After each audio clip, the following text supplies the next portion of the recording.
Well, good morning from the hills above Sonoma Raceway as the California sunshine is starting to rise on the 2024 Velocity Invitational powered by Catalyst. I'm Kev Harris. I'm really pleased to say that once again standing alongside me are none other than Taylor Snyder and Johnny Green. And Taylor, Johnny, we are getting set for a great weekend, a great day, aren't we? We absolutely are. The cars are rolling in, the fans are rolling in, and what another incredible year to be out here listening and learning about the history of cars.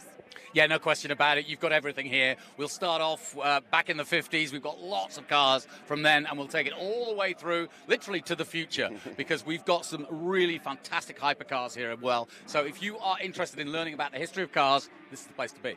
And Johnny, excitingly, you're going to be in the commentary position all weekend long. You've got a lot of experts from all the nine classes that run this weekend coming to join you. Some of the stories that come out of these cars and these classes, they're second to none, aren't they? I know, and that's what's so beautiful about it. I want as many people to come in and tell us their stories, because the passion they have for this sport and how they go about loving and caring for these beautiful cars. They are pieces of art. They are, some of them, unaffordable to most people in the world. And yet, here we are racing them. Even ex-world Formula One champions like Jenson Button racing a Fangio car. Yeah, I was just about to say, that Jaguar C-Type that he's brought out here, well, it's just something else, isn't it? But we're also celebrating 70 years of the Jaguar D-Type this year as well. Great classic collector edition set of cars on display in the middle of the concourse down there. Yeah, I don't think we Brits have a real understanding of the love of the Jaguar C and D-Type back in the day, back in the late 50s. And in fact, the first ever big race was won by Phil Hill in a Jaguar back in the day for the first time at Pebble Beach. So ever since then, Jaguar and that British connection between racing in America and the big bore cars from England have had a huge resonance. And Taylor, it's not just the cars that people are coming out for today, is it? There's a lot going on besides as well. Absolutely. We're going to see some cooking demo. Obviously, this is a luxury event, which, as you mentioned, happens a lot in Europe. We don't get it too much in America. We're going to show off some NASCAR stock cars. Yes. I don't think at NASCAR you're going to have some extraordinary chefs out here or some fabulous wine like we get in the Sip and Savor pavilion down there. So lots of enjoying here in the pits as well, apart from the action on the track. And then women in motorsports, one of my favorite features that we're going to be talking about this weekend. We've got Josie Rimmer, Michelle Abate, Pippa Mann. All of these women are here to kind of bring this full circle. It's not just about the men of motorsports anymore, right? It's all ages, and everybody can join in here. Yeah, absolutely. That's what motorsport is. Why it's brilliant, isn't it? It doesn't matter what, gender, race, color, creed, age you are. If you can get in the car and do the pedals and do the wheel, you can do it, and it's as simple as that. We got some big names here as well this weekend. Travis Pastrana is joining us. Scott Speed is here. Subaru have bought out the whole shooting match. That's going to be exciting. But, Johnny, you're going to be in the commentary position. The first group that you're going to be bringing us, Group 3 then, Formula Junior. Back in the day, if you wanted to get in a Formula One, you had to, show your mettle in this class. Yeah, these are the small cars, basically based on production cars, and they look like mini Formula One cars, and that's how they were designed, from Maseratis to Lotus and so on and so forth. But yeah, it was the beginning of junior formula, an affordable chance for young people to try to learn how to go Grand Prix racing. So that's the first group, Group 3. Well, without further ado, let's let you get to your commentary position. He's got a bit of a run. He's going to scoot down the hill and get over there under the grandstands, and it gives us a moment here up on the hill to take a look at what's coming up today, because it is a packed schedule, like we just said. Johnny, then starting with Group 3, those Formula Junior cars, but it doesn't stop there. Let's have a look then. So after that, we are going into Group 1. That's where you're going to see Jenson Button with his Jaguar C-Type. Dirtfish Rally School are here.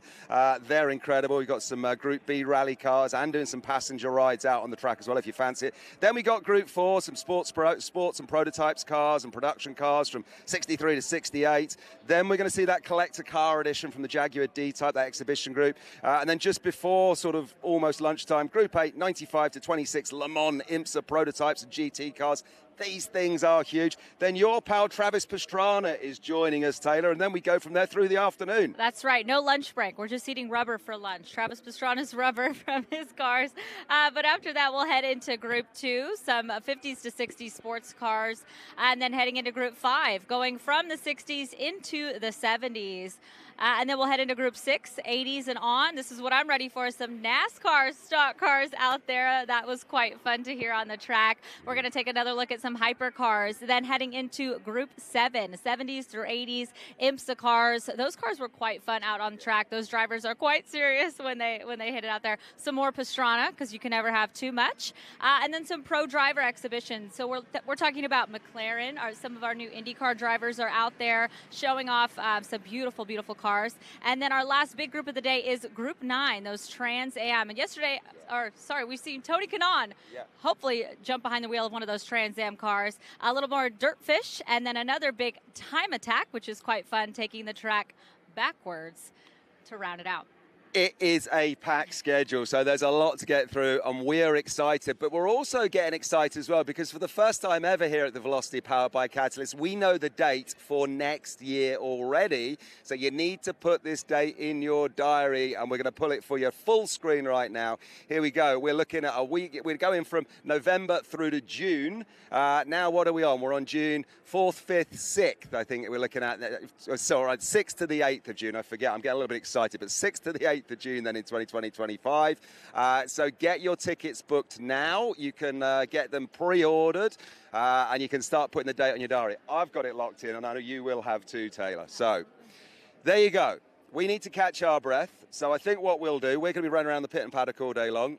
You're going to take a look at that cooking demonstration and the Women in Motorsport panel and everything else besides. I will be on Velocity Lane. I think I have one of the best seats in the house. I get to sit there and wait for all those drivers to line up and see if I can catch a word. It's a little hard to hear. When those cars start up, they're just like, we're going hard. We're just giving each other the thumbs up. They're ready to race. They're not here to talk. They are ready to race. And the circuit they race on is famous here at Sonoma. So let's take a look at it with the circuit guide.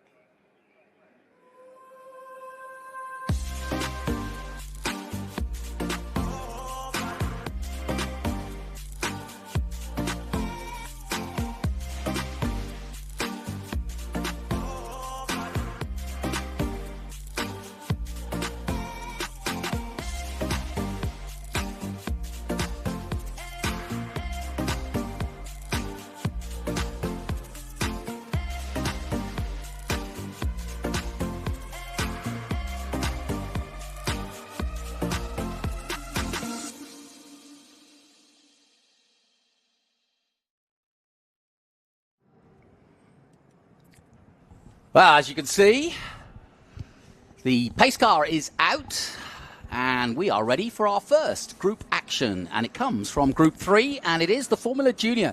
And joining me for this one is fellow Brit, Ollie Crosswaite. And Ollie, welcome to California. Welcome to Velocity. Is this your first time here? Yeah, it is. Thank you. Yeah, this is the first time at Velocity. I've been to California before, but not raced at Velocity. And have you done the other historics? Have you done Goodwood and so on? I've done Goodwood. Did Goodwood recently. That was a couple of weeks ago. I've raced out here at Laguna Seca before.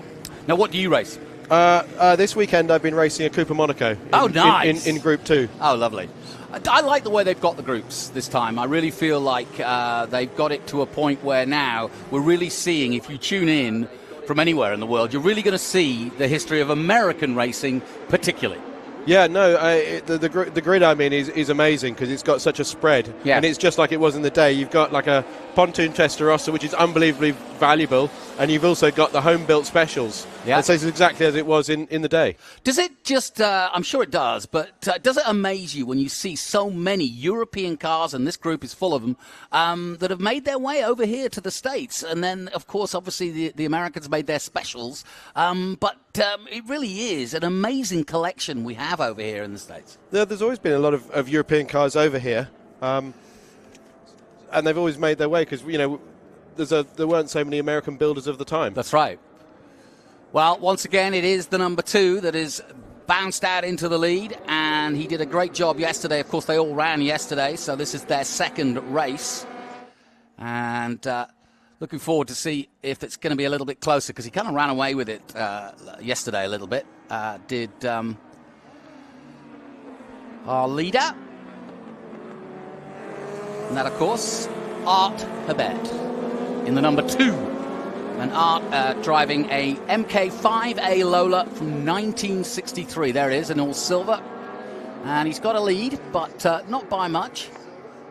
How is the Sonoma circuit? It was very hot yesterday. It's a little bit cooler this morning, and these guys were looking forward to being out so early. Yeah, it was very hot. We actually went out with totally the wrong tyre pressures in my car, and I was losing about 6 seconds a lap on where I should have been with just 2 hot tyres. So we think now we know what we're going to be running today actually this afternoon. So I'm hoping we're going to get a better run, but it made it tricky.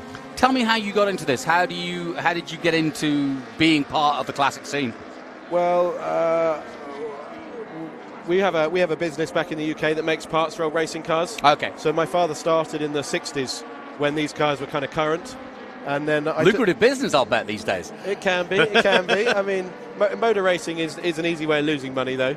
But we started quite a long time ago, and I took over the business 20 years ago. So we make engines and gearboxes. So we have a lot of parts actually out here this weekend. But I love racing, and when the opportunity came to come and drive out here, you can't say no, can you? Not really, no. And of course, 2 great events here on the West Coast. There's many others, but historic racing is growing from strength to strength. And I really, I'm buoyed by the fact that there's so many young people at an event like this. I was surprised last year to see so many young Californians just coming out for a trip for the day and looking at these cars, and maybe not understanding the history because they weren't part of it, but really kind of getting excited by it. Yeah, it takes a bit of understanding, and if you haven't seen it before, you don't necessarily get it. But with all the other things they've got going on here, they've got the drift cars, and a lot of young kids get really excited with all the supercars they have here. So I think that's a bit of a draw, get people in looking, and then once they understand this, it's great. Now, the cars we're looking at the moment are from 1956 to 1961. So this was the sort of blossoming era for motor racing post-war, and obviously, if you like, the high flyers, the wealthy racing drivers, sometimes ex-pilots from World War II, were the sort of well-known people. But then there was a realization that, they needed to fill these Grand Prix cars, and they needed to teach people how to drive these single-seaters. And so, in 1958, it was Count Johnny Lurani who got the CSI, that is the precursor to the FIA, in 1958, to sign off on this formula. And the idea was to create mini cars, production-based, small bore, and more importantly, affordable cars that could teach you the rudiments of racing single-seaters. And even back in the day, Ken Miles used to race these kind of cars, David Hobbs, many drivers on the way up to fame and glory would start at this level, and this would be their weekend run-up. Yeah, and the other big name you missed was Steve McQueen. Of course. So Steve McQueen was famous for having a coupe, I think a T56. Yep. But the great thing about these cars are they're great for learning in. Yeah. They don't have too much power, and you've got to carry the speed. You cannot scrub too much speed off in the corners. So to be fast, you've got to be really smooth, and you've got to carry the speed. So they're a great way of learning. Like I said, late 50s, early 60s. You mentioned that you guys are involved in the parts. What do you go through? I'm guessing gearboxes. What is most at demand in this kind of racing? The engines are the big wear items on these. I mean, yeah.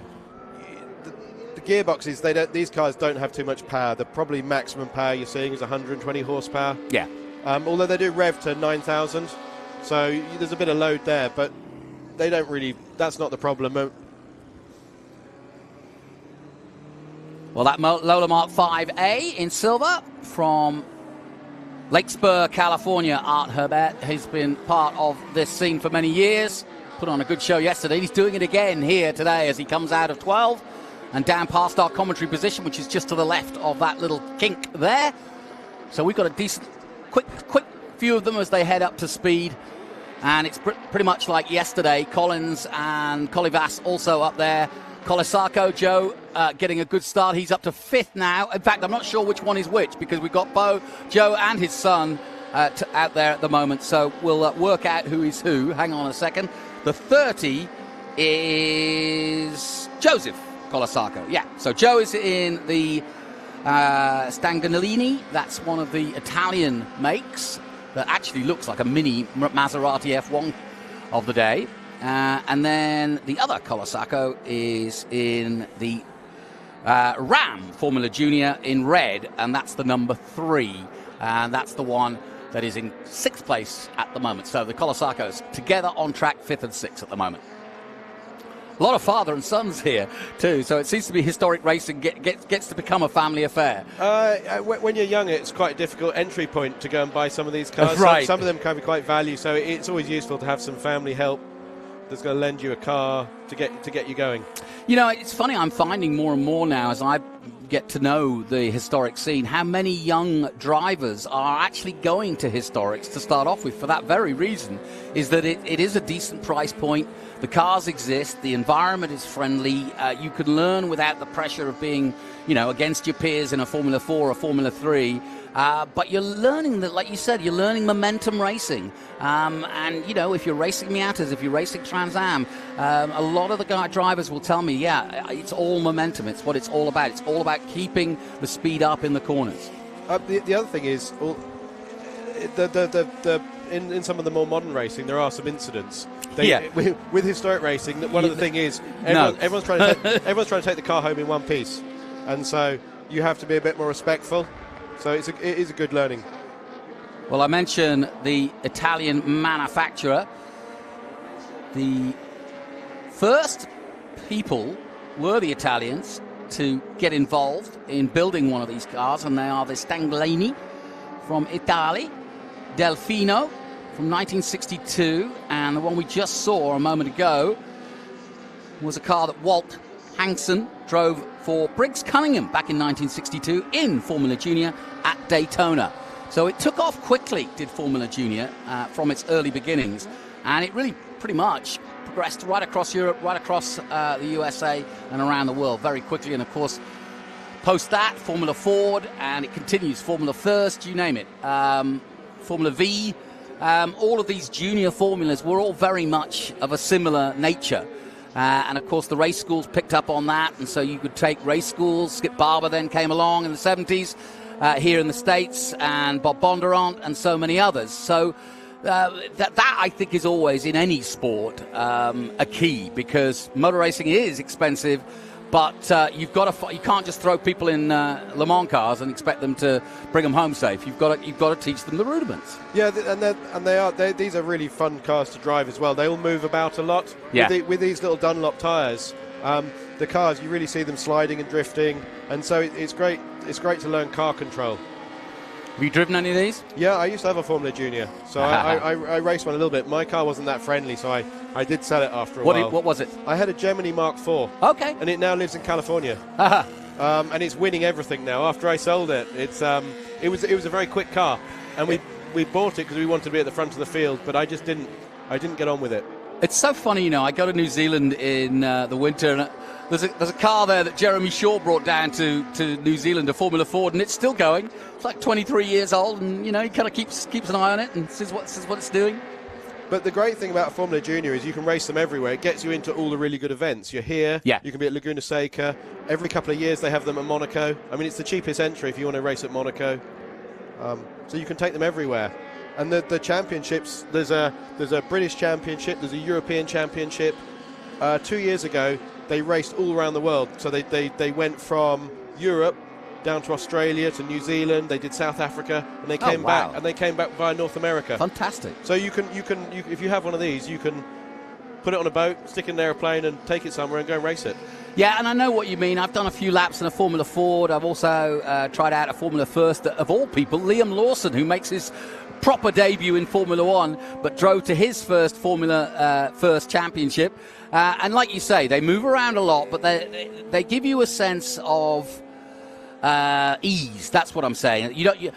Sometimes when you get in a big car and there's a lot of power to it, you're intimidated by that power and using it. These, you're going to have to really try hard to get them in a mess, right? To get sideways, but they'll do it. They'll do it. But also they're stunning. Look at this, number 27. Yes. That Lotus 27. Beautiful. That's such a pretty car. I mean, that's one of the first monocoque cars. Yeah, that is originally purchased by Carl Haas and raced in SCCA throughout the 60s and restored back in the 1980s. And it's owned by Chris Locke, and that is a name that we often use here. It's also been to the Goodwood Revival, as well as here, and the Monterey Historic. So, very storied. But that's exactly the point. You know, you can get to all the big historic race meetings with one of these cars. You don't need to spend a couple of million. You know, you can. Well, a Lotus 27 is an expensive car, but But yeah, I'm sure you don't need it. You also don't need a host of mechanics to fettle it. You probably just need a couple of people to help you out. With a Formula Junior, a lot of times the driver is preparing the car themselves. Yeah, a lot of these are owner-driver preparers. You know, they're not running a big team. There's Alberto Fernandez in his 1963 Lotus 27. 18 years he's been racing this particular car. And clearly still enjoying it. Currently in 9th position. Dave Hagen, who came in the booth yesterday, is in 10th position. And, well, the number 30, Colasacco, has got a little further up the board. He's making his progress towards the front. And that is Joe Colasacco, who has raced many of these historic events over the years here in the States. Loves his racing, so does his son.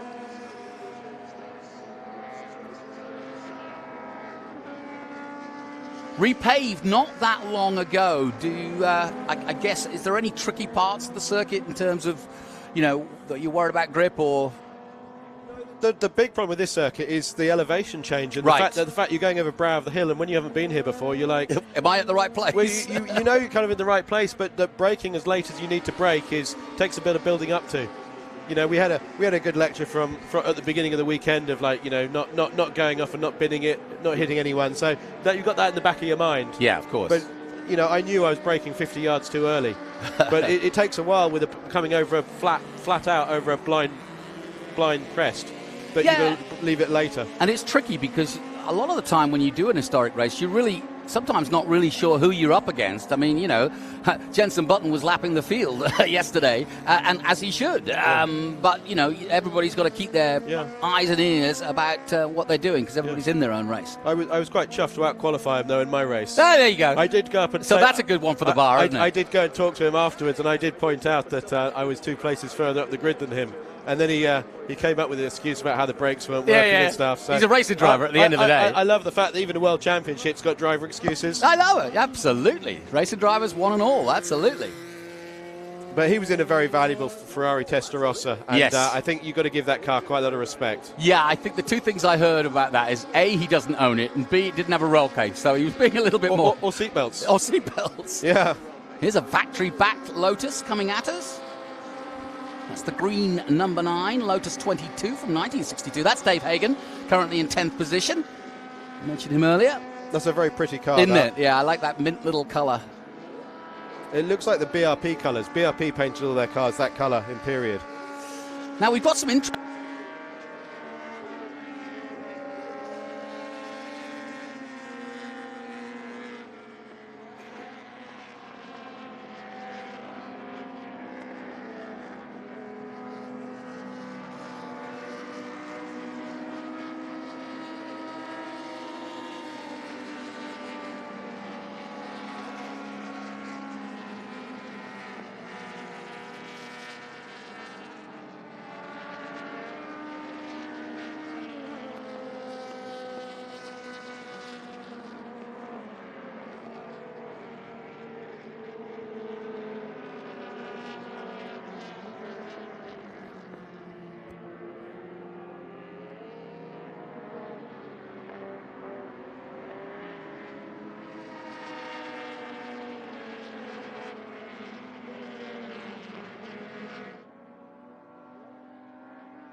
It's a little closer to him than yesterday.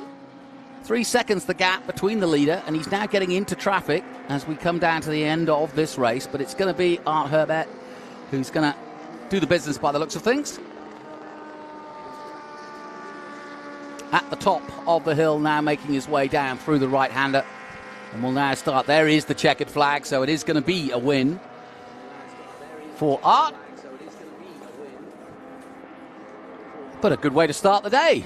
Do you want to be out there? I bet you are. What time is your session? I'm out at 12:20, I believe. So brilliant. Group 2. Well, feel free to come back and join us and tell us about your exploits once you've had a go. Thank you. Because it's always interesting. I try to get as many people in as I can because the event is about you guys. It's about the cars and it's about you guys. It's not about what we want to talk about. We want to talk about what your experience has been like and what Velocity has held for you. There's the drag strip there and the famous grandstand. This, of course, Sears Point, so it goes back to the late 60s. And the race winner from 1963, a Lola Mark 5A, Art Herbert, in the number 2, takes the win.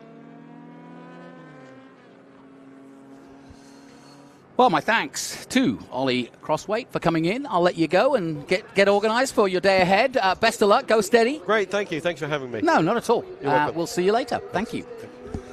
All right, that concludes our coverage of the Formula Juniors, which all began back in 1958. And how about this? 2024 and a full field going strong here. Doesn't get much better than that. And a great way to start the day to show you the beginnings. And just a confirmation then of the results. Once again, Art Herbert in first place, Kyle Collins taking second. Nicholas Colivas had a good race yesterday in his 61 Lotus. He took third. Joseph Colasacco fourth.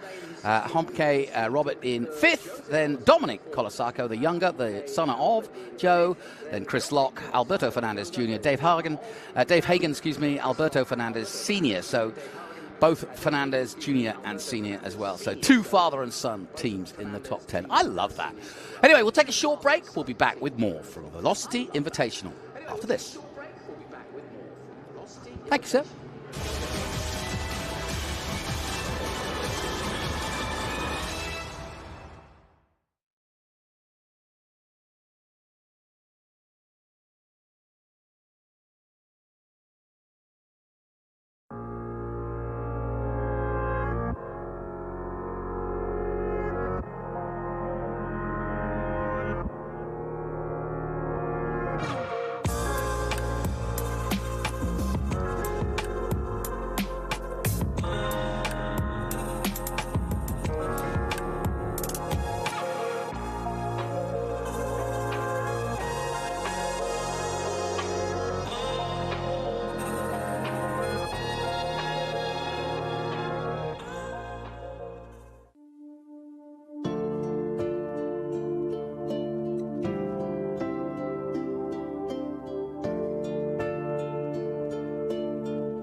Welcome back to Sonoma Raceway here in California, and the drifting boys, it looks as though, are getting ready to go out because I can see a bit of smoke in the air, and that usually means they are.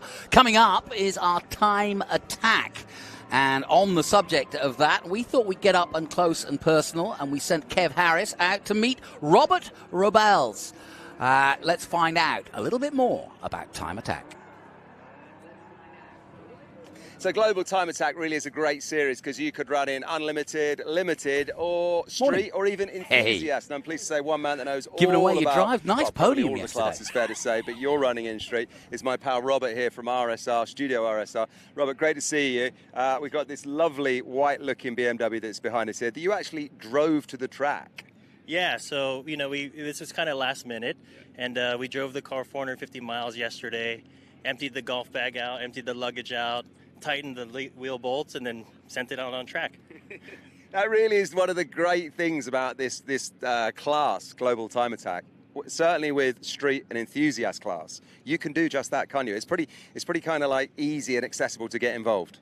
Yeah, exactly, and that's kind of how we like to build the cars that you guys see here behind us, both of them, just to make it, more known out there that, if you want to drive fast and do global time attack, you don't really need to build a rocket ship or a spaceship. So as long as you do the right things to the car, you don't have to do much to it, and just go out there and have a great time. And that's what it's all about, isn't it? Going out there and having a great time. But chatting to, I think it was Gabe earlier, who's running in the Limited in his GT3 RS. For him, it was the idea that this class is all about, or this series is all about just high top speed. People building really fast cars, just trying to get that highest top speed. Is that what appealed to you as opposed to, say, wheel-to-wheel, side-by-side racing? With wheel-to-wheel, yes, there is that aspect. You're not just racing yourself, you're racing other people out there, which is has its own benefits and fun factor too. But with time attack, that's the key thing, is you're racing yourself. So whatever your goal is and what you want to build your car for, doesn't really matter if you're placing something with this other guy, but as long as you're improving, that's the fun part. Yeah. So just pushing yourself to that other level. Yeah, that's fantastic. And for you, it started out, as I understand, it's become your business as well. Your interest in cars became your business. And this is a series where you can just make things happen for you if you want to. Correct, yeah. And I mean, that's why we love this sport, It's very grassroots, and being in LA helps a lot too. So, yeah, we get to introduce a lot of the guys who are interested in cars but haven't really known anything about taking it to the track. We try to show them, like, hey, it's very easy to make it out there. And that Studio RSR, that's like your company. You can supply people with the parts to make the changes and bolt them on and turn their BMW M3 into a race-ready BMW M3. Correct. Yeah. So, yeah, we're in LA, and if anyone has any questions, obviously, give us a shout. But yeah, very easy to do. Very easy to do. But one thing that isn't very easy to do, I'm sure, is get fast lap times around Sonoma. How are you getting on? How have you slotted into this racetrack this weekend? So like I said earlier, it was last minute, and we weren't sure if we'd have time. But when they said it's Sonoma, there was no questions. This is our favorite track in California. So, it's very tricky, Sector 1, Turn 1 and 2. But that's what makes it fun here, especially going down the carousel. Oh, I can well imagine. And a great weekend as well. Some big-name drivers here. We've got Jenson Button just over there, Ramon Grosjean. Scott Speed is here, and Scott Speed is in that Subaru that's running in your class. I know, it's amazing to be out on track with these guys, especially we got Ryan Turk and the Judd V10 too. Very rarely will I say, hey, I'm going to let a car pass, but that car I'll let pass just because I want to hear it blow by me. So. Yeah, I mean, the car that Scott Speed's running in, that Subaru, it's quite something else. And I said to Gabe about that, what's it like? He said, well, I haven't really seen it. It's never near me on track. It just goes and it's gone. Yeah, so we've got some footage from the M2 here. Yeah. And Scott passed Gary coming around the hairpin. And I looked at the video. I was like, Gary, are you full throttle? And he's like, yeah, I'm pinned to the floor. And Scott's car was just like a rocket ship. It was gone. It literally looked like I had to ask Gary if he was even on the gas. But you're all having a great time. Yeah, it's amazing out here. It's so cool seeing so many different kind of cars, and then even cooler that we get to drive with some of them. It's incredible. Rob, thanks for talking to us. Very best of luck. Thank you. Just remind me again, what number's on the side of your car? 74. There you go. Car number 74 in the Global Time Attack series. Have a look out for it, because he's going to be, you're going to be doing great things, aren't you, Rob? Who knows? Might be top of the timing sheets. Let's see.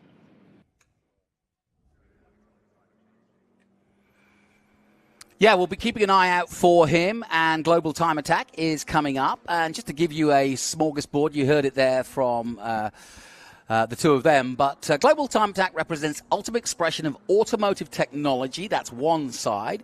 It's innovative racing and taking definitely up from grassroots racing very quickly, and I'm delighted to be joined here by the man who's one of the driving forces behind it, Jason Deanhart and Jason, tell us a little bit about what we're about to witness and why this is becoming so popular in your mind. Yes, thank you. And good morning to everybody out there listening and watching. This is great. Sonoma Raceway is absolutely beautiful. The cars right now are doing a warm-up lap. They just were released out on track, and typically these cars will do 1 or 2 warm-up laps, and then they're going to what we call a hot lap or a flyer.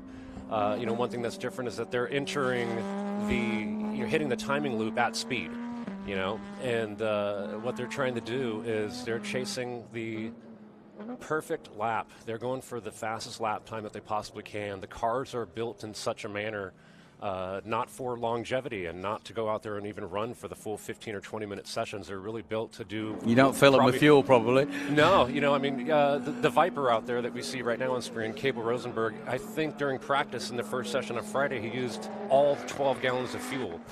All of it, and almost ran out of gas out there. So this warm-up lap actually is very important because you are trying to get up to temperature, brakes, tires. Yes. It's early morning, so that's going to be harder. And yet you're also trying to give yourself a little space so you're not having to, play overtake for a car that's maybe slower than you. I presume that you can overtake, but that is part of the game, isn't it? It's timing. It is. It's open passing. We do release the cars, and we do group the cars by speed index. So as you see, Scott Speed went out position 1 because throughout the weekend so far, he's been the quickest car of the group. I think the second quickest car is James in the AMG. So he's the second one out, and we space him with enough of a gap, and we try to explain to the number 1 driver going out, to Scott, maintain that gap, have a decent warm-up lap speed, not too fast so we can get all the cars out on track. And again, like what you talked about, people could feel out their gaps and give themselves the best opportunity to have a clean hot lap without any traffic. Now in this situation here, the truck is running 150. He's trying to break into the sub 150s. Scott's going 130.4 yesterday, so he is going to catch him. If he has to do 2 hot laps, he will catch him. So he'll have to contend with that. What are the rules on how many laps you can do? You could do as many as you want within the timed session. So I believe that this session's 20 minutes. So if the cars can handle it, they could do it over and over again. But you just rarely see that because, again, a true time attack car is built to the max. Like you're trying to go faster than you possibly ever could go. The rules are very relaxed, so you see a lot of innovation. It's not typical racing where these cars have to live in some type of box or some type of horsepower limitations. There's absolutely no horsepower limitations. You could have an enthusiast class car or a street class car with street tires on it and minimal aero, and if you wanted to have 800 horsepower on that build, that's up to you. Wow. The way that we try to level that out and regulate it is by the tires that they're allowed to use, stickiness, width, and of course how much aero they've applied to the car. Well, the times are starting to come in, and Scott Speed has just done a 1:30.5. We haven't had a chance really to talk about Project Midnight. We'll see it soon. But Scott Speed obviously has got the ultimate car, really, literally purpose-built by Subaru, by Vermont Motorsport, and they built this absolute beast, 670 brake horsepower World Rally car, basically, but a lot more than that. Lots of carbon fiber, huge rear wing, and it is built for speed, and that's what it's here doing. And at the moment, 1:30.5, and I'm sure he wants to break in that. Here's that truck you mentioned, Kevin Phillips at the wheel, Phillips Motorsport. What a unique way to go racing. He was his daily driver at one point. It sure was. It sure was. And just, over time, he's just continued to, turn it into a race truck, basically. And it's a great example of a full-on, time attack build. If you have a chance to go take a look at this thing or find him on Instagram, it's a beautiful build. It's built by a local fabricator, Riley, who's also here on site today, who's I think got 4 or 5 cars that he's building right now, all purpose-built for time attack racing. Well, here is that Subaru. Yes, and yesterday, speaking with the Subaru team, they felt that their best chance to go sub 130 was going to be this morning. So hopefully we'll see it, right now. And that really is because of the cooler air? Yes. And obviously, the tires will probably last a little bit longer, won't slip around, it won't be as greasy out there. Right. And their car, I believe, could probably do 2 or 3 hot laps with the way that thing's built, Again, being a purpose-built gravel car, is really what that thing is set up for. So it is interesting to see how well they're doing. Yeah, but they said when they built this, it was designed for the tarmac, Yokohama tires, which is very rare. As you say, Subaru prepare cars really for rally and gravel. Yeah. Scott Speed is ex-Formula One, ex-Rally Cross world champion, American champion, and there's no question that... as you can see, he's putting it through his paces. He's pushing it, really pushing it now. And if he's going to get under 130 He's going to have to do it in the next couple of laps or so. James Kirkham is not far behind in the Mercedes. He's in second place. He did a 1:36.7. Now, let's see what Scott comes up with here. He's into 11. God, he's almost going through third gear as he exits there. Yeah. Fantastic. Right, let's have a look at the times as he crosses the line again. Oh, 29.856. He's done it. Love it. Love to see it. That is great. That's what they wanted to do. That's the essence of this, isn't it? Yes. This is great. So Subaru can pack up tonight going, right, that's what your game done. And is that, if you like, part of the game is you set a goal and say, right, I think, given the circumstances, given what we've noticed in testing, given how we've prepared, we can try and go for this time. And so that makes it also a competition against yourself as well. It definitely does. You know, it sounds funny, but sometimes when I try to explain this to someone that really doesn't even know that much about motorsports, I'll compare it to golf, if that makes any sense to you. You know, you're out there competing against other people, but you're also competing against yourself in the course with your equipment. So, yeah, you know. Yeah, the day I stopped competing against everybody else and just wanted to get one really great shot that made me feel like Justin Rose, then that was a different day. Here's Robert Robles in that Studio RSR, nice BMW. Now, what class is that? That's a street class car, yeah. Yeah, so again, we just were looking at the Subaru, much bigger wing. It had a rear diffuser. This does not. This car's not allowed to have a flat bottom, so it's much more of what you would consider something you'd see on the street. Yeah. And I presume the rules for each and every one of the categories is different. Yes. Obviously. Yes. So what can you modify on a street car, and where are the limits, as it were, to what you can do? Like, let's say, for instance, you could add a front splitter, to your bumper, but it could only go 3 inches out in front from the furthest point of the car.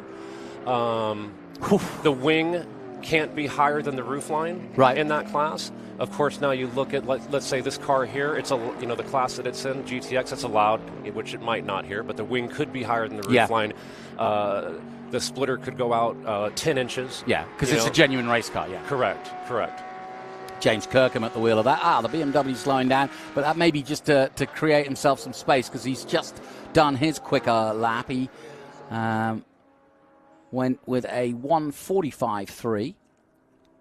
So 29.856 is the time to beat that Scott Speed has put together. But I don't think anybody is expecting, certainly not Jason, him to be beaten as soon as it was announced that he would be part of this. What a great thing for your series, but also what a great advert for what you're all about, which is creating cars that are really designed just to do this time attack for one really quick lap.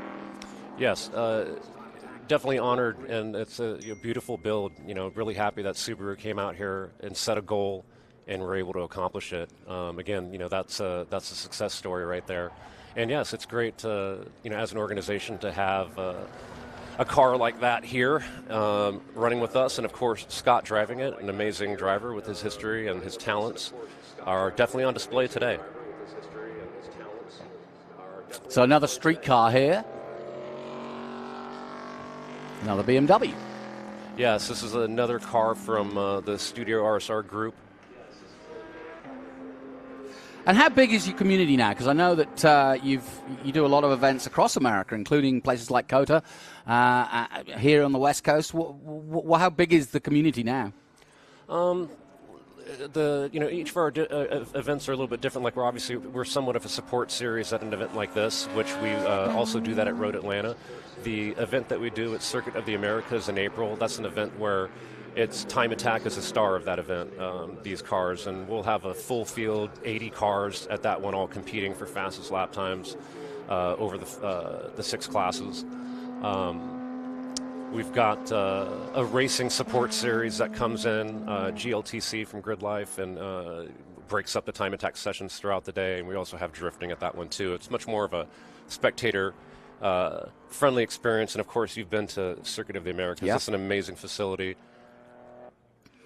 Yeah, and I love the fact that Velocity are including this. You just met Jeffrey O'Neill, of course, who runs the event. And, yeah, I think I like his style, which is, Yeah, they're very prim and proper about the cars that come for historic, but there's room for hypercars, there's room for a time attack, and give something people, like you say, different to talk about and to get involved in. And I'm sure there's probably some casual watchers today going, maybe this is my way into motorsport. Yes, that's what this is all about, and it's great. And you could just see it on the fans' faces just walking around in the paddock that there's so many awesome cars and things to see and to look at and get close to. It's definitely a special weekend. I really like what they've put together here. I was in the media center on Friday, and one of the photographers was giddy, quite literally, about all the cars out there, and he was going, this one, and he was telling me, the Mercedes is probably going to be the closest to this one, and I saw him in Monterey, and I did, not in Monterey, in the last event that he did, and yeah, it was great. So there is a genuine enthusiasm that is growing quickly for this sport. Yes, and the thing is too is you touched on it right there. Most of the cars, not so much this one, of course, but are very relatable. Yes. Again, because they start off as street cars, so it might be something that you had before that you would like to get. So you'll have someone that's maybe a BMW enthusiast, and they'll go speak to the RSR guys. And of course the truck brings a lot of attention because it's so unique. Well, let me ask you this. If there's somebody listening in and they're sitting there and their Subarus in the garage, or their Supras in the garage even, and they're thinking, you know what, I fancy a little bit of this, what do they have to do? You could easily contact us on our website or through social media at Global Time Attack on Instagram. You can find us on YouTube, and you could also just email us. You could find any of our emails on the website pretty easy. Mine's simple. It's jd@globaltimeattack.com, and you can reach out to us if you want to find out how to get started. If you've never tracked before, we could point you in the right direction. And all the rules and regulations are all on the website. Specs are all there. Yeah. We could help you find get connected with your local track organizers and HPDE groups to get out there and get some seat time. That's really what it's all about. Exactly. You need to be comfortable and prove that you have enough seat time and open passing to where you can get out here and compete. That's another great thing about the sport, too, that you find yourself out there competing against guys like James Kirkland here and Scott Speed, which is absolutely amazing. Yeah, he's got an interesting story, James Kirkland, hasn't he? He's a big influencer on the internet. Definitely. And has really made a name for himself, particularly around AMG and Mercedes. Yeah, it's great to see. Anybody that is able to generate, I'll say press or generate that much publicity for motorsports in general is always a great thing. Really impressive. Well, we're still holding speed as the top man out there with that 29.856. James Kirkland, who we just mentioned, 4 race services, did a 33.1. So he's just done his best lap. That's really impressive. That's, I think, better than yesterday. Gabe Zamora behind him with a 38.8. So everybody's starting to, as you say, use these cooler conditions to create some really quick laps here. Yeah, this is as we call, this is probably the money session for Global Time Attack today, because our next session isn't until maybe around 4-ish, which is going to be hot. Prime heat for the day. So this is really the time right now, as we've seen, with the Subaru car going sub 130s. Back with Kirkham in the pink and black. Another thing you'll notice, that even just like right here, he was 2 off right there. You could go 3 off if possible and not have to come in. If you go 4 off, so you're pretty lenient on that. Because there's no real advantage to be gained by going off, is there really? Unless you're missing the corner completely, straight lining it. Correct. Of course, we don't want anybody cutting the track. No. And obviously. So if someone goes 4 off, we'll black flag them, bring them in, so we can do a quick visual on the car. And make you just sure get rid of the lap. Hanging. They just don't get the lap, right? Correct. Well, yeah. And another thing too is if you're contesting corners with another driver, you're never going to get your fastest lap that way. No, true. So again, it becomes something of self-regulation, which you noticed earlier, where it's like, hey, maybe I'll back off a little bit and create some more space here, and then go at it. How many events do you have now a year? This year we had a little more than normal, 7, but I think next year it'll be 6. Okay. Yeah, that's a good number. It's a manageable number. We try to have a month and a half to 2 months in between each one, if possible. Yeah, but and that's good for the pocketbook, too. Yes, you wouldn't want to be doing this every weekend, right? For them and me, yeah. And do you find it hard to fit in with, obviously you want to be on a ticket with other events like Velocity here. Is it easy to find ways? Because you mentioned you even got involved with Long Beach at one point. Correct, yeah. It's we've definitely proved that it's possible and it works. And even like today is another proof of concept that we can come in and not muck up the day for anybody. Yeah. pride ourselves in being very organized and on time. And I suppose you also, because as you well know, when you've got group racing like this, there can be delays, there can be hold-ups. So you can also, cater to that, and maybe if you need to be shorter or longer, you can be. Yes, definitely. A shorter session just really turns up the stress level for the drivers and the pressure. Even like we've thought about even like 10-minute sessions at certain tracks. So really they would only have the opportunity at max to do 2 hot laps if the cars could even handle it. So, is there a sweet spot for the kind of car that you think that people should enter that is both economical yet has the possibility of being fast? This AMG we're looking at is not everybody's affordable car. So is there one that you would shout at to say that a lot of people are trying time attack with this particular car? Gosh, over the years, recently we've seen a lot of newer Supras. Okay, yeah. Beautiful car. Yeah, nice car. They're pretty quick from the get-go. And always quick, yeah. See a lot of Supras. We're seeing more later model BMWs. We're also seeing older BMWs with newer BMW engines in them, or even with a Chevy, crate motor in it. We've seen. Because that, again, you're open on the rules on engines, right? In the upper classes, like limited and unlimited, yes. Wow. Yeah.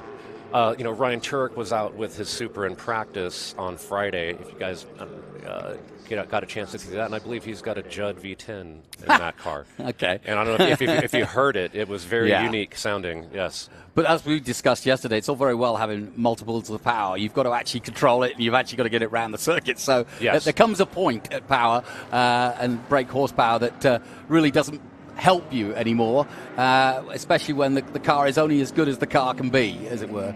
Right. And, of course, the driver mod is really the most key thing. Absolutely. Well, they certainly brought a ringer in bringing in Mr. Speed. But how about this? James Kirkin improves again, a 133.3 this time. Nice. Sorry, he's just taken it down to a 132.9, so really impressive. Now, somebody sounded like they went round then. It does sound like that. Let's see who that was. Just heard the screech of tyres, and it's the Mercedes having just set his quickest time, a 132.966, but he's just coming out of that ball of dust.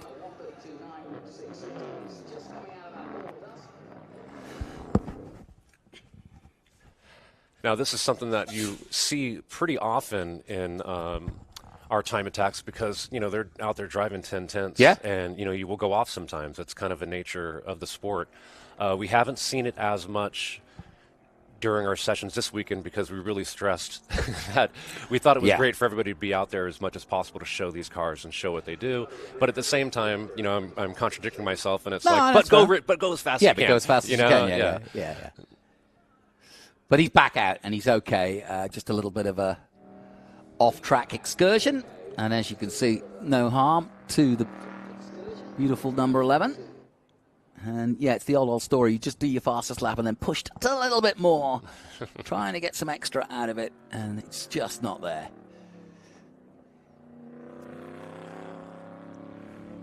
Kirkham currently in second. Gabe Zamora did a 137.1, just ahead of the Team Viper of Cable Rosenberg. And then the elite performance car of Gary Wong, Phillip Motorsports, Kevin Phillips in the truck. And then Robert Robles in the Studio RSR. 2 cars from there. Gary Peterson the other.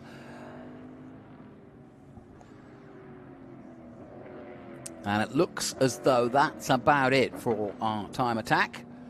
But they've achieved what they wanted to do. Certainly Scott Speed and Subaru have.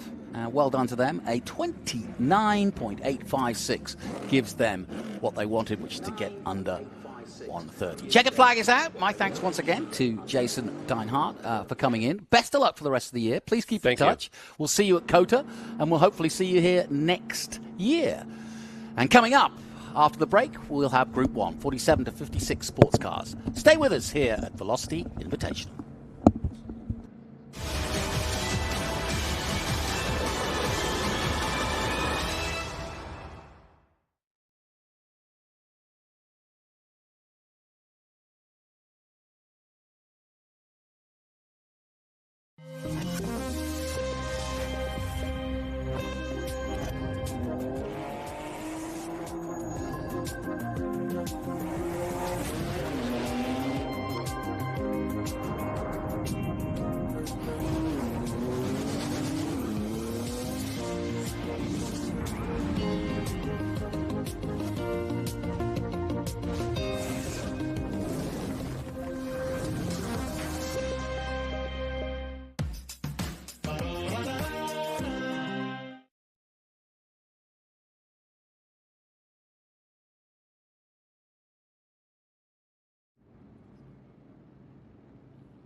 Welcome back to Sonoma Raceway here in the heart of California. We're just above San Francisco and about an hour from the city by the bay.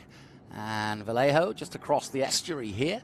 And Sears Point, as it was originally named back in 1968. Beautiful venue. Coming up, Group 1. And one of the members of Group 1 is Robert Manson. And he caught up with Kev Harris earlier today.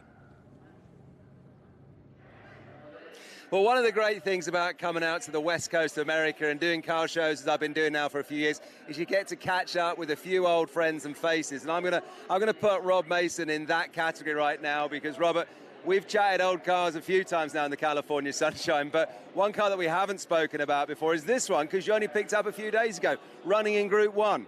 That's correct. This is the 1950 Johnny von Neumann MG Special. Was built in Los Angeles. John von Neumann basically stripped an MGTD to its bare bones and then turned it over to Emil Dietz, who was the go-to aluminum fabricator in the day. Built Indianapolis Roadsters and all sorts of wonderful stuff. Emil Dietz took that MG and basically threw everything away and built it back up, lowering the body over the chassis, building the fenders, building the valences, building the firewall. John von Neumann drove it in 1950 and never lost a race. There is a plaque on the dashboard with all the races he won with it.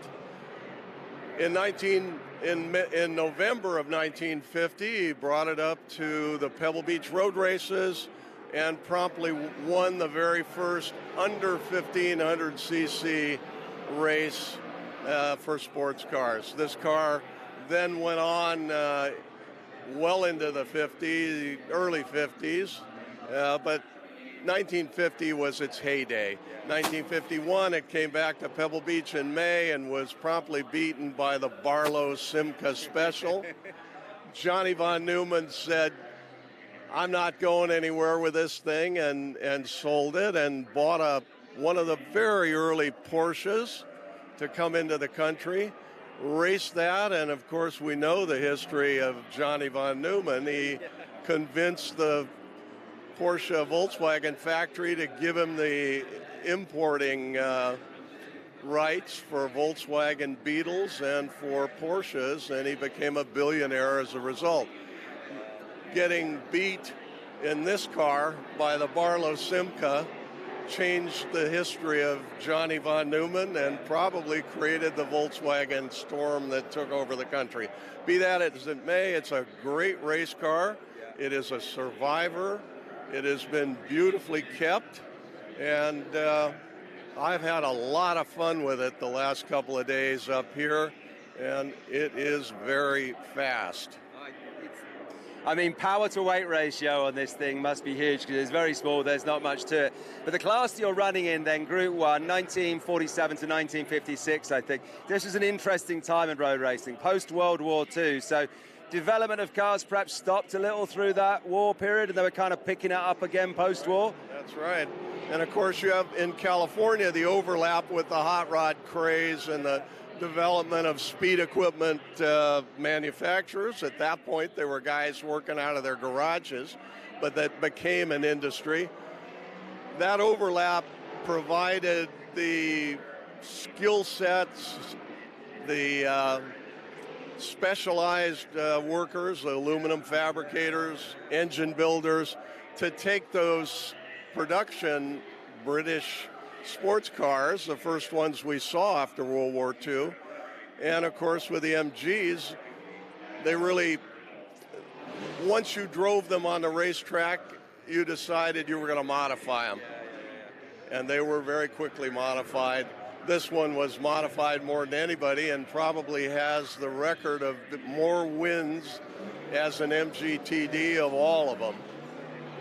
Well, as cars that have provenance go, this is right up there, but also as well, running in Group 1 this week, and excitingly, Jenson Button is here with his Jaguar C-Type. That car holds provenance because it's got Fangio as the first name on the pink slips of ownership. What a great car and what a driver to have at the Velocity.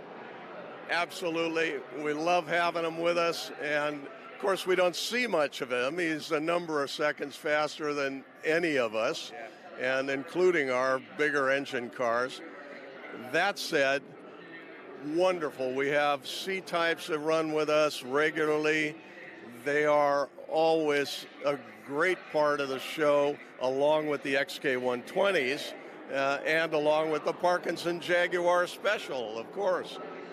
It's a really good-looking class, and we enjoy seeing them out on track. And as always, guys like yourself and James Alder just sitting across the way over there, we love having you because the stories are brilliant. Robert, thank you ever so much for taking the time to talk to us. Thank you, guys. It's always a pleasure. Right, there you go. How about that? No, it's great. So how about that, folks? Group 1 here, 1947 and 1956, another golden era of motorsport, and we get spoiled with them here at the Velocity.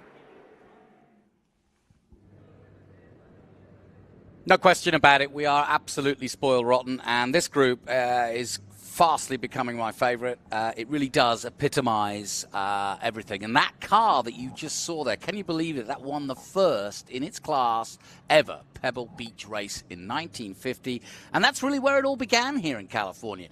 It was at the Pebble Beach races. They raced for the Del Mar Trophy, and they raced round the forest. They painted white paint onto the trees so as to try to make people avoid them. It didn't always happen, and they did it for 5 precarious years. And yes, the likes of Sterling Moss, Phil Hill, Don Parkinson, names that are well familiar in this part of the world, all raced, and Jaguar XKSs, MGs, as you saw there. It was a fantastic affair, but it got things going. And it also led to the building of Laguna Seca, because once they realized that racing around the forest was probably a little too precarious, they decided, you know what, we should get a permanent circuit. And so they built Laguna Seca back in 1955-56. And this circuit, Sears Point, followed in the late 60s. So the growth was quick, and that was part of the emergence of motorsport, full stop, was that there was more tracks being built. It started off back in the 50s at airfields that were used perhaps during World War II, and in preparation for those airfields, once they were disused effectively or not used enough, people would hire them. There's James Alder in the 33 from Reno in Nevada. And as you can see, a full field. Looking forward to this one for sure. Jenson Button, the 2009 world champion and Grand Prix winner of 15 Grand Prix in his day, and still at the height of his game in the World Endurance Championship for Jota Porsche.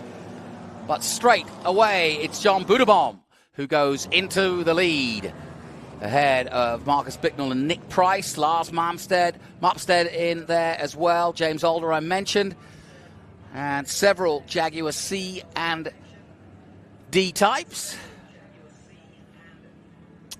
The C standing for competition, but that then led to the D type and then the E type, and as they say, the rest is history. I was surprised to hear and discuss yesterday how small a window that Jaguar raced in the late 50s, early 60s, and really pretty much pulled out of factory racing and developing race cars in the late 60s. They just felt that they'd done enough to market them. They definitely wanted to come into the American market. The American market was, brimming with interest on the foreign cars. And like I said, when the likes of people like Sterling Moss would come over and race them, it just added to the cachet of the event. As we take a look at the Streets Manning Special of Marcus Bicknell from Chalfont St. Giles in Great Britain. And that is a classic American car.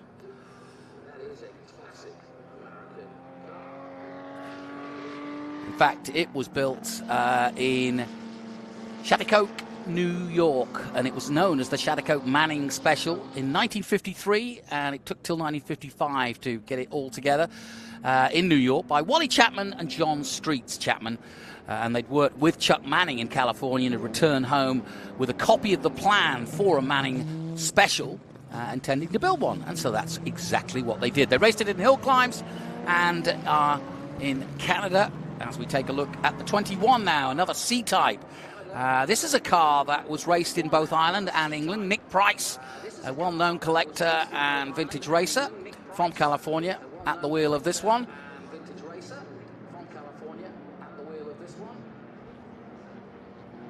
And a beautiful example. And I love about these groups is that you can go into the paddock once these guys come back in and have a really good nose around. Yeah, Nick Price has owned this car now for 5 years, and it was also owned, so it's had a really quite star-studded history of owners. Bob Baker owned it, and Steve Earle, and of course Steve Earle, definitely one of the big founders of vintage racing here in California. And it was he that put the reunion together in the first place back in the 70s. And he's still, his presence, if you like, in what he achieved in his time is still felt today in historic racing. James Alder up to 4th place, behind Price at the moment, so a good start for him. And I know I've told the story before, but I love telling everybody that James Alder, who's in a similar car to that 21, drives his car like they did in the day. There was no trolley queens back then. You didn't put the truck out and carry the car there. You drove it. And he still does to this day. He's been racing. Here he is, James Alder. He's been racing since 1985 in historics. So he's got a fair few miles under his belt. And given the fact that he drives from Reno to each and every one of them. And that, by the way, if you don't know your geography, it does involve going over the Donner Pass. So if it's inclement weather, it's in for a real interesting ride. I asked him about his ride this time out, and we've got a strange heat wave here in October in the States, and he said it was piping hot in the cockpit. It was about 110 on the road and at about 125 inside the car itself. So here he is, James Alder. Talk about a man who loves what he does. He'll be in here regaling us with stories.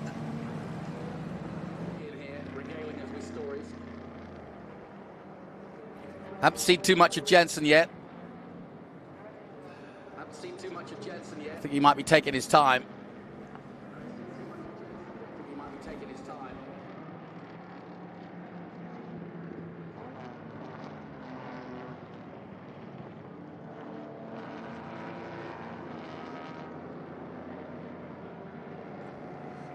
Now, Jenson, there you see him starting to make his way up to 7th. And he put on a show yesterday. There he is at the back of this group in the all-gold 22. Now, let me just tell you a little bit about this car because Jenson started racing it. Well, he bought it. It took him best part of 5 years to get it sorted. It was originally owned by Juan Manuel Fangio, and it was Fangio's street car, if you will. They gave it to him while he was a Grand Prix driver for Maserati. So it was a freebie for Fangio. I don't think it was a freebie for Jenson, but I think he loves it all the same. But can you imagine auctioning this off someday, saying it was owned by 2 previous Formula One world champions, and if not, the greatest of all time in many ways? So, yeah, it's a special little car now, and there's no question that Jenson's got up to speed on it. And, yeah, really, really finding his way as we look at Gilbert Hakim in that number 9. And another monster of a car out there. That is the Denzel Roadster from 1953. Raced at Sebring by Toland 54 and 55. It also raced at Bridgehampton and did somewhere in the region of 23 hill climbs and then turned its hand to doing just vintage racing. And that is currently in 5th place overall, just behind James Alder. I think, in fact, he's got past Alder now, and he'll be up to 4th when he crosses the line again. I can hear some nice squealing of wheels as they come into 11. So there's several guys pushing on hard here at Velocity. And actually, I think they're really enjoying the fact that they're out in the cooler temperatures of the morning. And always nice not to have too much heat.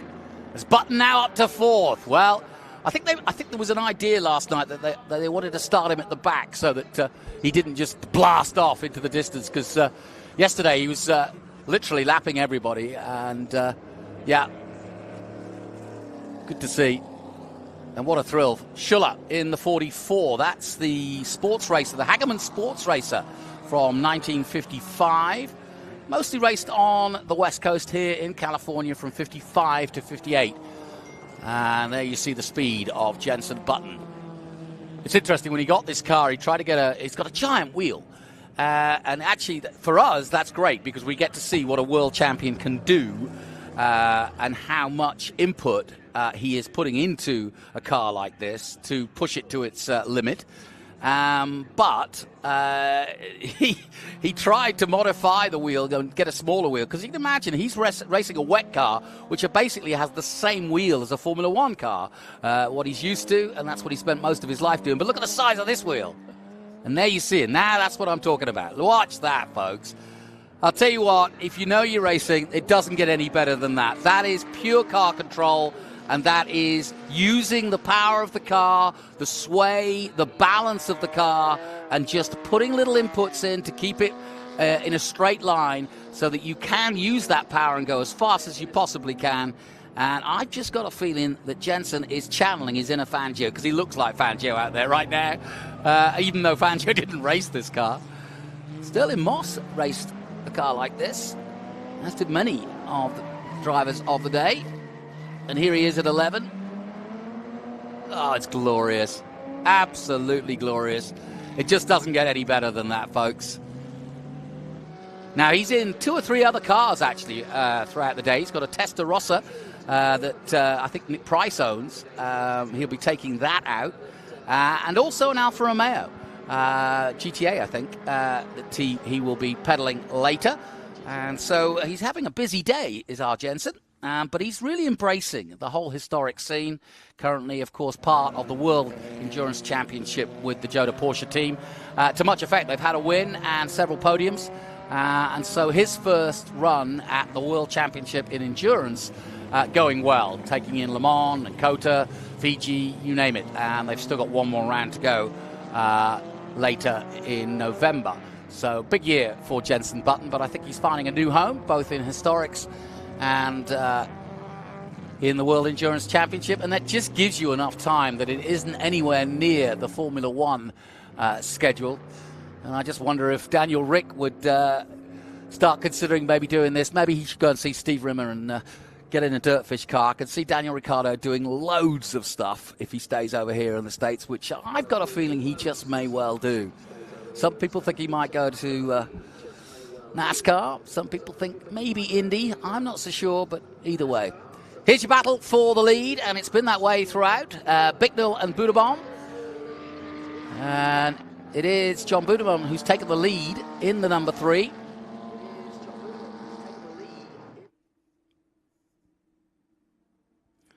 And this was built, this Parkinson Special Jaguar that he is driving is a 1950, and it was built at International Motors in Los Angeles, which is probably one of the most storied places for preparation of cars of the day at the time, and now still today. And Don Parkinson, brother-in-law of Phil Hill, of course, sketched the car out on a sheet of paper just one day as a teenager even, and came up with that, the Parkinson Special. Meanwhile, coming through shot, the number 9. That is the Denzel Roadster from 1953, raced at Sebring in 54 and 55. There you go. And behind him, the 44A, that's Schuller, in the Porsche Glocker from 52. And its story is Helm Glocker drove the number 3 and won the prestigious, he won the prestigious Nürburgring, and that would have been the full green hell. That would have been the massive, long Nürburgring at the time. So that little tiny tiny Porsche getting round the German track that is one of the most notorious for being a car killer in many ways, because it's very, very tough. I've been around it myself, and back in the day in those small cars back in 1952, and it won the German Sports Car Championship and was then sold to Max Hoffman in the US. He was a US Porsche distributor.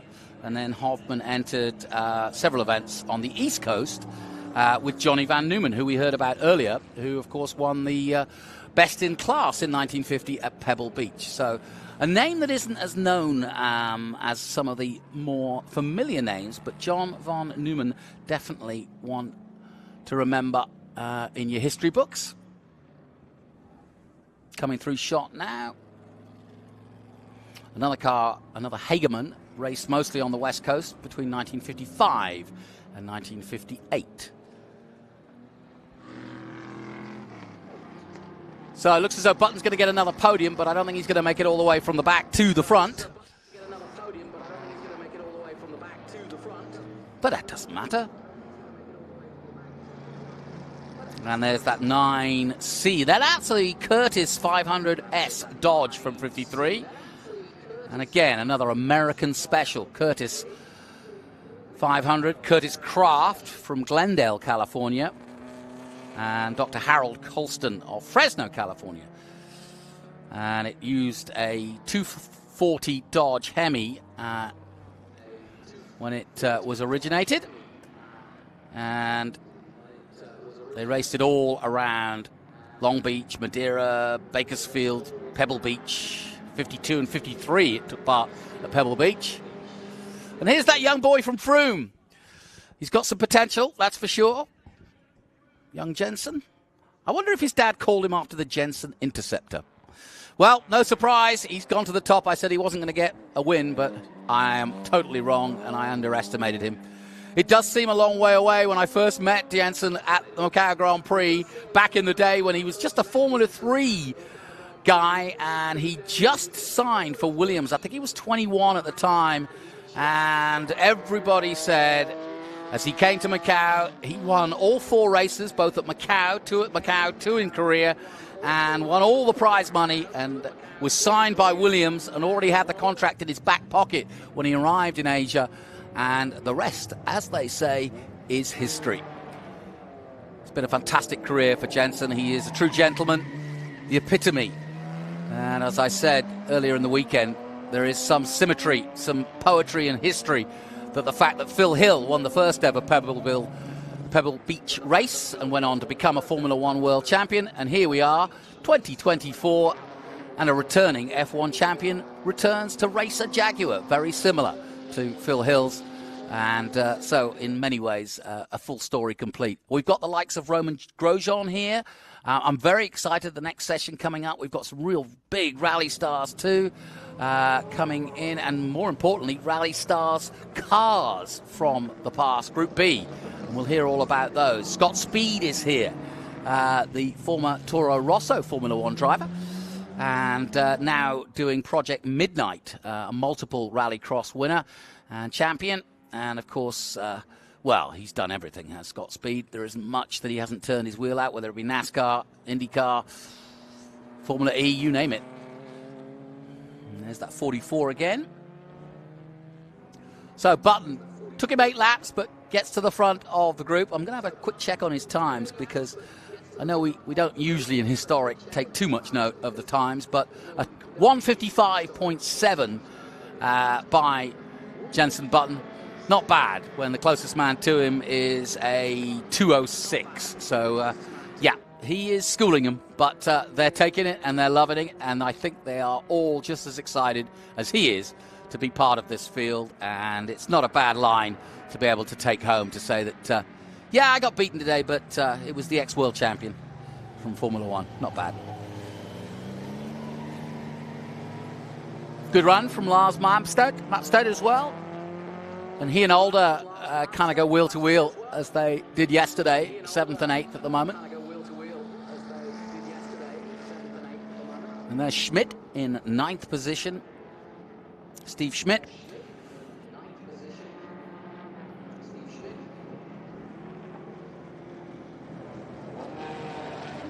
And that's 53 Denzel, as we mentioned. I know that Jenson's kind of racing against himself. To give you a bit more history, he raced at Monterey, got a 4th, I think was his best there. and a 5th in Saturday's race, but he improved over that weekend by 2.5 seconds, and that's pretty much what he's trying to do here, I think. The car prepared by Huffaker, so he's got the best in the business on the job. And like I said, he'll be running 3 cars, but this one he owns. And it was also, after Fangio's use of it, he sold it to drive it. Well, he took it back to Buenos Aires, back to Argentina, his home, and sold it. And in the mid-50s, it did run in Buenos Aires and did various races there before coming back to Europe. And I'm not quite sure of the details of how Jenson got his hands on it, but I do remember an interview where he said that it took him 5 years to kind of finally get delivery of it. And, of course, Jenson now living in the Agora Hills in California, so it's not a surprise to see him at an event like this.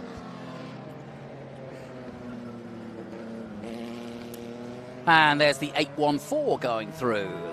It's the Elva Mark 1 1955. Kevin Adair at the wheel in 9th position as Jenson making his way on the penultimate lap towards the checkered flag. Yeah, Kevin Adair, a regular to Velocity and other events here on the West Coast, in fact, all over the country, Kevin, and racing this 55 Maserati Special with an Elva chassis. And it's one of the first 10 Elva Mark 1s that were ever built. Look at the control. It's fantastic to watch. Look at the control. It's fantastic to watch. Look at the control. It's fantastic to watch.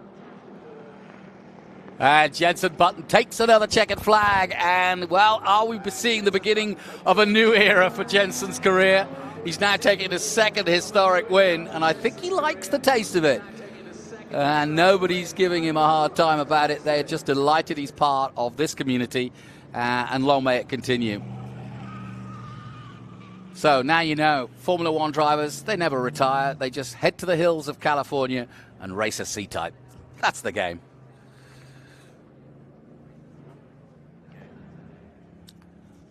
And just a confirmation that it was John Buderbaum taking 2nd place and Marcus Bicknell in 3rd. And there he is.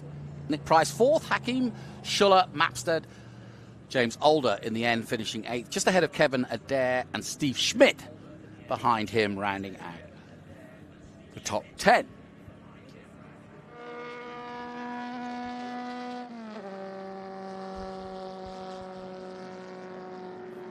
So well done to Jenson. He's certainly getting a workout.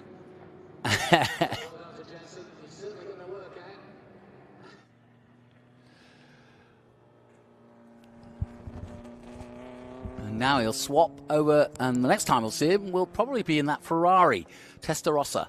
So looking forward to that.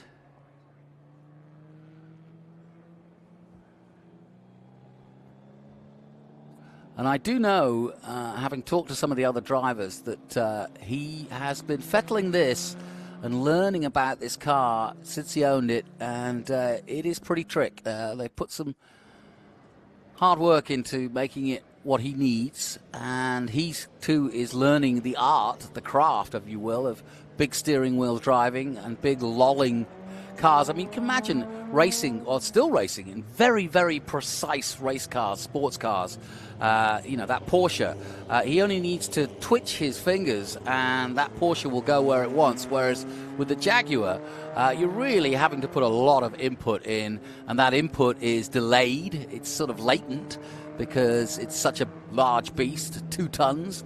And yeah, you're really having to wheel it and master it, and that's why Fangio got the reputation he did as a racing driver too. So I'm sure he enjoyed driving it as his daily car. Jenson Button then in the Jaguar C-Type wins ahead of John Buderbaum, then Marcus Bicknell in 3rd in the Streets Manning Special, Nick Price, Gilbert Hakeem in the Curtis 500 Dodge, Schuller, Mapstead, Older, the Elva of Kevin Adair in 9th, and Steve Schmidt in 10th.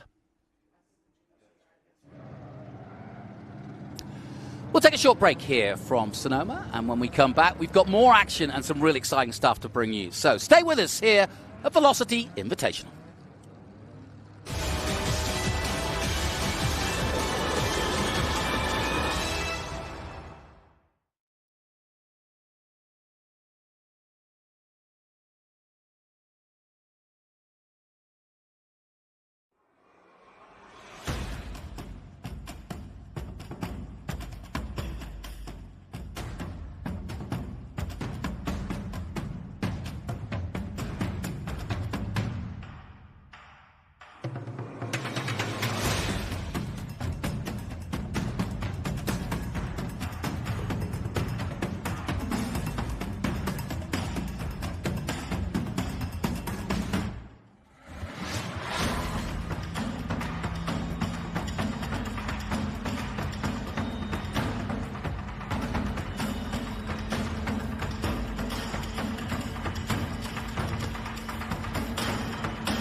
down here on Velocity Lane, and what an honor it is to be chatting with Jenson Button. Jenson, you have this absolutely stunning bronze Jaguar behind me.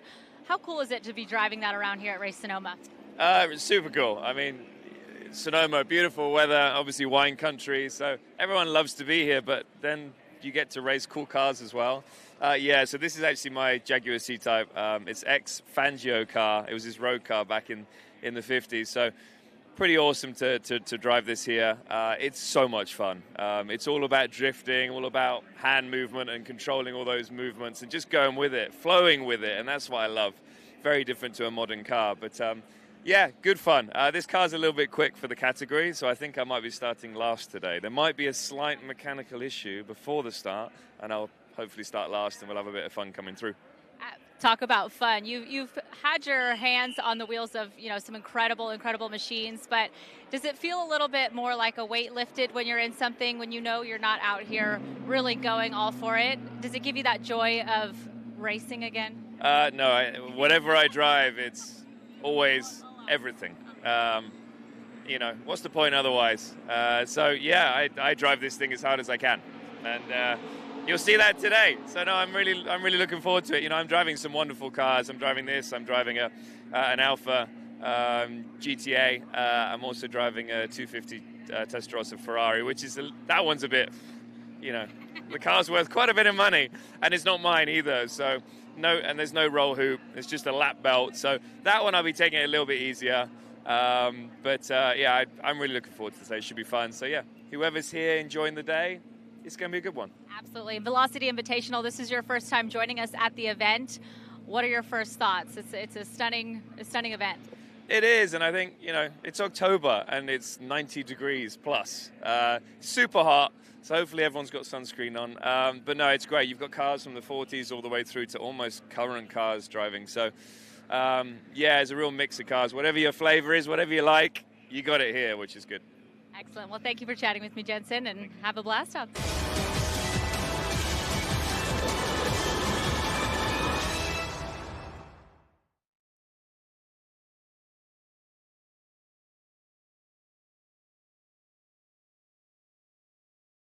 When you need to decide which specialty automobile carrier to trust for your next vehicle shipment, call Intercity Lines. We set the Pebble Beach standard for getting your vehicle where it needs to go.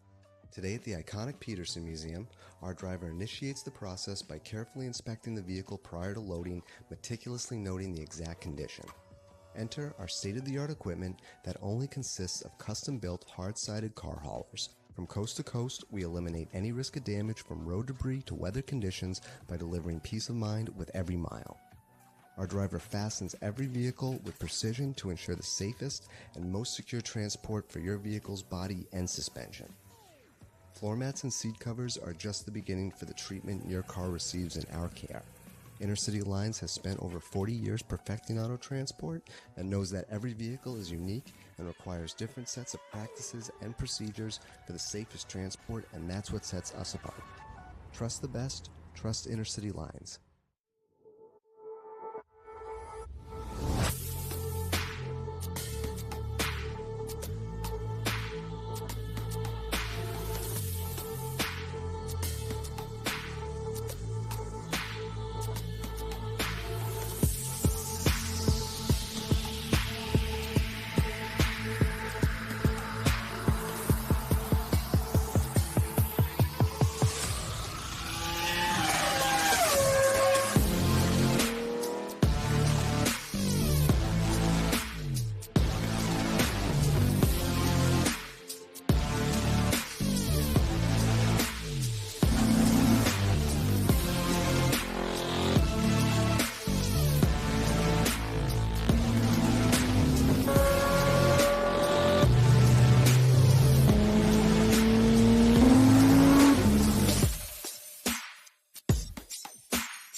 Welcome back to Velocity Invitational. This is the 5th running here at Sonoma of the event. We've actually been to Laguna Seca as well, but we're here, and I think this is going to be our home from here on in because it just seems to fit.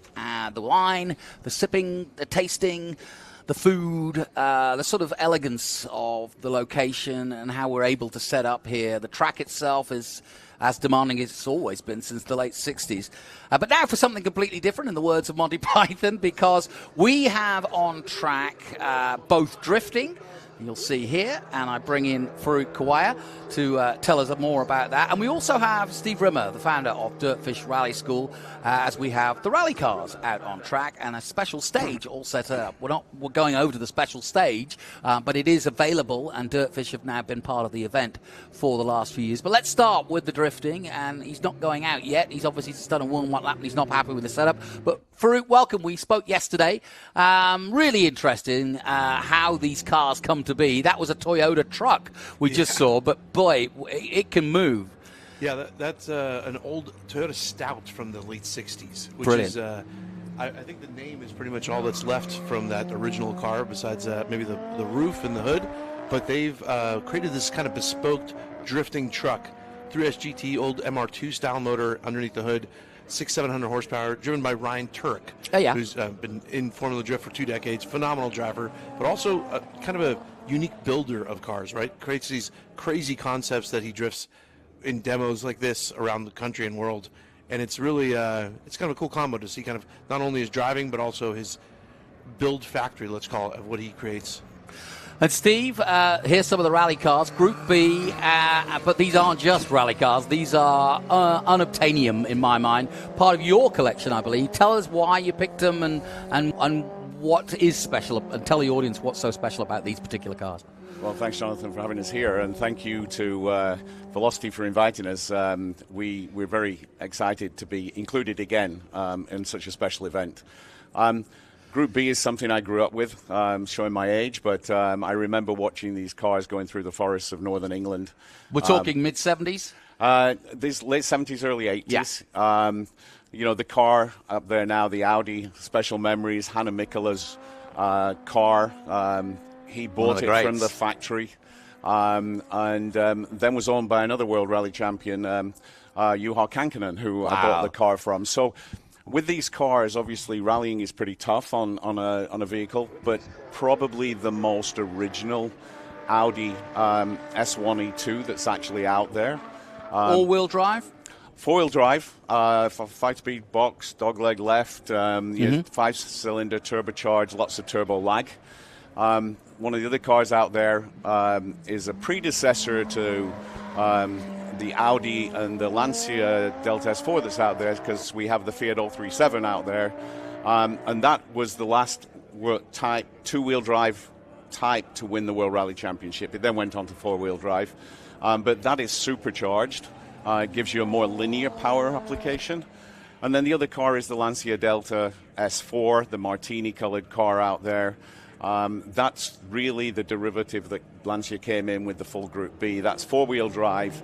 Everybody else stayed with turbocharged.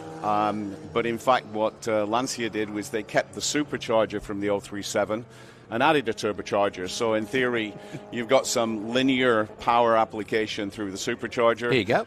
And that's a Henry Toivonen car, also driven by Marco LN in period. And there's one car you'll notice that's missing from this session. Thankfully, in touching wood, it's not because it's not working. We're holding back the Peugeot 205 T16 because a certain French IndyCar driver has put his hand up and said, "Can I drive it?" So you'll see a Frenchman driving a French car. Goodness gracious! What could possibly go wrong? Yeah, Roman Grosjean. Yeah. So I hope I'm not tempting fate. No. Roman has actually driven a Delta S4. He's done a hill climb, hasn't he? Hill climb in a Delta S4 before, but you'll see him out on the track in the in the T16 at 1150. Right, Farouk, I got to ask the question because everybody else is asking it. How the heck do you do that? Well, if you notice, he flicked the opposite direction before entering that first corner. And, you know, I know in rally you guys do the Scandinavian flicks, right? Those usually happen under braking or with a weight transfer, just with a lift. We do that with what we call a clutch kick. So we stay full throttle and we actually pound the left foot in and out of the floor just to upset the balance. It brings the car forward and then gives you a chance to flick it. But it still lets you have the weight on the back axle, so you still stay fast. So he'll do something called the clutch kick into an e-brake, where he grabs a secondary brake system on the rear axle and then initiates the slide. Then all gas from there. Now it sounds like you're talking ice skating at the Olympics, the way you're describing it, because but there is technique. I mean, that is exactly what you're describing. Yeah, there's a lot of pedal dancing for sure. Yeah.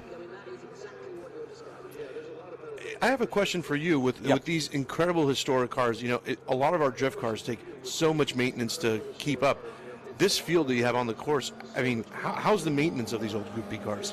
So, like a lot of things, parts are key. But to be honest with you, if you ask Sean Medcroft, who takes care of the cars for us, I think he prefers the Group B cars rather than the later cars. These cars are very mechanical, very analog. More accessible, right? Yeah, and so you can do things very logically, physically, mechanically. Yep. The next generation, the World Rally Championship cars in the 90s and 2000s are really electronic wizardry and electronic technology that's moved so fast that even now it's hard to maintain. Though it's harder to maintain the World Rally cars out of 1990s than it is to maintain these Group B cars.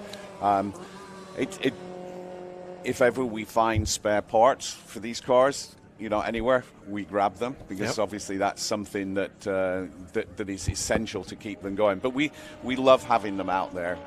This is what they're made for, at least, get them out and let people see them and understand them. I know it's like asking which child is your favorite, but do you have a favorite amongst these are your cars, correct? Yeah, I mean, if you asked a favorite, the Audi has got such heritage and there, but the S4 is special as well. I think my son James is driving the S4 today, and he drove it up the hill at Goodwood earlier this summer, and he said, I've never been in a car that feels like it's going to kill me, like the S4. Whereas the Audi is much more progressive. You saw Michael Martin out in thank you, Dirtfish. This is where this is where you all started it. Yeah, we wanted to show people if they like what they see, they can do it. They can do it here on the rides over the other side of the course, but this is what we started in. We just had our 14th birthday last week. How many acres have you got? It's 300 acres, a great playground. It's a Foreman mill site. It's beautiful. And this is the school itself. We have our own shop, obviously. We run BRZs for rear-wheel drive, and we run STIs for four-wheel drive. We've had a great relationship for the last 14 years with Subaru, who... we share a passion about rally and rally in North America, and we've had a great experience here with them. But we have about 3,500 people come through every year. It's amazing. And basically we're open about 360 days a year. Amazing. The rain in Seattle is helpful. Yeah. Right? Well, you say that. It's such a beautiful part of the world. Yeah. I mean, it doesn't matter what kind of day it is. I've been myself, thanks to you, Steve, and appreciated it, and loved every minute of it. And what I didn't kind of take into consideration is that you get instructors. I think James's engineer was my instructor when I went, and so I was delighted because we were having a bit of fun because I actually knew the guy, but he was teaching me some rally skills. I didn't break anything, thankfully. I didn't get in any trouble, but I learned a lot. And also, while I was there, one of the professionals was training for, Jim Carner was training for American Rally, so I got to see some of the best in the business. Yeah, we've been fortunate. We've got a great team of people there, and that team, puts a smile on a lot of people's faces every day. But we get everybody. Jenson, actually, Jenson's father, John, was a rallycross driver. Okay. And Jenson came up to Dirtfish when he was preparing for, the Extreme E. Of course, makes sense. He ran the team there.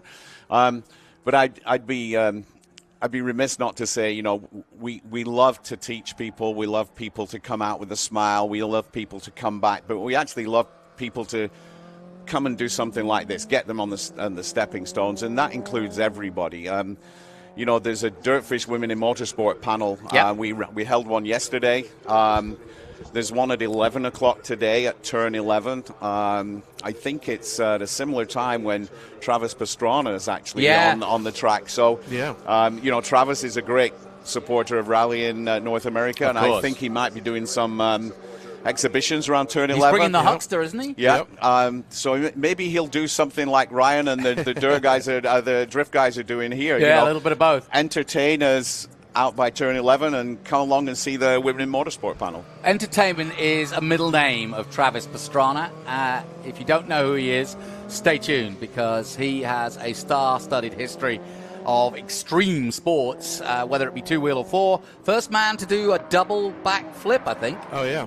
Yep. In the Ever? motorcycle. There's lots of firsts in Yeah, Travis's life. with Travis. But this is amazing as well. You know, you look at the truck and look at what you guys do. And as you say, there's a lot of shared skills across this. Yeah. You know, what you guys do in drift, you know, what we do in rally, and what people do on the racing lines out here when they're actually racing, like we just watched Jenson. It's about the examples and I guess the enjoyment of car control. Let's put it that way, right? Just being able to be completely in control of the vehicle around the racetrack. What Jenson was doing around the track, I mean, obviously with great pedigree, but the way he was dancing that classic car around the track was just phenomenal. And back to the turn 11 thing too. For those that don't know, the turn 11 building's right at the entrance of the racetrack, has a fantastic terrace. So if you guys are going to go watch that women's panel, the terrace there's one of the best places to watch. You know what will be happening on track as well. You know, just to put a footnote on my experience with rally and learning rally, you may have no interest in motor racing whatsoever and think, I don't want to go there. I don't want to be a racing driver or a rally driver. But when you get either in the passenger seat or get a chance to drive one of these cars and understand how strong the braking is, because you're in an environment that isn't a road situation, you can slam on the brakes, you can use the car, you can see what power it can create, you can see how the car will actually help you steer with the right technique. And it just makes you walk away, and once you get back into your rental car or whatever, and realize that you don't need to drive it like that, but there is a lot more to driving than perhaps meets the eye at first bet, and the car probably can drive a lot better than you are able to input it, right? Yeah, I mean, we're giving drifting ride-alongs today in the middle of turn 10, and I urge everybody to come get a ride, because it's one of those experiences that, you know, for a normal driver, you will usually not be in one of those situations until you don't want to be. Correct. Right, and understanding what it's like to be in that situation really is a great kind of threshold breaker. Right, and same with a rally school. You know, I urge everybody to take those advanced driving classes, because especially for the younger kids or younger people in the family coming up, even if they don't plan on becoming a racing driver, the amount of safety that you teach with those techniques is, you never know when you're going to need that technique. I think the most rewarding emails we get is, you know, I was driving in the snow or I was driving in the wet, and, you know, I didn't know I was going to be able to, you know, apply what I learned with the day with you, but you probably saved me from a big accident. Yeah. And it's surprising and disappointing in so many ways that people have to suffer it, but so many people go through that on the road today, and it's most rewarding when you get something like that. Absolutely. Yeah. Well, guys, thank you so much. You saw the checkered flag there, Farouk and Steve Rimmer joining us here. Let's head down to Velocity Lane and join Taylor.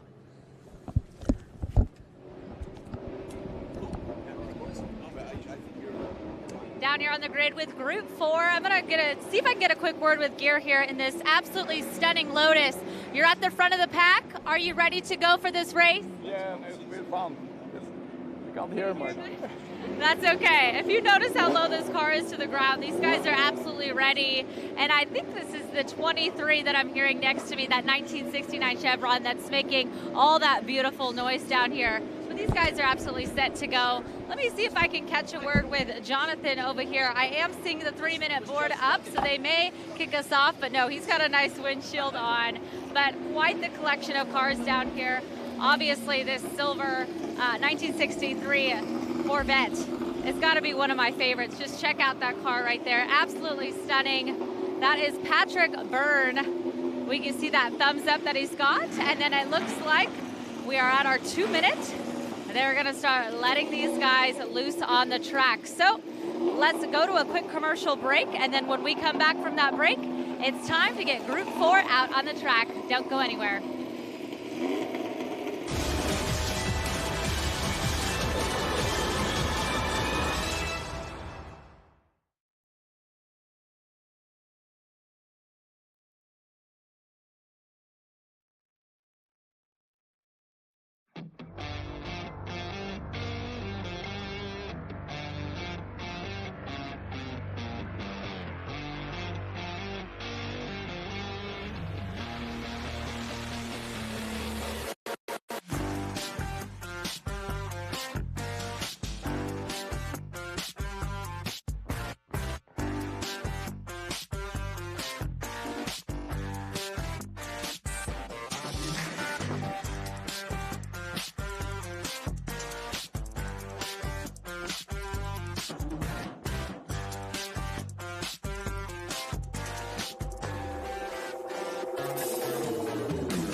Welcome back to Velocity Invitational. We turn our attention now to Group 4, and we heard from Taylor there, just having a quick chat. I'm also joined here by George Dyer, who has been coming to Sonoma since he was a lad, I think, pretty much. You're a local man here and love your racing. Well, I grew up in San Mateo, and my dad loved cars. So our the first race I went to was Pebble Beach. Wow. I think 1956. The last year they ran it, and then there was a bad accident, and they moved they moved the race over to Laguna Seca. Yep. Which they built in record time, and I think they had their first event there in 1957. I remember. Pretty impressive. With my dad. So you've seen how the history of motor racing in this part of the world has come together, and now you can celebrate it here in 2024. Well, I'm celebrating it. I haven't driven or done anything in over 44 years, but a couple years ago I thought, it'd be fun to recreate the car that I won the Sebring 12 Hours with overall, recreate it and start doing some of these vintage races. What was the car? It was a 1974 Porsche RSR. Wow. 3-liter. Who'd you beat? I forget who came in second, but proud to say that Peter Gregg finished third. There you go. That's a pretty... if you know your motorsport in America, that is a big, big accolade to have beaten Peter Gregg at anything. No, we were lucky. I was in the right place, right time, and got into IMSA in 1973. Went to driving school in 1972. Just took a year in SCCA. Did showroom stock sedan for 4 races. Then bought my first 911 from Peter Gregg at the end of 72, I think, and then did 2 SCCA races with the 911. And then somebody said, hey, you should race it in the IMSA. It's a new series. Even if you finish last, you might make enough money to put gas in your truck and get to the next race. So that's what we did. That's how we started. Fantastic. And I've often wondered, somebody from that era, for fans, you had so much choice in the 70s. IMSA, as you say, was growing exponentially. Can-Am, Trans Am, NASCAR. So there was, real blossoming and big money too. Manufacturers were paying big drivers to come over. So it was a really exciting time in the mid-70s. Yeah, I think my 3rd race in IMSA, I'm out on the track and I'm following Peter Revson. Wow. And, for someone who just had a few races under his belt, to be racing at that level was pretty exciting and encouraged us to keep going. Well, as you can see, we are line astern, 2x2. This is Group 4, and I'm sure, John, you're very familiar with quite a few of the cars out there, or have seen them in the past. Coming here, you can see we've got a 63 Corvette with a split rear window, very famous, of course, or well known these days. And yes, a bunch of Chevrolets, Brabhams, Bizzarinis, Porsches, Chevrons, Lotus, Shelbys, all here in Group 4, and this is a great group. Really enjoy this one. If you want to see the real heart of American historic racing, here it is, right in front of you, because you've kind of got a real smorgasbord of different cars from different eras, but we look at cars from 63 to 68 FIA sports and prototypes and 63 to 69 SCCA production sports cars. So, we really are getting a combination here, which is rare actually in one group, of, outright racing cars and also production-built racing cars. Well, these cars I recognize because in 1963, there was a Ferrari 250 GTO that won the Daytona 3-hour. Yep. And a year later, my dad found it and purchased it for $12,000. I'm always intrigued how you find these things. A local car dealer in San Francisco bought the car from Chinetti after it had run at Daytona, both Daytona and Sebring, and asked my dad if he'd be interested in buying it. I think the price was $13,500. My dad said no, it's too much. Okay. So eventually the deal went for $12,000 if the car were painted blue, which they did. They painted it blue. And my father was very tall and really didn't fit in the car and gave it to me and said, if you'd enjoy working on it and helping me fix it up, it's yours to do. So that helped me.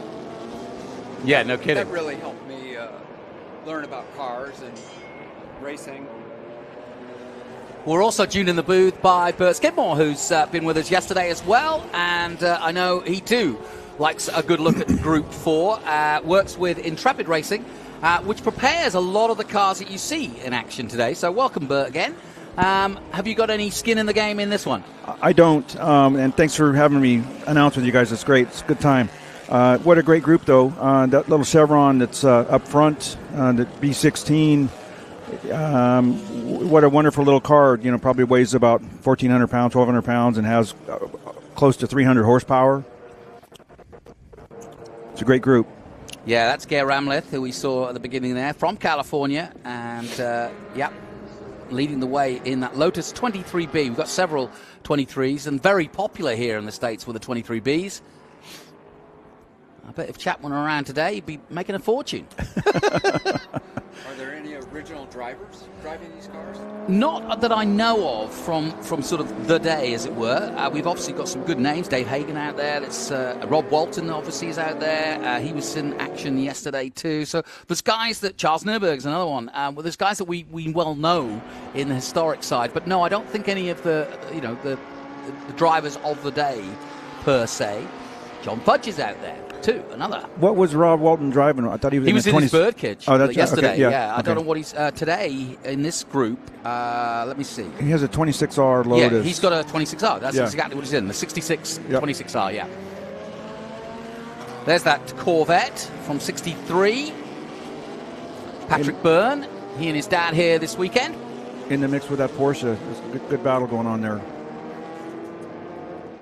So, both of you, talk a little bit about what interested you, what cars interested you when you first kind of got into this whole game, because there's got to be something that really pricks your interest and says, and then that leads to a bigger, wider. I told you the story about the 250 GTO. So I'm 16 years old. My dad has this car. He said, George, work on it, fix it up, learn the craft. Yep. And along with the car, we got a lot of spares, and more importantly, we got large posters from Sebring and Daytona. So as a kid, I'm sitting in his garage looking at the posters, sitting in Pedro Rodriguez's Ferrari, and starting to dream, which is always a danger. Always. Nothing wrong with dreaming. So by the time I got to 20 years old, I thought, well, maybe my dad would let me go to driving school and start racing. Of course, he said no.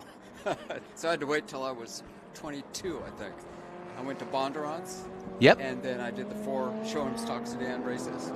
And then my next race, I think, was at the Daytona 250 Paul Revere IMSA race. Wow, you moved quick. Yeah, I'd never driven at night, and I'd never been on a big oval. And here I am. That's wild. Very well. How about yourself, Bert? I started racing in midgets, oval track for a short period of time. Dirt? And then, on pavement. On pavement yeah, midgets, with wings, okay. yeah. And then started vintage racing, went to a couple of driving schools, Bondurant, and here at Sears Point, that's where it was. Started driving a Lotus 18 Formula Junior, and then quickly got to drive the Lotus 79 John Player Special, the Andretti championship winning car, for 4 or 5 years. Good time. Oh, no question. Yeah. I love hearing that story because so many go to Skip Barber or to Bob Bondurant. And, yeah, I've done it myself. And, yeah, it's a great day, or a couple of days if you choose, and a great way to learn in a good environment, a safe environment. And that's the important thing. We've got a great battle here between Lyon and Rosenthal in the 23X. Rosenthal in that Chevron 9069 all red 23X. But it's Ramleth and Byrne out front. Ramleth with a 4-second lead as we look high above. That Corvette leading this group of 3. And at the back of that is Rosenthal. The Corvette's got his hands full. Yeah. No kidding. Those guys are breathing down his neck. That Chevron can get stuck behind cars, and as he is, I think if he could get out in front, he could probably pull away from these guys. The 23B right there is doing a good job. Yep, we've got several 23Bs out there, 63, 62, 262s in fact, and 263s. Did Lotus 23 win the race yesterday? I think he did. I'm going to have to look that up for you, but I will do. My memory's good, but not that good. Hang on a second. They were driving the wheels off that thing. Yeah. So, of course, if you weren't with us yesterday, they did a full day of racing for the groups. And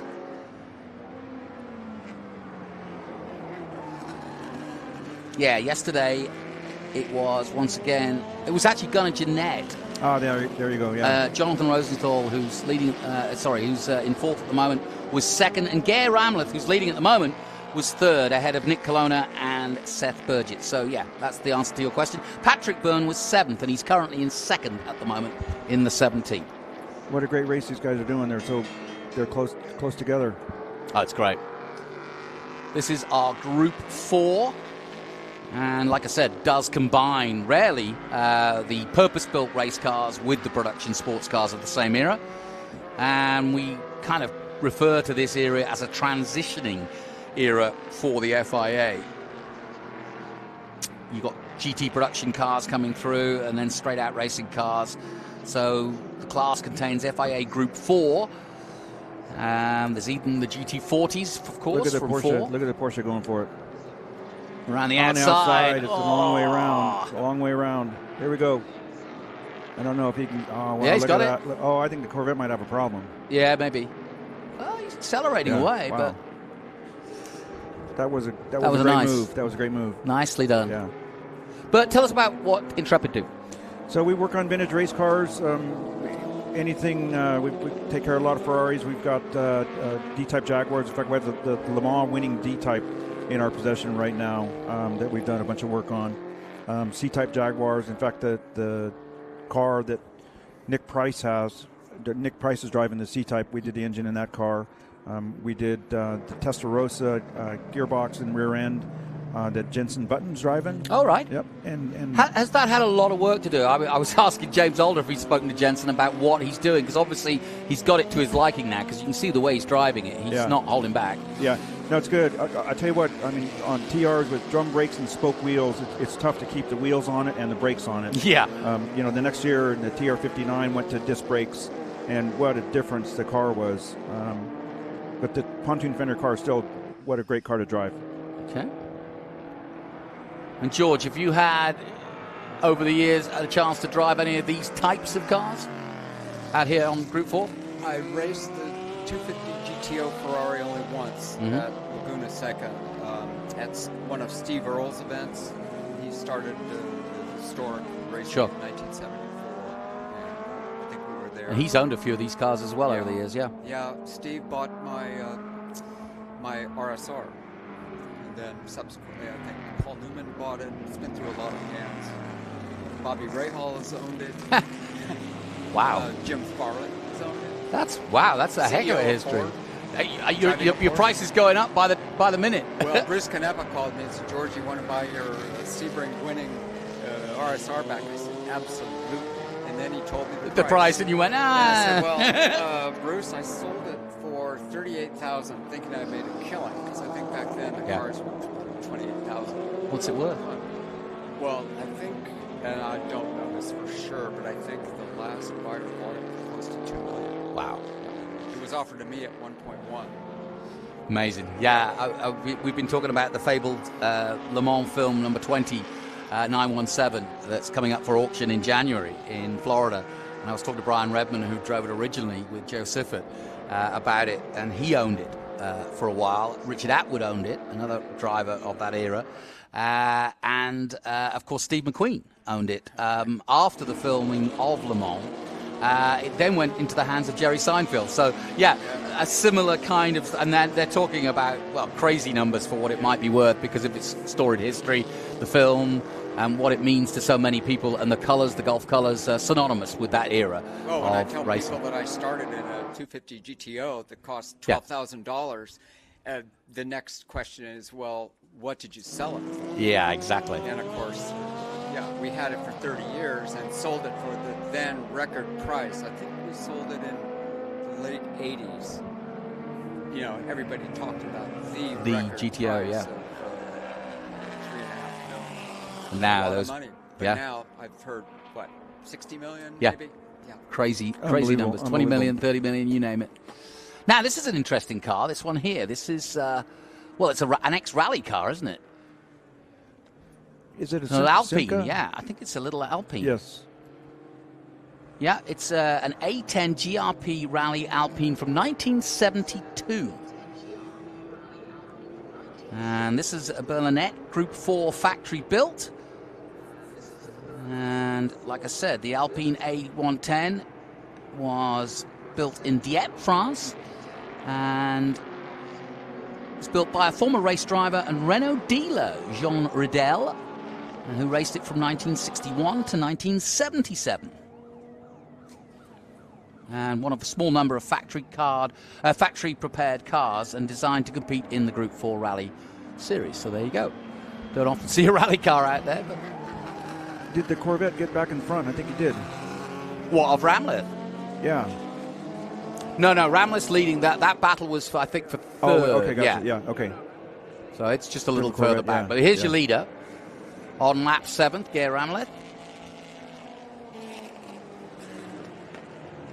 Guy's flying. Oh, yeah.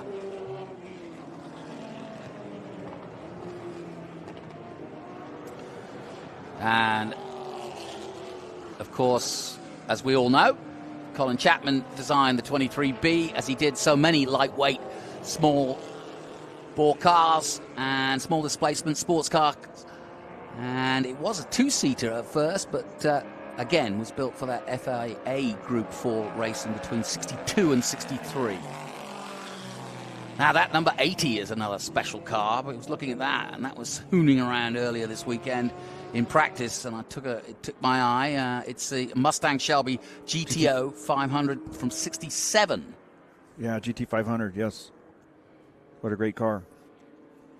And according to its bio, it's a rare Shelby that's perhaps the longest road race history of any GT500, dating back to 1969, and it's participated in the likes of Sebring in 71 and 72, and also has been raced every decade of its life since 1969, so it really is a real thoroughbred. That's pretty awesome. Yeah. And sounds fantastic as well if you get to see it fly by. Yeah. This little 23B's got a 1600cc engine and all that. I mean, what is that GT500? Is that a 5-liter? Yeah. What about working on these smaller cars? I mean, presumably you can just pull the bodies off and you can get right to them, right? And which is a real plus in your game, right? Yeah, they're very, very easy to work on. Yeah, it was interesting talking to the rally guys earlier. They were saying that the more modern the rally cars, the harder it is to work on because of all the electronics. Yes, exactly. So, yeah, sounds as though you'd get a modern car, it would be easy, but not always the case. That 88 you were watching there, that's the Porsche 910. Don't often get too many 910s. That's a 67 910 in white from 1971. Chassis number 22. And was sent from the factory to Edinburgh in San Jose. And it raced pretty much throughout the SCCA here in California, but also at Watkins Glen and Daytona. Pretty special car. Yeah, it's had a very busy time, as it were. So coming to the end of this lap and this race, because we did get the one-lap board. And here is Ramleth, your leader, coming out of the... Porsche's trying hard. Yeah, he's trying to get it with him, isn't he? He's only got a few more corners to make it happen. Well, this is where the little car gets a little bit more of an advantage, doesn't it? Going through the S's, yeah. And this is the kind of essence of American racing. The smaller cars, nimble through the twisty bits, but in a straight line, of which there are not many here at Laguna, at Sonoma. But now there you see, that was his last chance. He's going to try down the inside. He's going for it. Oh, hold on. Almost. Oh, he might still just turn in. It's going to be a drag race to the end. Jag race to the end, a photo finish. This is the final lap. Oh, wonderful stuff. Group 4 doesn't disappoint. The Lotus does get it. That's awesome. More grunt than we thought, perhaps. But that is, well, that was played out, George, each and every weekend here in California, wasn't it? Back in the 50s, 60s, and 70s. Love it. Absolutely fantastic. Great stuff. So what else have you got that's coming up that you've prepared or had some work to do on? We've got a Lola T70 that actually should have been in this group. It wasn't. And then we've got a Devon SS. Oh, nice. That'll be coming up, yeah. So yes, I've seen that. Yeah, good car, yeah. And then we're done. Well, George, thank you for coming in. Congratulations. It's always nice to have a... yeah. I don't think we'll run this afternoon. Okay. We're having some CD Well, come back and regale us about the Sebring 12 hours. It's not often we get a luminary like yourself coming in. Yeah, my first time at Sebring, I finished second overall to Brian Redmond. Oh, well, that's not a bad accolade either. Yeah, it was great. And he was what, in a Lola? What would he be in? No, they were there in the BMW. Oh, right, okay, with David Hobbs? No, Brian Redmond, Sam Posey. Okay. And then Stuck and Alan Moffat. Actually, I think it was Redmond Moffat in 24, and then Posey and Stuck in the 25. Well, if you're starting to hang out with a company like that, you know what you're doing. They beat us by 5 laps. After 12 hours. Wow. Well, we won't make that part of the story. Listen, to finish that race in any top 10 position, to finish that race, full stop, is an achievement in itself, and that's rarefied air, no question. No question. Yeah, in 77, my co-driver got heat stroke. There's 2 of us in the car. Oh, no. So you had to do the whole race? I drove 8 hours. It was hot like it is this weekend. Oh. That's a challenge. Not a lot of fun. Well, you've been listening to Bert Skidmore and George Dyer, who thankfully have given up their time to come in and join us. But enjoy the rest of your day. Stay out the heat if you can. We will. I hope you don't have no fingers crossed for no mechanicals. There you go. But guys, thanks for coming in. Feel free to come back if you've got a story or two you want to share. But that concludes our Group 4 race. But more great racing to come. Let's just confirm our result on that one. Yeah, Ramleth then in the 23B wins ahead of Bill Lyon in the 910 Porsche. Michael Sweeney Jr. in the Lotus 23B ahead of Dave Hagan in the 67 Porsche. Then Patrick Byrne, Campbell, Burgett. Paddings Dowling, hardly mentioned him this weekend, but a very, very well-known racing driver of historics. Paddings Dowling, seen him historic at Monaco, and he just took his Lotus 23B to 8th. Randy Hill 9th, and Dan Wise, all again in Lotus 23Bs. My thanks to our guests. We'll take a short break here from Velocity Invitational, and we'll bring you more from the mighty Sonoma Raceway after this.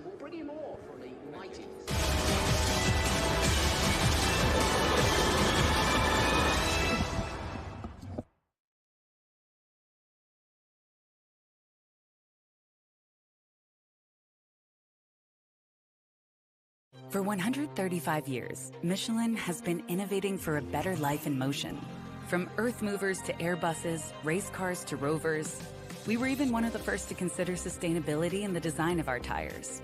And now our legacy as pioneers continues in the next revolution, with EV-ready tires designed for performance so you don't have to think about tires at all. You can just enjoy the endless wonders they unlock.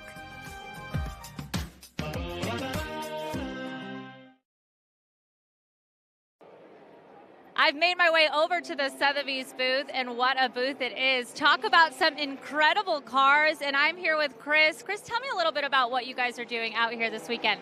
Sure. So I'm with Sotheby's Motorsport with the online auction arm through RM Sotheby's. Our main goal is to take the same experience you'd have buying a car at one of their live events with the quality of car and the caliber, along with the service and the customer experience, and put that in an online format. So we're out here with a handful of great cars. This particular one behind us is live right now on our site. The auction closes 2 Fridays from now on October 18th. Online bidding, so go to sotheby'smotorsport.com. You can register, get our daily emails, and see the latest inventory that comes up every day. Awesome. Well, let's talk about Ferrari. Probably one of my favorite things to talk about. When you hear that F word, you're just ready to go with Ferrari.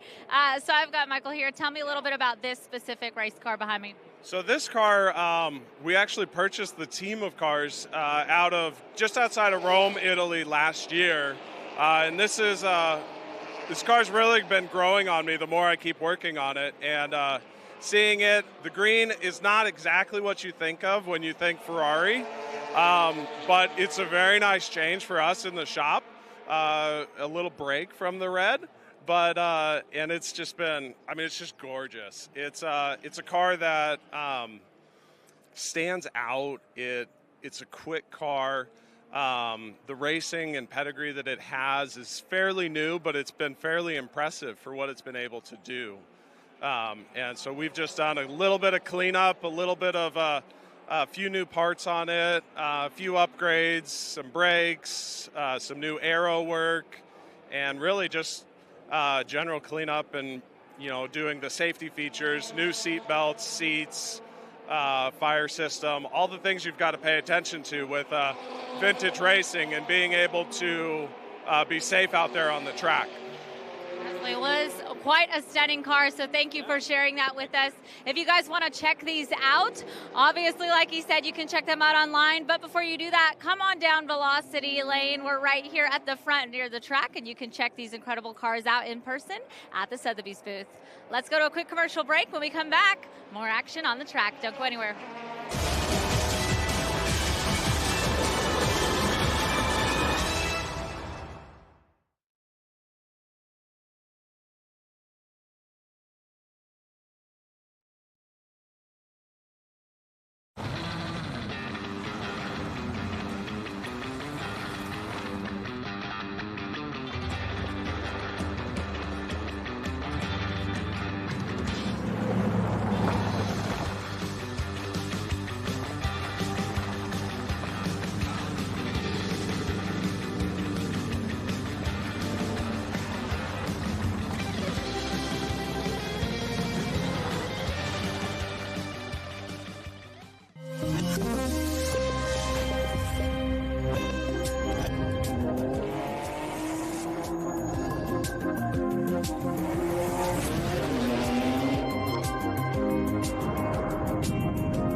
Welcome back to Velocity Invitational. It's the 5th year of running here in Sonoma, and it's been a beautiful weekend.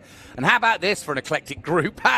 This is basically a display group, and as you can see, from a Bronco to a Formula One car, that's not often something you say, but these are collectors' cars driven by, well, collector humans in very many ways. You could... when you start getting the likes of Matthew Brabham and Tony Kanaan and Christian Lundgaard, all part of the McLaren scene here in IndyCar. You've also got Scott Speed, as we've seen already out in action. Travis Pastrana is going to put on a demo soon. We've got some great names here, but it's the cars that are the stars, as we say. I know it's a cliche, but it's true.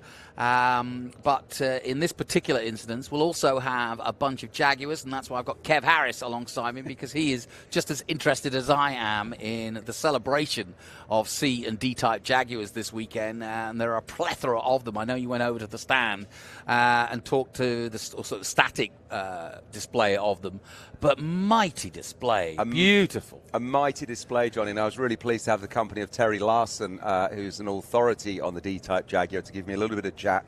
He's written books on them and owned them and worked on them, and yeah, really, really great guy to have a chat to, but just stunning cars. Back in the day, you know, in 1954, 1955, when they're first coming onto the scene, the D-type Jaguar, we're talking about, you know, kind of post-World War II, aeronautical engineering. You've got airplane designers putting the smooth lines into them, trying to get them as aerodynamic as possible. And you stand there today in 2024, 70 years later, and they look as good today, and they turn heads as much today as they did back then. So, yeah, an incredible display of D-type Jags in the middle of the event plaza there, the paddock here at Sonoma. So, really excited to be here once again, Johnny. And like you say, this collector's session that we've got out on track right now, what a collection of cars in this one. All kinds of cars I know, coming out to track.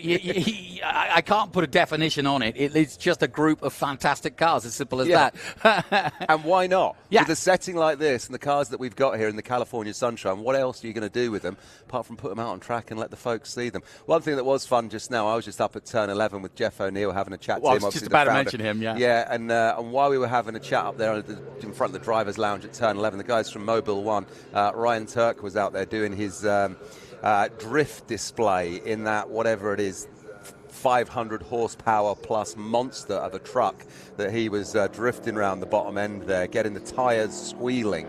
As we look up on screen right now, something slightly different, but vintage NASCAR here Petty, as well. yeah. I mean, honestly, those things are something else, Johnny. It's absolutely gorgeous, isn't it? Yeah. And, yeah, it's got its own storied history. The 43, well-known, and definite piece of history. I'm so glad that we are celebrating a bit more NASCAR this year. We've got a full historic NASCAR group as well.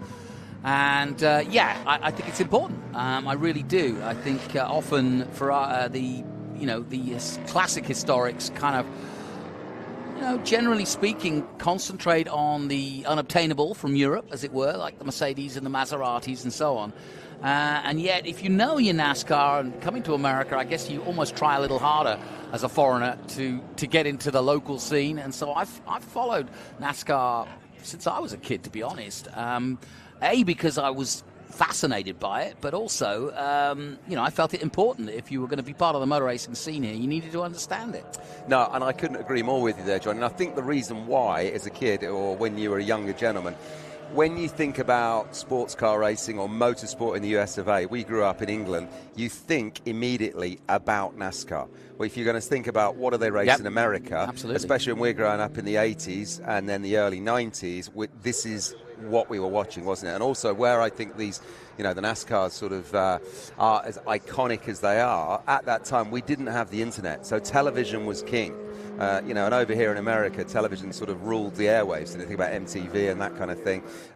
So these NASCARs were on television. They were in every home across America. Yeah. So the liveries were iconic, so everyone knew them. I was chatting to Michael Thompson, who's running the number 26 car, a 1995 Ford Thunderbird yesterday, and he's just an absolute enthusiast on them, and he agrees that the liveries is what makes it. They're just still iconic today. People remember them. Yeah. Now, we've got some cars that are out on track. We've got Indy cars, we've got Formula One cars, we've got a 76 Lotus Type 77 here that is also being displayed, and some, like I said, are static on display. They won't be run. Some are on track, as you can see. Scott Durnick is also out there in a Dallara GP2. We've also got an Arrows footwork. I haven't seen that on track yet, and I think that has just been displayed actually quite close to where we're sat here in the media center. And that's about it on the Formula One cars. We've got a great group of McLaren Indy cars here this weekend, including a Johnny Rutherford, three-time winner. And it's easy to forget that McLaren also dominated IndyCar back in the day as well, back in the early days anyway, of Penske and IndyCar and McLaren coming together in IndyCar efforts. Johnny Rutherford, perhaps the most well-known winner, but there's been others. And, of course, currently, McLaren back to winning ways in the Arrows McLaren team. And Tony Kanaan, the vice principal of Arrows McLaren, here this weekend and has been out and about. He even did a Trans Am race yesterday, his first ever. He jumped in Parnelli Jones, who we sadly lost in June this year. And now we're starting to see the Jaguars out and about, and I can tell you a little bit more about their history too.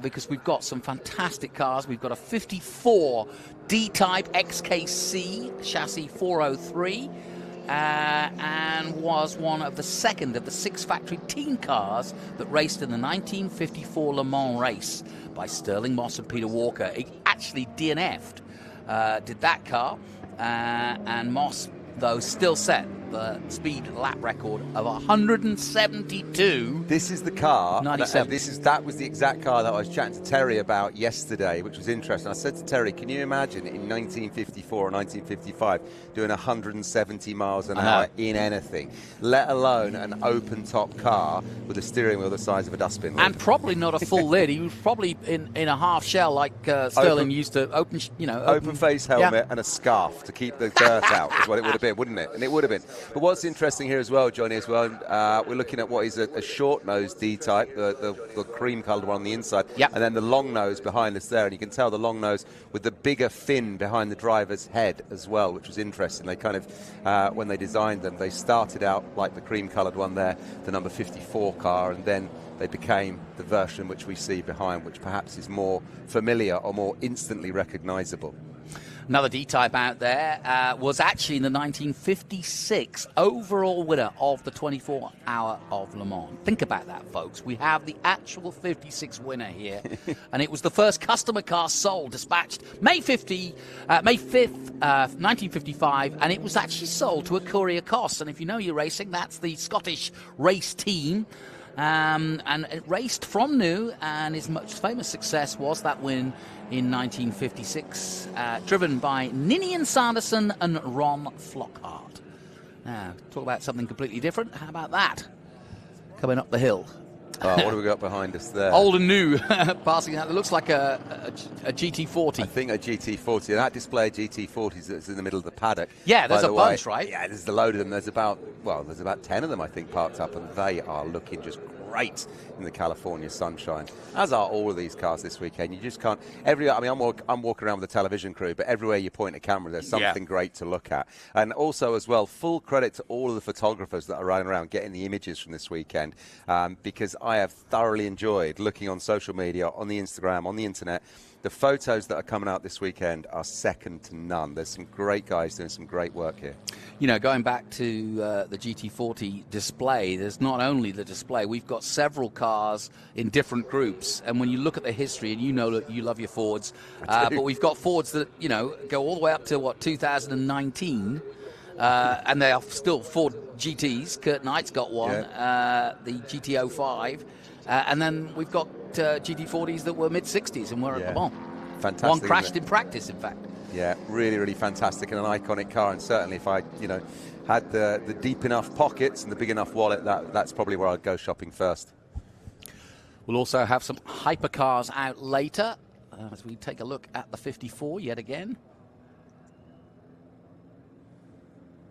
And these are just absolutely, this display, not only for the drivers, it's a thrill, but for us to see these cars, absolutely fantastic.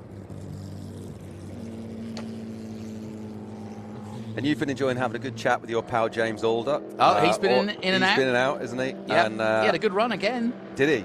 Yep. He was fighting with his good buddy. Now, here's your favourite car. Oh, here we go. So we've got Gateway Bronco then.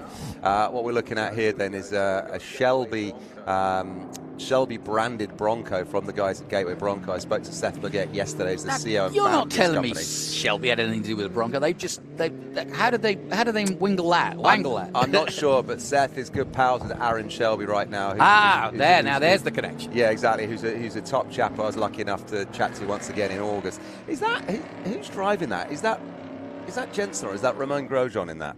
Well, that Roman Grosjean, Roman was going to do a rally car. So was he? I wonder who's driving that, because that looks like a very professional race suit. It's definitely a very good racing driver, for sure, yeah. I do apologise, folks. We're sitting here in a lofty commentary position, but we haven't quite got all of the info on who are the drivers and all the cars at this point. Going back to your discussion about Jeffrey O'Neill, that was what I love about his organisation. He came into the booth earlier, holding his cigar, having a good time, but he likes to riff. He likes to say, hey, how about you get in that car? I know, that's what he does. And that's what makes the event. People get to do surprise drives. Well, like I said, Tony Kanaan driving Penele Jones's Trans Am car to a podium from 13th yesterday. These are the stories that make Velocity Invitational what it is. And long may it continue. But it isn't easy for a commentator to work out who's in the car at what point, because it could be anybody. Yeah, it could. But we've got to talk about this Gateway Bronco, because if you are at Sonoma this weekend and you haven't walked to where their booth is, you really should go and have a look at them, because what you've got here is the classic lines of the first generation of Bronco, launched in 1966, running to, I think, forgive me, but I think about mid-70s. But what you've got here is the classic styling from that, but every bit of modern engineering you could ever expect to have. So it's a retro. It's the body is retro, and therein it stops. Under the hood, you've got huge power. You've got all the safety of a modern vehicle. You've got acceleration like you're never going to know, and handling like you're never going to know. Look at this. Look at this. And just something else. The craftsmanship on these is incredible as well, Johnny, because if you do, I love a Ford Bronco, right? I'd love to own one from the late 60s. But if you drive it in 2024, it feels like a vehicle from the late 60s, right? Right. So you want the styling, you want that retro vibe, but you want the modern vehicle. Yeah, you want to hit the brakes and know they're there. Yeah, exactly. And then hit the loud pedal and know it's there. Right? Yes, exactly. And that's what Gateway Bronco are doing. So go and chat to Seth and Lisa and the team at Gateway Bronco, because you're going to have your mind blown. And if you get a chance to drive one, then that's a whole other story, because go and do that as well. Yeah, and if you can't afford to buy a Bronco, hey, head down to Grand Prix Originals. Jonathan Seiger and the team are selling away. And I know it's hot, but they've got some great jackets that'll be good for the winter coming up. And I bought one myself, and they are lovely. They've got the Steve McQueen. You look very stylish in Michael Delaney kind of doffed their cap to the Le Mans famous film, and of course all the Gulf colours. They in fact sell and are the official apparel company for Gulf apparel here. There's also, I don't know if you've had a chance, but there's that simulation.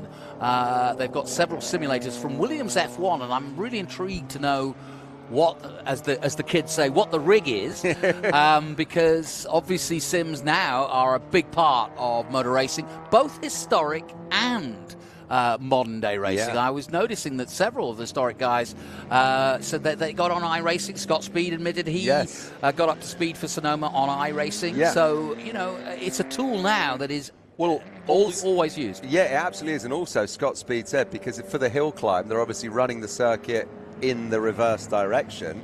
And to get ready for that hill climb, Scott Speed said he'd been doing it on the sim. He'd been practicing at home running the circuit in reverse, and that's how he got himself up to speed before he arrived here this weekend. So used by racing drivers young and old, novice and experienced. Well, the king, Richard Petty, in the 43. Probably the slowest. He's not there now. It's probably the most cruisiest ride that car has ever been on at the moment right now, I reckon, Johnny. Yeah, no question. And, the king, as he's called. I didn't realise he'd been to Goodwood as well, Richard Petty. He got around, but that famous 43 car that he always ran, and here's one version of it. And, storied history. NASCAR starting back in the late 40s, and so absolutely the eras that we're talking about from the late 50s to always, the various generations of NASCAR. It's been through ups and downs as NASCAR. I think the TV was a big thing for NASCAR. Once it got on TV and now remains a stalwart of a Sunday afternoon for race fans here in the States, it was never going to look back. And even though its roots are in the South, and if you know your American culture, you'll know that NASCAR is known for that, and that's fine. Martinsville, Talladega, we all know it. But when you consider someone like Jeff Gordon from Vallejo, just across the estuary, born there, his influence on NASCAR, his sort of approach to it from the California kid, then Jimmy Johnson, and now more recently, Shane Van Gisbergen of V8 fame and from New Zealand. So, NASCAR has gone through, and then there's people like Jenson Button and Daniel Kvyat and now Jenson Button, all trying out NASCAR.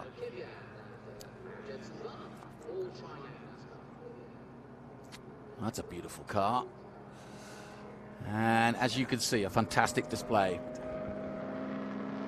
And as we continue, somebody else getting a nice little joyride.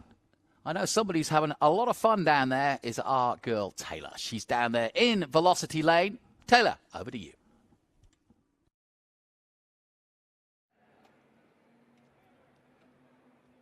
Down here on Velocity Lane, we're getting ready. These IMSA cars are ready to go. Colin Braun, you are no stranger. In fact, you're still currently racing. What is it like to be out here on Race Sonoma?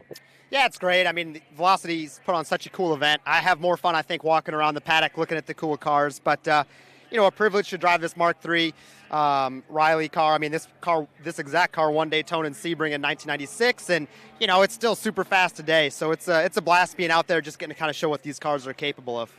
And you said you had a chance to walk around, so have you found a favorite car? I know it's so hard to choose with all of them here, or has anything really caught your eye out here? I think everything's caught my eye. It's just neat. All these guys bring all these cars out, let everyone come and see them. I mean, it's neat to see them on the racetrack as well. It's not just behind a glass wall. So pretty special event, and really proud of everyone that's put it together. Any words for people looking to get into motorsport a little bit deeper, whether it be as a driver or crew or get their start, really? Yeah, I think just come out to some of these local events, these tracks. I mean, Sonoma's a great place, obviously. Come out, get involved, see what it's about. And, I think this racing community, car community, is probably the most welcoming group you'll find. Absolutely. Well, I'm seeing that 3-minute board go up, so that means it's time for you to get your helmet on. Thanks, Colin. Thanks, guys. Have fun. All right, there's plenty to see here, not just the cars and speak with the drivers, but awesome innovation as well. I think Kev has a little bit more information on that. Kev? Well, it's not just high performance and historic cars that you're going to see at an event like this, but there's a whole host of accessories too. And one accessory that I think every car he needs is behind me now. The guys from Windshield Skin have just done a fantastic demo, and Mia, just talk us through what we just watched, because it was incredible. Absolutely. So we have our 8 and 12 mil product that we just released, the 12 mil this year, and it's super easy to install, DIY application. It takes no more than like 20-30 minutes, you and our buddy. Protects from rock chips, cracks, pitting, anything, you name it. Your historical cars, your exotics, your daily commuters. It's designed for all of you. Because what we're talking about here is you got a car from 1958 or 1960 or even earlier or whenever, or a brand new hypercar. You get a chip or a crack in that windshield, it's a hell of a job to replace it. But with Windshield Skin, what you're saying is those rock chips and that kind of damage, it can be prevented or lessened. 100%. It has its own self-healing properties as well. Your life expectancy, you're looking like 1 to 5 years, depending on how often you're driving it. It's really designed just to keep you safe on the roads. Yeah. And an easy install as well. The guys behind us are just finishing up, but they installed that. We were watching them while we were filming it in about 4 or 5 minutes. Exactly. Obviously, if you're doing it on your vehicle, you want a little bit cleaner. It's a bit different situation in the garage, all that kind of stuff. You're still looking at 20 minutes tops. My guys out here, they've been doing it for years. They're well trained, so they got that down in less than 5 minutes. The boys were under pressure because we were filming it, so the pressure was on. They had to get it right when the cameras were rolling, and they did. But honestly, you must have had a great reaction here at a show like this. Some of these guys that own the historics, where are you going to find a windshield for a 1937 Bugatti? Exactly. We've been doing live installs all weekend long. We've had a lot of the vehicles pulling in and out, getting their windshields covered. 20 minutes, we're like, next, pull them out, get back on the track, and now you're less worries when you're on the road. Brilliant. So if people want to find out more about you, where should they go and what do they got to do to get in touch? Yeah, absolutely. You can visit our website, windshieldSkin.com, or you can contact us. Our website has all our contact information. Our Instagram as well is just Windshield Skin. We have all kinds of information. You can watch our install videos, see if that's something you're doing yourself. If not, we have a whole network of authorized dealers we'd love to get you in contact with as well, and they can do it for you professionally. Well, listen, there it is. And I think having watched, I would take it on. I'd give it a go on the DIY install myself for sure, I think, because it's pretty easy. Absolutely, 100%. And I mean, you're doing it yourself. It's as low as $250 and you're protecting your $1,000 windshield. Yeah. Mia, thanks ever so much. Enjoy the rest of Velocity and thanks for talking to us. Thank you so much. It was very nice to meet you. No, great to meet you too. There you go. Windshield skin, something you may not have thought of, but I would say something you probably need.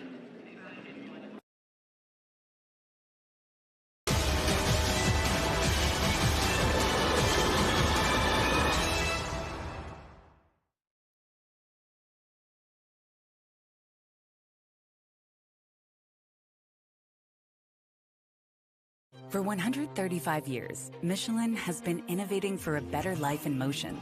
From earth movers to Airbuses, race cars to rovers, we were even one of the first to consider sustainability in the design of our tires. And now our legacy as pioneers continues in the next revolution. With EV-ready tires designed for performance so you don't have to think about tires at all. You can just enjoy the endless wonders they unlock.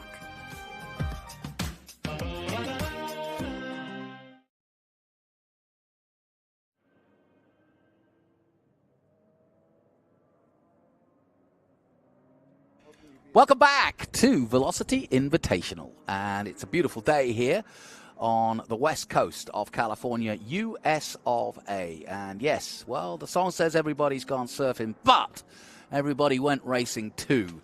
And it all began here on the west coast back in the 50s, and we are here to celebrate that exact fact that we have been racing through multiple decades here on the west coast and around the USA, I may add.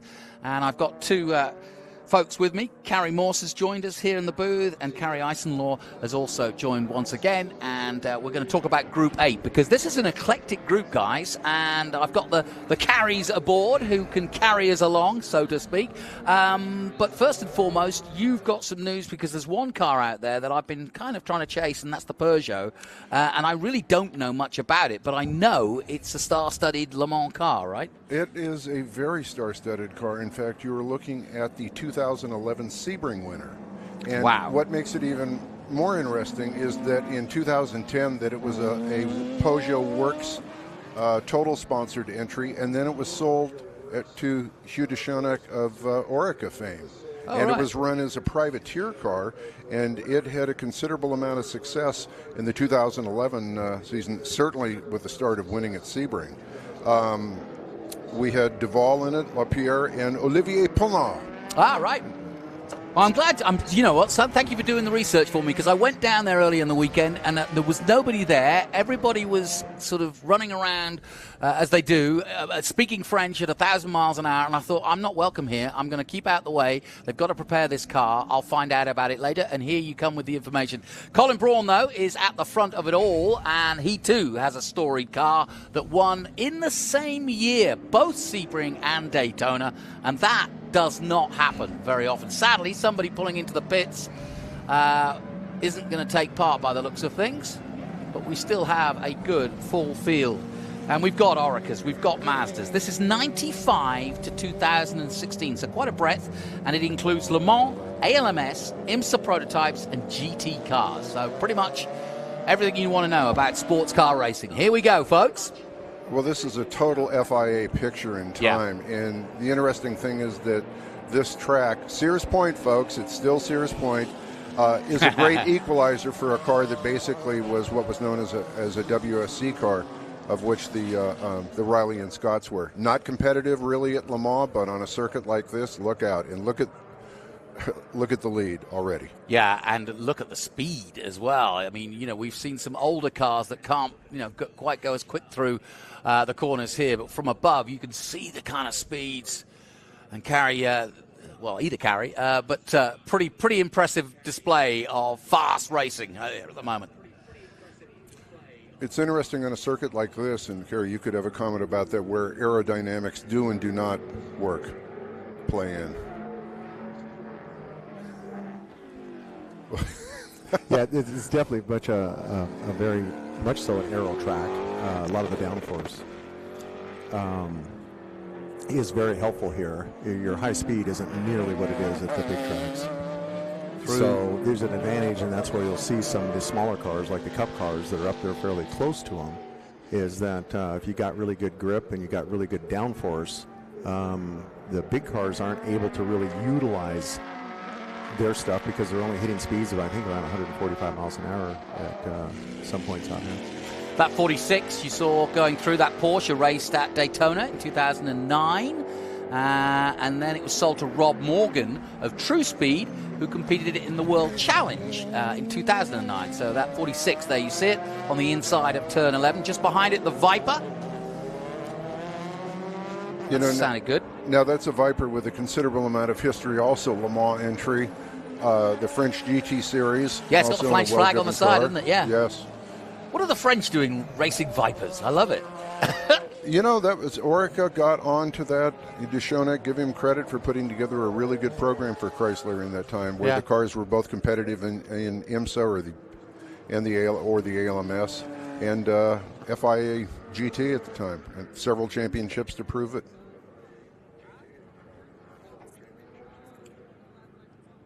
Yeah, the IMSA GT Championship was replaced, of course, by American Le Mans series in '99, and of course, as we all know, IMSA's gone through a few sort of developments of different categories and so on.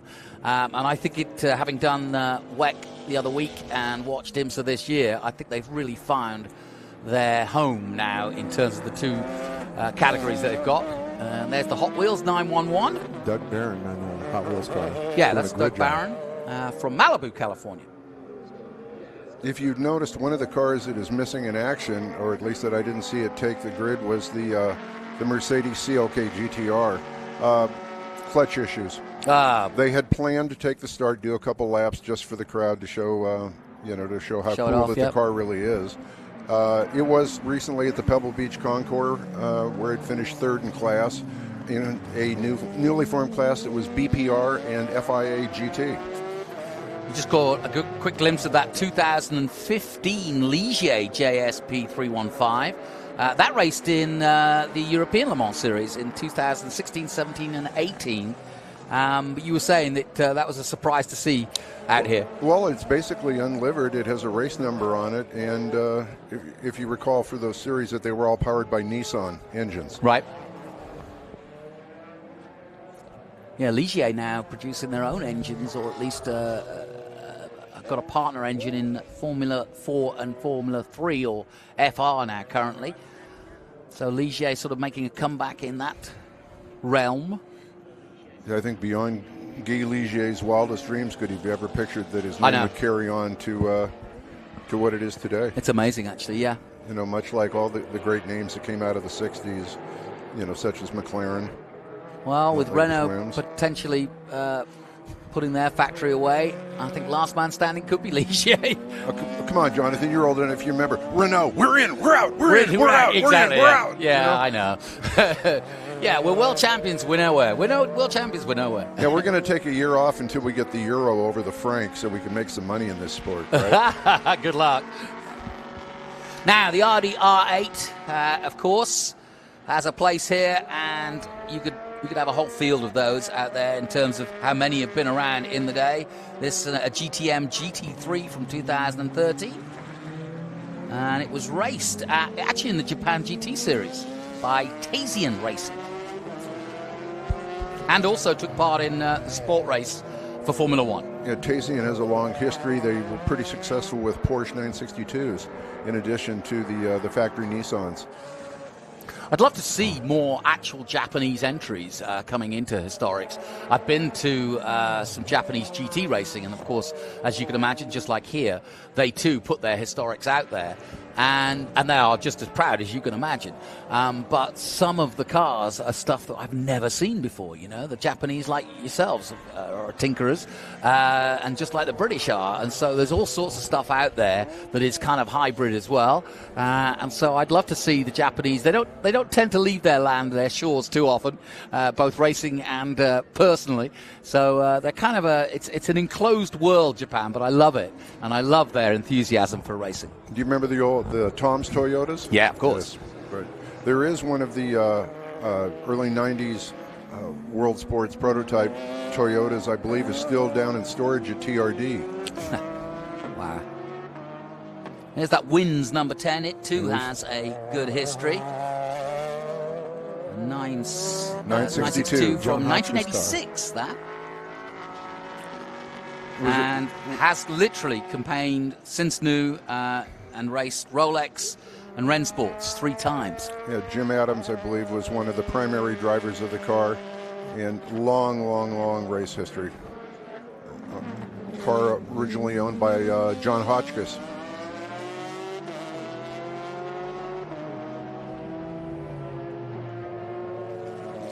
And that Porsche 23. It's kind of interesting today that we're seeing cars in a lot of different places, and it might have to do with the temperature being a little bit cooler, that some cars have some bigger advantages today, but quite a bit different order than we saw the cars racing yesterday. Yeah, I noticed that too, yeah. In fact, the results have shown that in the races we've had so far, all different winners from yesterday. So obviously the conditions just a little bit different, a little bit cooler. Yeah, Colin Braun's still out there and leading the way after a few laps, and got a good, strong lead of almost 40 seconds at the moment. Gerard Lopez and Florent Moulin is out there. He's the one driving the Viper, I believe. Billy Johnson also out there. You know Billy? No, Billy, yeah. He represents you well. He does, he does. Tell us about yesterday, because we were joking about it. I'm watching, actually, Lauren Beggs right now. He just got around the Audi here a little while back, made a good pass. And Lauren right now is on he's going for it. He's going guardrail to guardrail over the top of the FIA curbing all the way, and he's really on a mission right now. I can see Look that. At him, he's using every inch of that track. So I think he got held up for a little bit possibly, and now he got cut loose, and he's really going. But yeah, Billy had jumped in the 46 car yesterday, the ex-Morgan car. It was primarily a World Challenge car. And he went out there yesterday, and we've had a tire issue. We weren't able to get any tires because we got in kind of late in the entry, and they're backlogged on tires. So we had a used set, and we quartered those yesterday. And today we found another set of used tires, and they look like they were a little bit slower at first. I'm not sure, but it looks like he's doing all right with it. One of the most interesting cars also that unfortunately we haven't seen up on the big screen here, hello Greenlight TV, hey, listen, they go back to 95. They have a fabulous history, and we wouldn't have a lot of good recorded images without those guys. They've worked their butts off. Here, thank you. The Ferrari 458 GT3, driven by, currently running in 7th. Wonderful car. JR Amantia. That is your 24-hour Spa winner. From 2014, also the FIA Championship car the same year. Beautiful mount, beautifully prepared. You know, it's easy to roll off the tongue, you know, but we are genuinely seeing Le Mans, Sebring, Daytona. I mean, and not just one. Like, you know, if you have any car event where you've got a Sebring winner, that's a special event, but we've got several. Well, you consider, but, you know, look at the names. You have Spa, right? It's not, you know what it is, right? And just it demands respect. Much in the same way the Le Mans. It's interesting, the troubles with the Peugeot, although I'm sure it's being driven rather moderately, it's just not, this is a completely unfamiliar circuit, and simulator or not, how do you set up for a track that the car virtually doesn't know anything about? Yeah, exactly. Well, here is Colin Braun putting this car through its paces, and as you heard from Taylor, if you know you're racing here in America, Colin, well, he's been in everything. He currently races in IMSA, but he's done rallycross, and pretty much is a handy guy to have if you want to test a car, if you want to drive a car and see if it's set up right. Colin is perfect for that kind of work, and in his own right, a very, very good driver. Now, this car that he's actually at the wheel of, I said it won 12 hours of Sebring and Daytona. That was 1996 that it took that accolade. Wayne Taylor had a chance to buy that car back at one time for a very reasonable sum. Yeah, it was the driver lineup was Wayne Taylor and Jim Pace with Scott Sharp and Eric Vanderpool. So that tells you the kind of quality of drivers that they attracted. 7 of the 10 rounds in 1996 were won by Riley Scott Mark III race cars. Which shows you that the design is made to fit American circuits. Yeah. You know, Well, basically short, tight, limited amount of straightaways. Well, interestingly enough, this 004 chassis is actually on sale by Riley. So, as driven, if you like, and by those names I just mentioned, and now Colin Braun. So, yeah, if you're interested in a very, very interesting race car with a history to go with, there's your car. Low miles, only driven on weekends, right, Kerry? I like that. Well, this is Group 8. This is our Le Mans, ALMS, IMSA, prototypes, and GT cars. We've kind of rolled them all together, and as you said at the top, Carrie, it's a real eclectic group, but a real story of the times between 95 and 216. Well, the good thing about it is it's a history lesson in motion, you know? And so you could say that some of the, you know, the families out there with the kids are going to be attracted to a car from a certain era, from a certain year, and want to learn and know more about it. And we've certainly got enough variations out on track right now. Certainly do. Lopez and Moulin will battle it out. Billy Johnson in 4th, Barron 5th, Ferreira in 6th position. And there's some tight racing going on here. Look at the Hot Wheels getting the lights on and getting racy on the inside. Makes his move. Nicely done.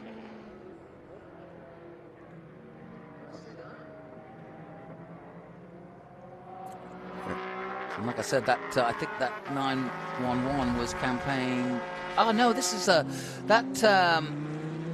911 you see out there. Yeah, it won Bathurst. Yeah, I was about to say it finished 2nd at the Australian DG Championship and won Bathurst. Correct? Yeah. That's a really neat car. Another circuit that demands immense respect. Well, the Bathurst 12 hours. Yeah, I mean, unbelievable. It's a crazy Panamera. It's unbelievable as a track, and it's now starting to get the prestige it deserves. And you have to wonder how many kids right now are going, Mommy, Daddy, I want the Hot Wheels car. Yeah, exactly. No, well, we'll get you the model at the supermarket. No, I want that one. Yeah. It also won in 2016 2 FIA GT3 races, took pole positions with a total podium positions in the World Challenge Series. So, again, been a busy little Porsche.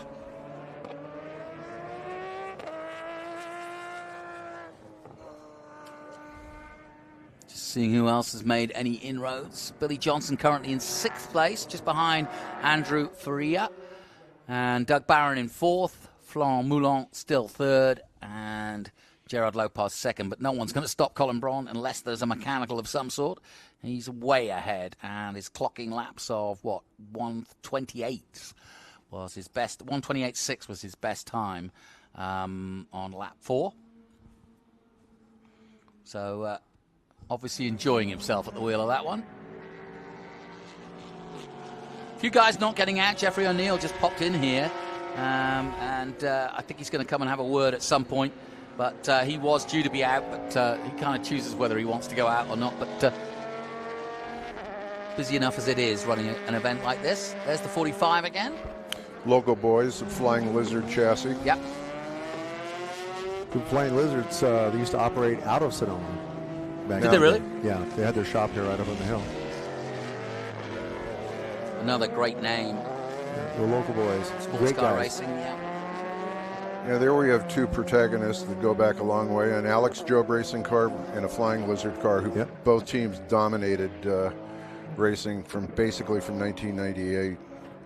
Porsche Yeah, you couldn't go to Daytona without hearing Flying Lizard's or name. or Alex Job, who No. holds the record, I think, what is it, 13 wins at Sebring? It's some outstanding number, including one year they finished in class 1, 2, 3. They ran 3 cars and they finished first, second, and third. That's a mighty feat. You know, mighty feat. Check a flag out then on our latest group, Group 8. And thank you, the carries, for carrying us along. Appreciate it.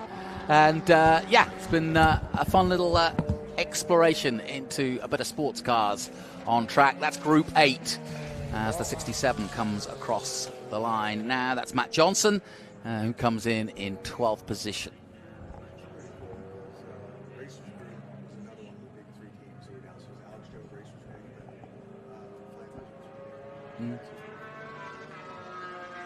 We'll take a short break here from Sonoma, and when we come back, we'll catch up some more on what's happening here in the world of velocity.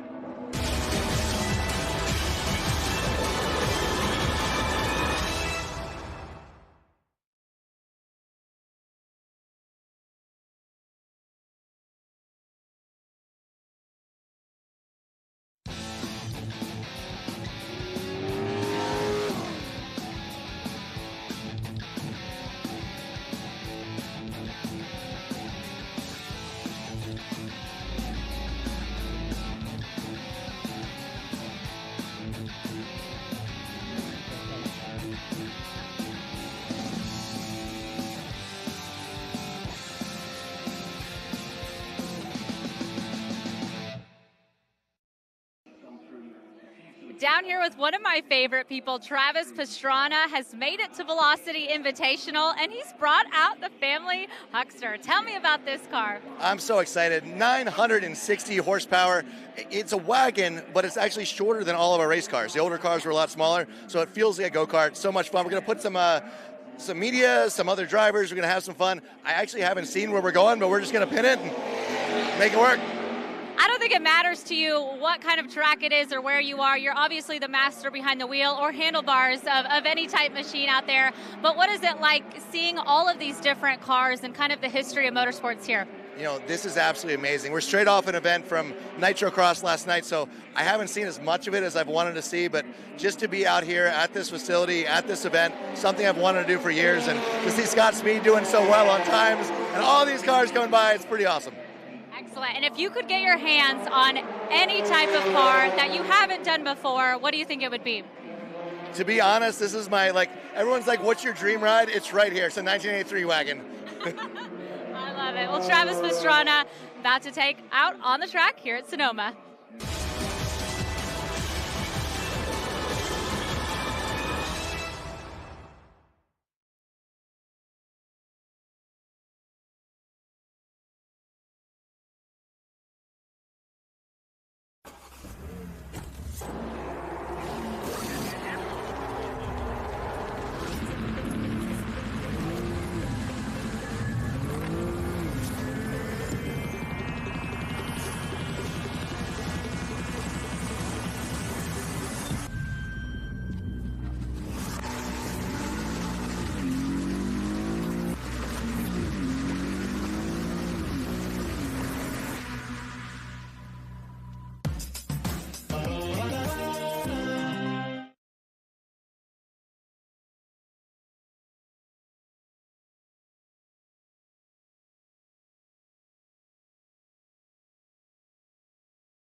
When you need to decide which specialty automobile carrier to trust for your next vehicle shipment, call Intercity Lines. We set the Pebble Beach standard for getting your vehicle where it needs to go. Today at the iconic Peterson Museum, our driver initiates the process by carefully inspecting the vehicle prior to loading, meticulously noting the exact condition.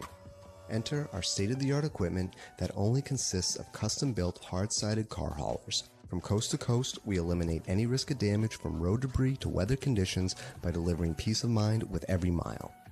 Our driver fastens every vehicle with precision to ensure the safest and most secure transport for your vehicle's body and suspension. Floor mats and seat covers are just the beginning for the treatment your car receives in our care. Intercity Lines has spent over 40 years perfecting auto transport and knows that every vehicle is unique and requires different sets of practices and procedures for the safest transport, and that's what sets us apart. Trust the best, trust Intercity Lines.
Weather observation. Wind 240 at 20. Peak gusts 28. Sky condition clear. Temperature 23 Celsius.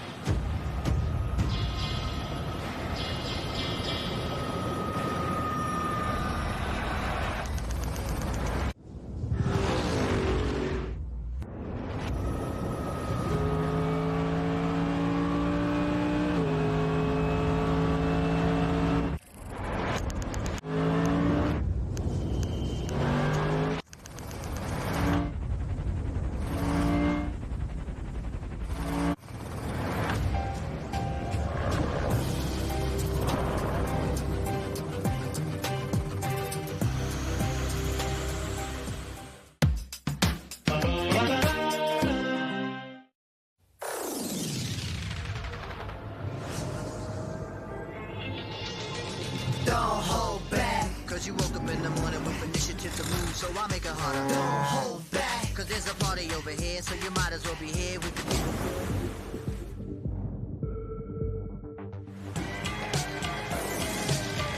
galvanized. Trajectory and balance look good. You're confirmed to go for orbit. Over.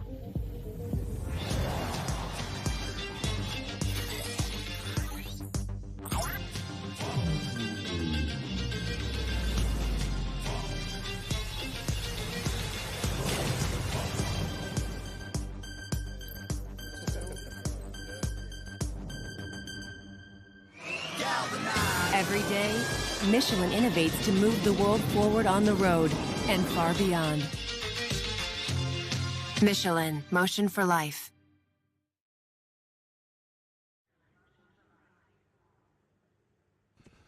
Welcome back. As you can see, the sign says it, Velocity Invitational. That's where we are here at Sonoma Raceway, here deep in the heart of California. And this is the 5th running of this event, the brainchild of Jeffrey O'Neill, who we hope to have in. He's been in and out a couple of times, but is relaxing with his cigar, looking at what he created. And he is the ultimate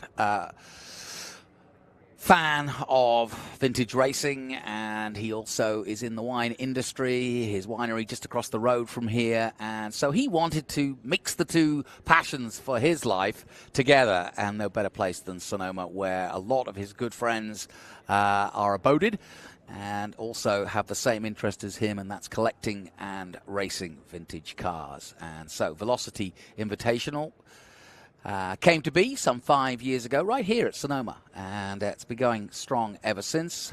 We have held an event at Laguna, and of course affected like everybody else by the pandemic, but we are delighted that we are here. And it's such an eclectic group. It is an historic race weekend at heart, but as you just saw, Travis Pastrana is about to put on another display. We've got drivers from McLaren IndyCar here, including the vice principal of Arrow McLaren, that of course Tony Kanaan, the Indy 500 and championship winner from 2004. And it's just some really, really interesting guys. Scott Speed here demonstrating the ultimate tarmac Subaru.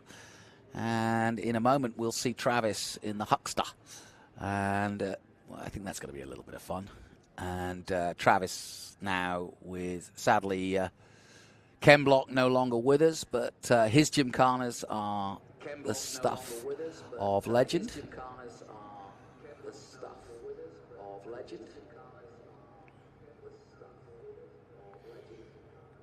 And there I can see Travis. He hasn't got in yet, so we'll have to wait a little bit longer to see him on track.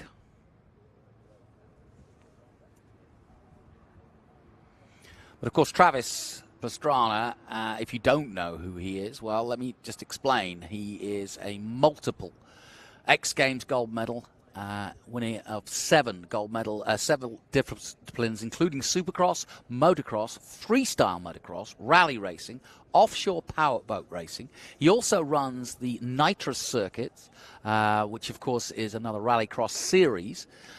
He's also a 4-time Rally America champion, and that is stage rally champion.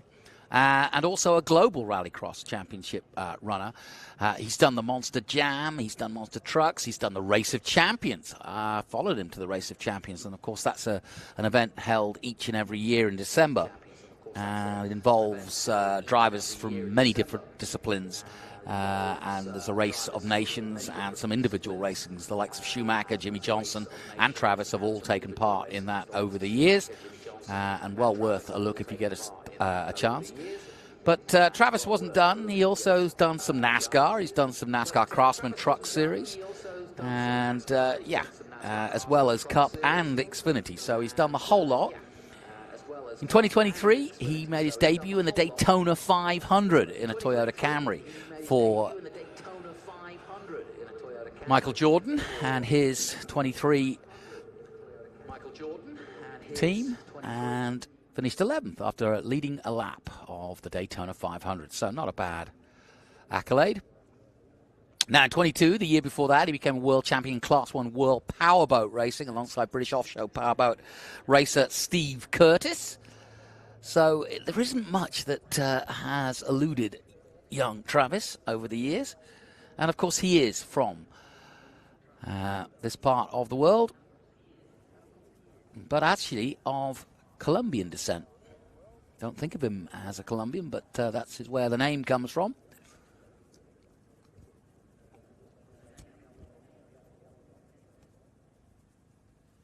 I think he was the first man to do a double back somersault on a motocross bike as well.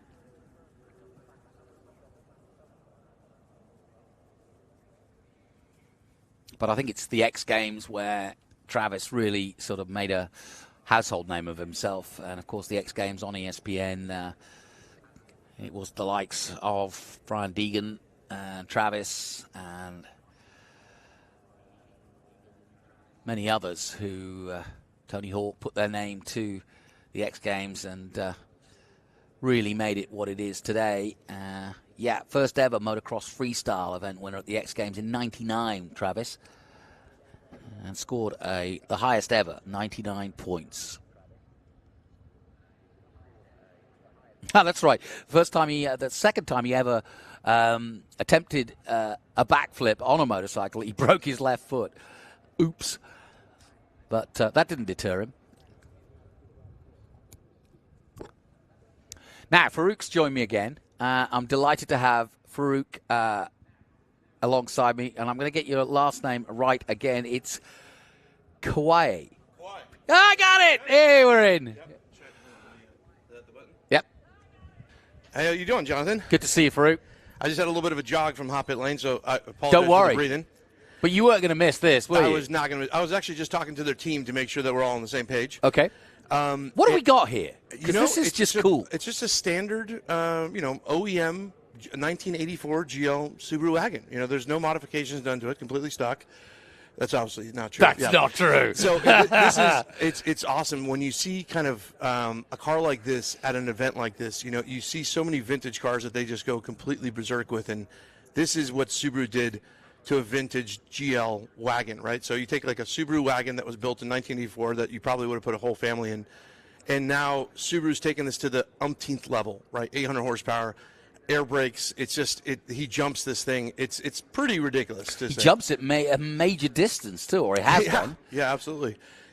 Over 200 feet, I think. I would recommend anybody go see the Subaru paddock area in the paddock, because the finish work of this car is just absolutely phenomenal. The fender wells are just bespoke carbon. It's just incredible, and the way that obviously Travis drives it is just out of this world. Now, we call this Gymkhana stunt driving. Yeah. Can you kind of explain the sort of roots of where that came from? You see the company on the side, Hoonigan, and hooning, is that term from Australia of just showboating, right? And going fast. And going fast at the same time. It's a double use, actually. Yeah, it's right. To hoon around places, to go as fast as you can. What we all want to do or have done, maybe, possibly in snowy areas. And anyway, so you remember in WRC stages when the guy, is not going to make time, and he would make that U-turn and then just maybe add an extra donut in just to show off for the crowd. Yep. This is taking that to, the professional level, let's put it that way. And here we go. He's off. Well, I mentioned Ken Block, and of course he made the Gymkhana as famous as it could be, and it was just at the right time too, because YouTube was just coming into its own. 100%. And so those Gymkhanas, and he would literally take over an American city or a city anywhere around the world, and wait till 3 a.m, and they would film these, or early mornings, so nobody else was around. Absolutely. But I've seen one in San Francisco. I've seen, just fantastic. And putting these cars through their paces, putting them skillfully around objects and whatever. And now we're going to see a little bit of what a Gymkhana hoonigan looks like. Look at him go. I just love the air brakes on this thing. Who knows how functional they are, but they definitely look cool. Straight into a donut. 3.5 degree of difficulty on the dive. Travis Pastrana, take it away. Now, I'm going to try to force you to tell me how he's doing certain maneuvers. Now, what's that? Where do you get those flips from? Yeah, it's those are standard. No, right? Yeah, exactly. I think that the air brakes that some time attack cars have had, they've tried to incorporate into this crazy Gymkhana car. But here we go. Now, this family huckster incorporates a custom VSC designed 862 brake horsepower turbocharged Subaru Boxer 4-cylinder engine. All-wheel drive 6-speed gearbox sequential. And as you can see, he knows what he's doing in it, doesn't he? And my favorite part of this is that we told him how to enter our area. He's never driven this course before, and he just kind of figured it out. You see him figure out which fence to go through, and now he's doing Travis Pastrana right now. And out he goes. Yeah, and out he goes. Obviously, very different with all-wheel drive than rear-wheel drive, which we use in drifting commonly. And look at the speed that this thing just generates out of a corner. Yeah, buddy. Nice 360. Extra points from the judges for that. Right. Somebody's going to have to clean all this rubber up. look at that rear left. It's hardly got any rubber left already. So how do you do that? How do you, I mean, you're using the power to turn the car, but are you using the brake as well at that point? They have a secondary brake on the rear axle, right? So there's two sets of calipers, or depending on the build, sometimes they do it inline, but there's a lever that allows you to essentially lock the rear wheels independent of all four. I see. And that really disrupts the yaw rotation quite dramatically and then pitches you into a slide. So when you see them kind of immediately flick into a slide, that's usually done with the handbrake. Well, he's got the door open. I don't know if he's got a problem, but a little bit of smoke out of the car, cheering to the crowd. Yeah. And that's that gorgeous Turn 11 building that the women are speaking what a in. great place to be to watch any of this display. But you're seeing one of the best in the world, and we are very privileged to have Travis Pastrana here this weekend.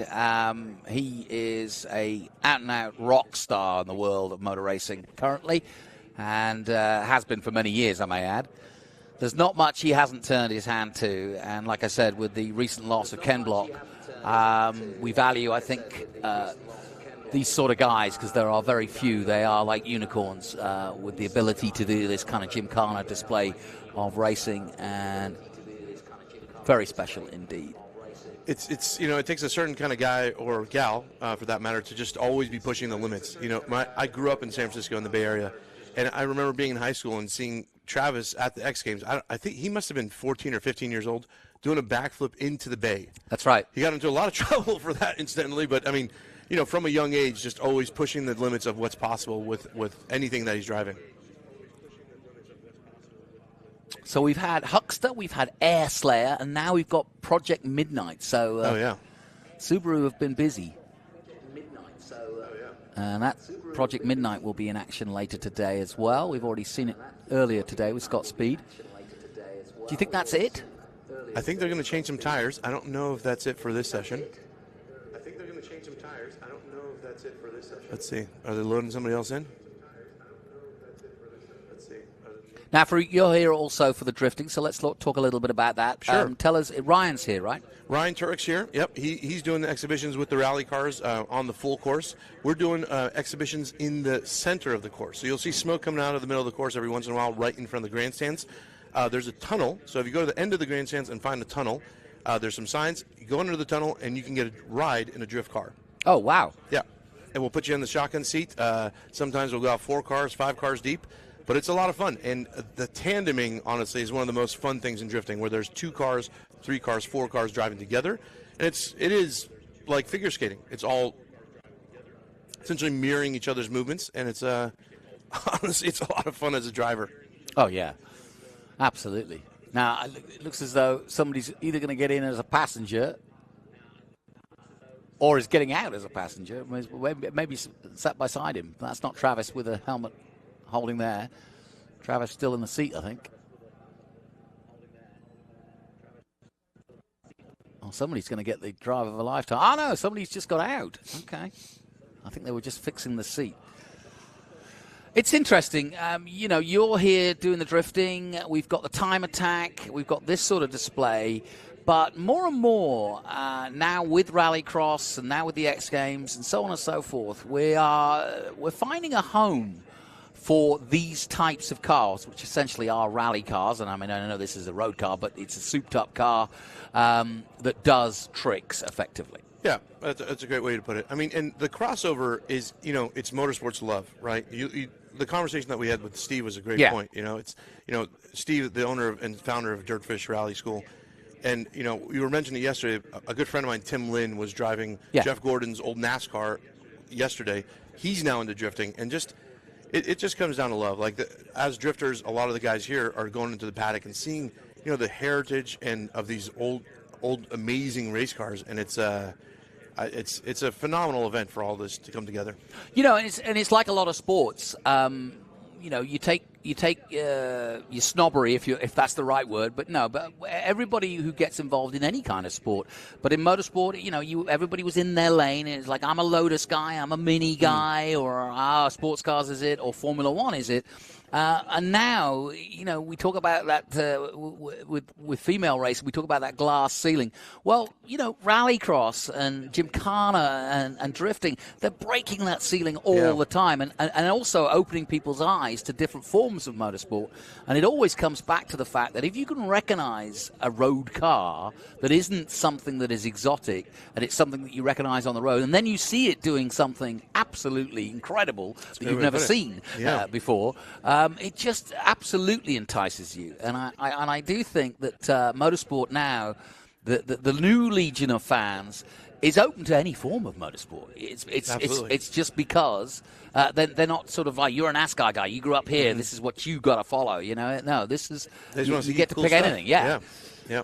And I mean, credit to where it's due. The late great Ken Block. You know, and you were mentioning he was the pioneer of these YouTube videos in the early 2000s. I mean, that really, I think, opened the door to a lot of people that maybe weren't into motorsports, the young crowd that was back then. And just, you know, this is some crazy stuff that you can do with a car in the middle of a city that maybe you recognize, you know, those old Subaru cars that he was driving in the early days. It's, it's incredible to break those barriers that are maybe ingrained in people in some ways. Yeah, and Leah Block, now carrying the flag for the family, has now got into racing herself, and delighted to see her in the F1 Academy and make it look at that. Quick wing. Shall I put the wings up, sir? Yeah. It's like a Bond car. Yeah, exactly. So every once in a while you'll see the rear wheel lock, and if you can spot it, that's a dab of the e-brake, right? Okay. There you go. Yep. So, and that just gives you a chance to flick it quickly, right? Yeah, disrupting the car into a yaw rotation. Look at this. I love that look. And as soon as that wing comes out, see how it dips down at the front? And that just helps him do exactly what he just did. Just going back out into there. Look at that. Yeah. That's not a wide fence. That is no mean feat, folks. This is not something you could just think, oh, I'll try that. No, don't. Yeah. Kudos to Sonoma Raceway for just really giving us this a playground. You know what I mean? Like, you see the NHRA drag strip in the middle of this bespoke kind of drifting course that we created for this weekend? Yeah, it's right there. So the Huckster at the very capable hands of the mighty Travis Pastrana. Wings out, slip it through, miss the crane, don't touch the wheel, don't touch the sides. This is Gymkhana, folks. Oh, around we go. Yeah. And you can hear him just fettling the throttle, can't you? Yeah. Now, how do you keep that front left so tight in there like that? I mean, it's just understanding the balance of the slide, right? It just takes time. There's no real trick to it rather than seat time. And a great way to get that seat time is actually through sim racing, which has become a lot really popular. You know, sim drifting, you know, is extremely difficult, but it's one of those things. We've been doing it over in our area all weekend. It's funny because when you do sim drifting, you really have to drive with technique, not your butt, right? Right. So normally, you know, most drivers... You feel it when you're out there, most of the time when the car is sideways, you can feel it, but... And you can feel the forces of the car. The G's, the G-force. And in a sim rig, you cannot. Can't do that, You really have to focus on what you're supposed to be doing. It's all at that technique. Time. All technique. And remembering that in the heat of the moment. But obviously there's no consequences in sim drifting, so it's just hours and hours of fun. Yeah. I want to grow up. When I grow up, I want to be Travis Pastrana. I concur. That's a pretty... I'm going to get some T-shirts made of that. Yeah, when I grow up, I want to be Travis Pastrana. That's pretty good. What a cool-looking car, though, huh? Brilliant. 84 GL wagon. That's Subaru, lovely, you guys have done it again. Yeah. Well, I think that's pretty much it for Travis's display here. I'm sure he'll be out again if we give him half a sniff. Right. But I think you'd all agree that was some pretty skillful display there in what's known familiarly as the family Huckster. Yep, just hucking Custom it in. VAC designed 862 brake horsepower Subaru. Lovely. Is that what it is? 862? Yeah. Wow. Long travel suspension for jumps on the course. I believe it jumped over 280 feet at one particular event. Yeah, record-setting run, the Air Slayer STI in 21 at Mount Washington Hill Climb also. So, yeah. What a view right there, huh? That's a great view. That is Velocity Invitational. Busy, busy, busy. Yeah. Midday, Sunday afternoon. And as you can see, the fans getting a look around. Some racing drivers holding their helmets and wandering off to cars. Yeah. Plenty to eat and drink. Don't forget, get yourself a nice Le Mans replica jacket from the Grand Prix apparel folk. And my thanks to Farouk. Thank you very much, coming Jonathan. in. Yeah. He may go out again, but let's just pause it for now and let him take the wheels off it. I think it's time for me to drive. I'm going to go. You go drive. You're all inspired, aren't you? If anybody wants to ride, come join me. All right. You heard it first. Thanks, Farouk. Appreciate it.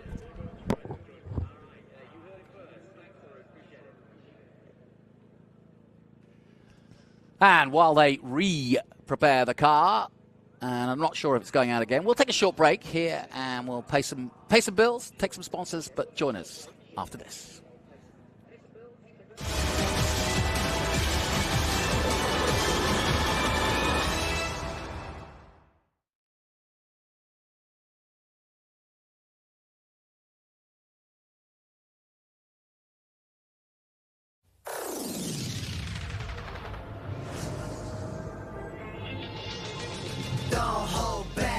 You woke up in the morning with initiative to move, so I make it harder. Don't hold back, cause there's a party over here, so you might as well be here with the people.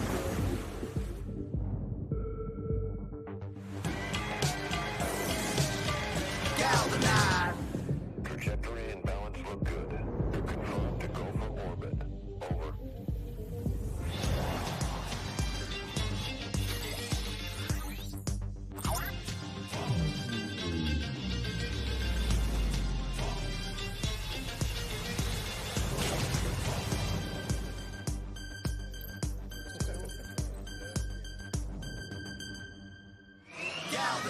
Every day, Michelin innovates to move the world forward on the road and far beyond. Michelin, motion for life.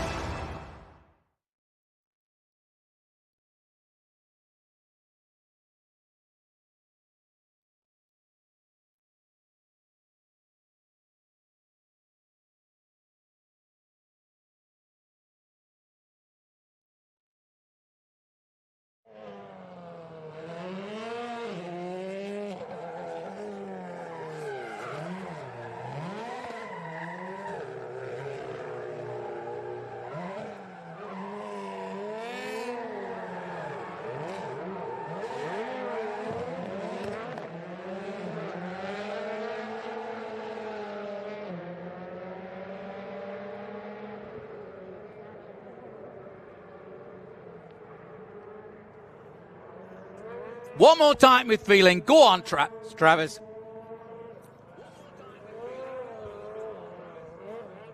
So he's got a new set of boots on because you need kind of tires every lap the way he's going through them.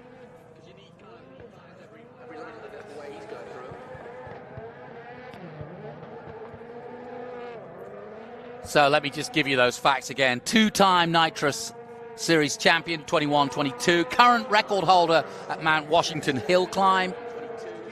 Nitrocross Series co-founder and track designer, and the most successful freestyle motocross athlete in the history of motocross.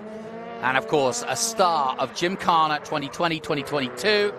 And 87 million YouTube views for his Gymkhana. So if you like what you see, get on YouTube, look up The Huckster, or look up Gymkhana, look up Travis Pastrana, look up Ken Block, and there you will find some intriguing videos where they do this sort of thing around cities like London and San Francisco and Tokyo. Travis describing rallying and Gymkhana as motocross with a roll cage, and so that's why he loves it. But we'll take another break from Sonoma, but another fantastic display by Travis. Well done. Thank you for a great bit of entertainment. We'll be right back.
racetrack to road, Mobil 1 Motor Oils make whatever you drive more beautifully.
For 135 years, Michelin has been innovating for a better life in motion.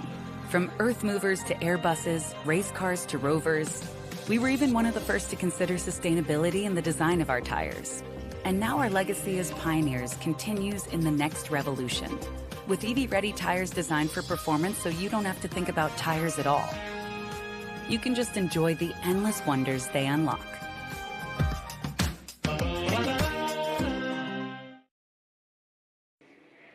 I found one of the papaya guys, Nolan Siegel, a 19-year-old driver, IndyCar. Not only that, I've heard you won the 24-hour recently, but right now you're about to step behind the wheel of something a little bit different.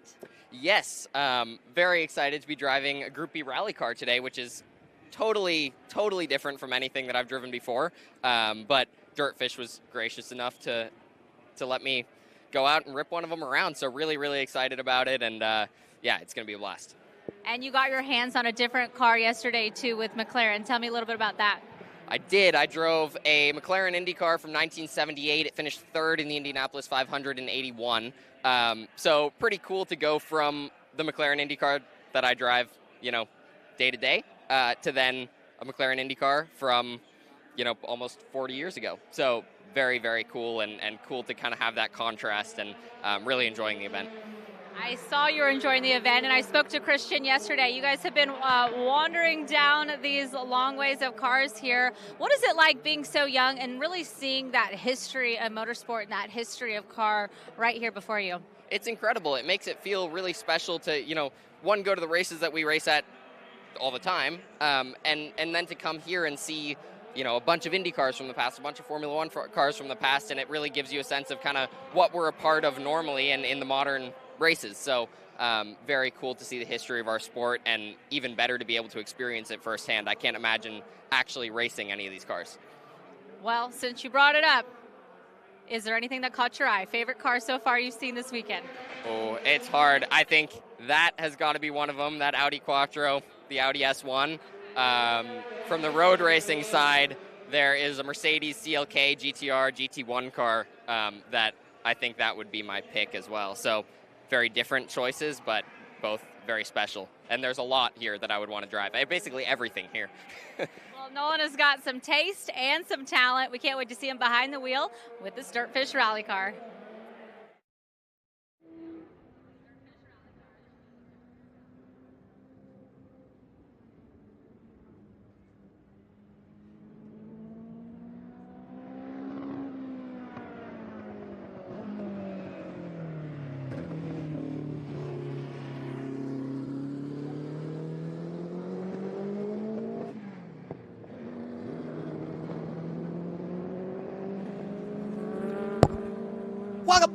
Welcome back to Velocity Invitational.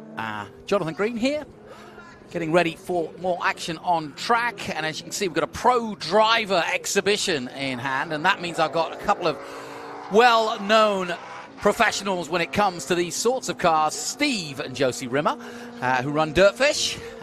Father founded it, and daughter doing the job of running it well. So, welcome.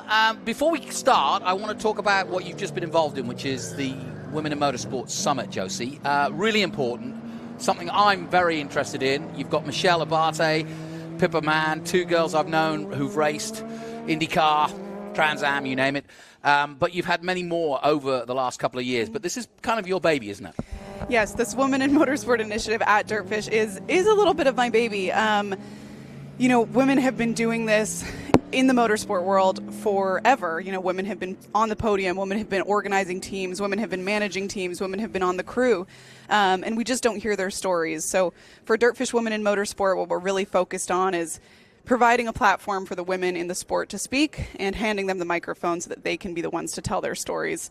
You know, we're lucky enough that Velocity and Mobil 1 really believe in this initiative, and they, yesterday and today, provided us with a platform on which to speak at Velocity. So today I was joined by Pippa Mann, Michelle Abadi, Sabra Cook, and the incredible Brittany Kinch, who is one of the folks who makes this whole event possible. They just joined me at the Turn 11 Club to have a conversation about their stories and, you know, which aspects of motorsport really keep them tuned in. These athletes are entirely committed to the sport. They're raising their own fundraising, they're marketing for themselves, all of it. So they're powerhouses, and I'm really lucky to have been joined by them here. Steve, what have we got out here? That looks like the Peugeot that you were talking about. I think I mentioned to you earlier that we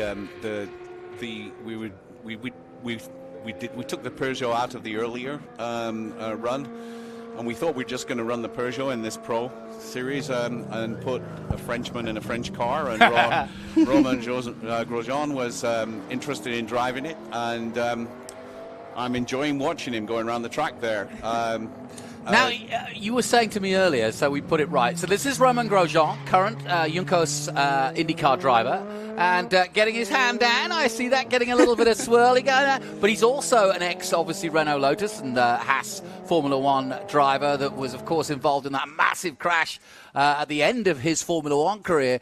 Now an IndyCar driver, and he did an amazing job of getting through that because it was a really nasty accident. But now very much on the American scene. He's also on the world endurance scene, racing at Le Mans this year. But he has done a hill climb. Yeah, he did a hill climb in the Delta S4, which was out of, not this specific one that we've had on the track this weekend, but in a Delta S4. But putting him in the Peugeot seemed to be a great alignment. And of course, Romain is now based in Miami, so we're hoping to see him up in Dirtfish. We're the opposite diagonal part of the country, but there's this strange interaction. Romain was the mentor to a friend of ours, Benjamin Pedersen, who was an IndyCar driver. Yeah. And for the last decade, Romain has mentored Benjamin. Benjamin is not racing Indy this year, but our kids both went to school with Benjamin. That's and funny. So from the age of about 10, they've known him. And Dirtfish threw a little bit of support behind Benjamin to help him get along the way. You'll have seen the Dirtfish logo on Benjamin's Indy cars and Indy Lights cars. And I think that just proves the strength of what rally can do. You know, Benjamin valued the different aspects of motor racing and car control that actually can come with the rally scene. And I think if you asked him, he would say it served him well even in IndyCar. Yeah, and there's nobody, I don't think anybody would disagree that learning on dirt and learning how the, what should we say, that the intricacies of the metal parts of the race car, because you really understand them more on dirt, because you get a sort of a different kind of feedback than you would on asphalt. And I think there's a lot to be learned. I think that speaks for two wheels as well as four wheels. A chance to learn the dirt and learn what you can do makes you a much better racing driver. And what I didn't realize is in the 037 is Nolan Siegel, who's an Indy as well, IndyCar driver. 19 years old. Yeah, but what I didn't realize is quite a while ago he came to Dirtfish and got in a car. Did he? Yeah, I won't say at what age because I'm not sure that we would want our insurers to know what age. But it doesn't matter. But, it's your private land.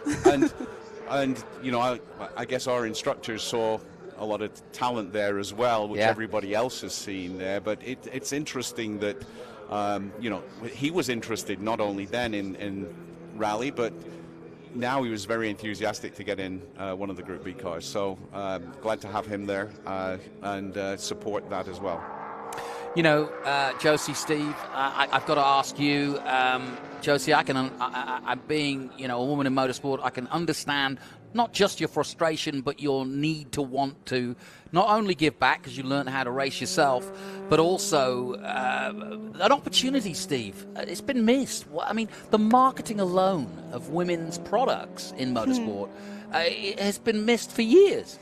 It has, and as Josie said earlier, it's all aspects of this sport. There's a fabulous team here that puts on this event, which Brittany and others there,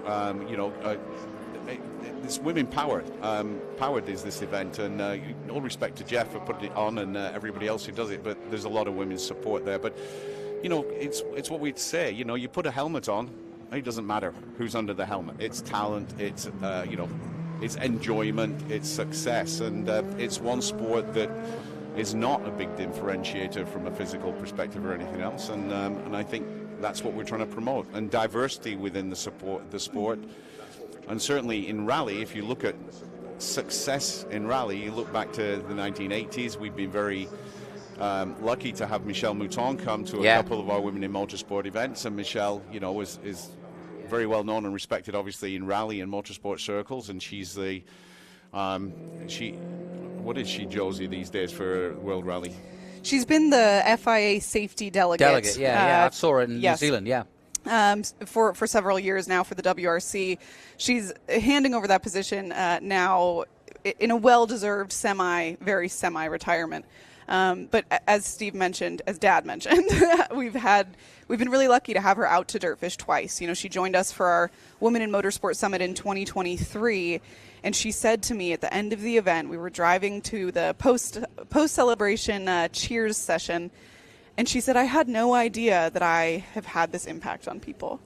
And that's shocking to me. How could she not know what kind of impact she's modest. had? I mean, you're in your own world. And, exactly. And also, I think as a woman in that world, Lynn St. James herself, Michelle Mouton, you're just working hard to make it, to do the job as well as you can. You've almost got to do it better. And you have to have the tunnel vision because there's no other. I mean, you hear the stories of Michelle Mouton and Hanu Mikkola at the finish line, and they won't even talk to each other, right? Like, she has to have this laser focus to even get to the same place as her competition, and then when surpassing them, it's a whole different ballgame. Well, as you can see, we've got Indy cars, Formula One cars, you name it out there. I can't tell you who's driving it because yesterday I think Tony Kanaan was at the wheel. But like right now, who knows? But I can tell you who's here. Christian Lundgaard is here. Tony Kanaan is here. He's been in a Trans Am car. He got a third place in Jeffrey O'Neill's car yesterday. Nolan Siegel, who you mentioned, the 19-year-old Aaron McLaren driver, and also from California, I may add, is here.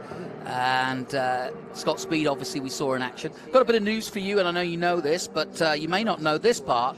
We talk about how the world is changing for women in motorsport, and I was at Miami doing F1 Academy, the all-female single-seater series, which Leah Block has been part of.